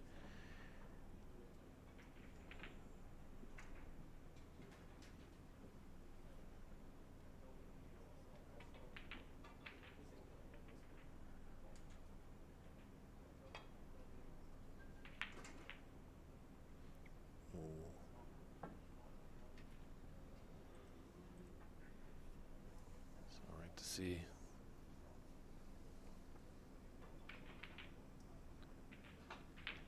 Arslan's wanting to, about this match, decide who goes into the 16. Actually, the top two in each group will be moving on, as we have 8 groups.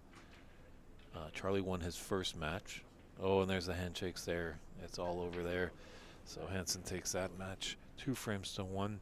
So just to conclude that point, Arslan. So Charlie has a win, match win. Hansen has a match win, and their other player in their group, Niv Shumwell, has lost to Charlie. So Hansen and Niv will be battling out. If Hansen's able to take that, he'll for sure be moving on, and Charlie will move on as well, as he beated Niv. So a lot of importance on that match.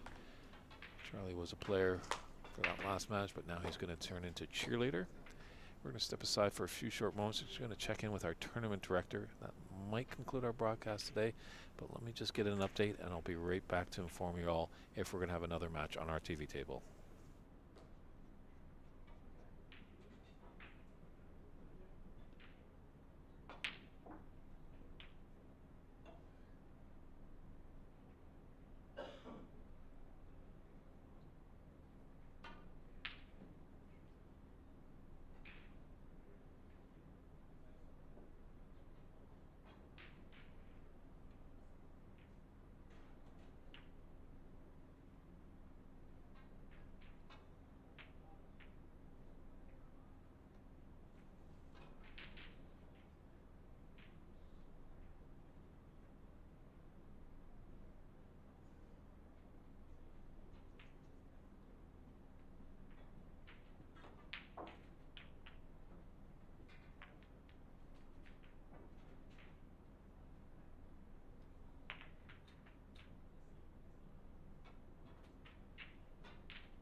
Hello again, everybody. I'm just going to keep the stream running and just an update right now.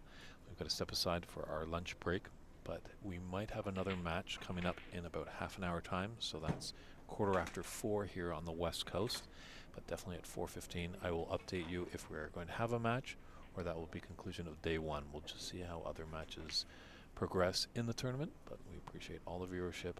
But this is your cue if you need to get a nice cup of coffee, a cold drink, or a little snack to eat, or some lunch as well.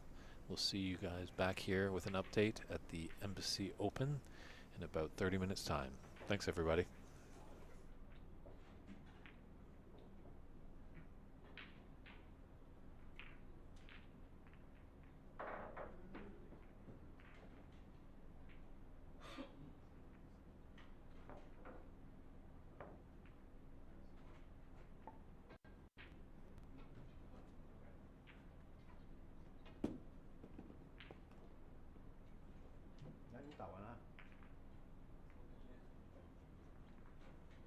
你想收起多久？那个人来了，他们先打还是我先打？啊，你先打。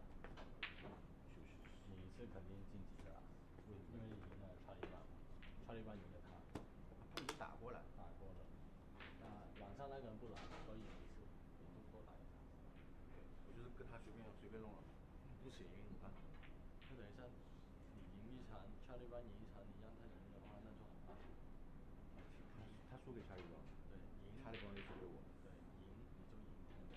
输不一定。但是输很难输。对，就是像上次一样的。对，就是正常打。OK， 不要有压力的那种打就 OK。8号。8号桌。8号桌。这个。对。这个还是这个？这个。向你学习。那我叫他训练小吧。可以。你给我个15分钟20分钟。我跟他说15分钟吧。不想让他练那么久。啊，对，跟他说。太坏了。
Okay,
Hey everybody, sorry for that little delay. I know I was going to be back here at 4:15.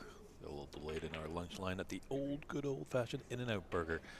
But there's not many matches we have today, so we're going to conclude our broadcast here on Ox Billiards and San Gabriel Embassy Billiards Club YouTube channel. We appreciate all your viewership all day long. Do come back and see us 10 a.m. tomorrow, 10 a.m. That's going to be the last 16. It's going to be interesting. They're going to be best of 7 matches. So stay tuned. 10 a.m. tomorrow, everybody. Thanks for tuning in. All those great comments. We look forward to seeing you tomorrow. Take care, everybody. It's David Burney saying good night from Embassy Billiards Club.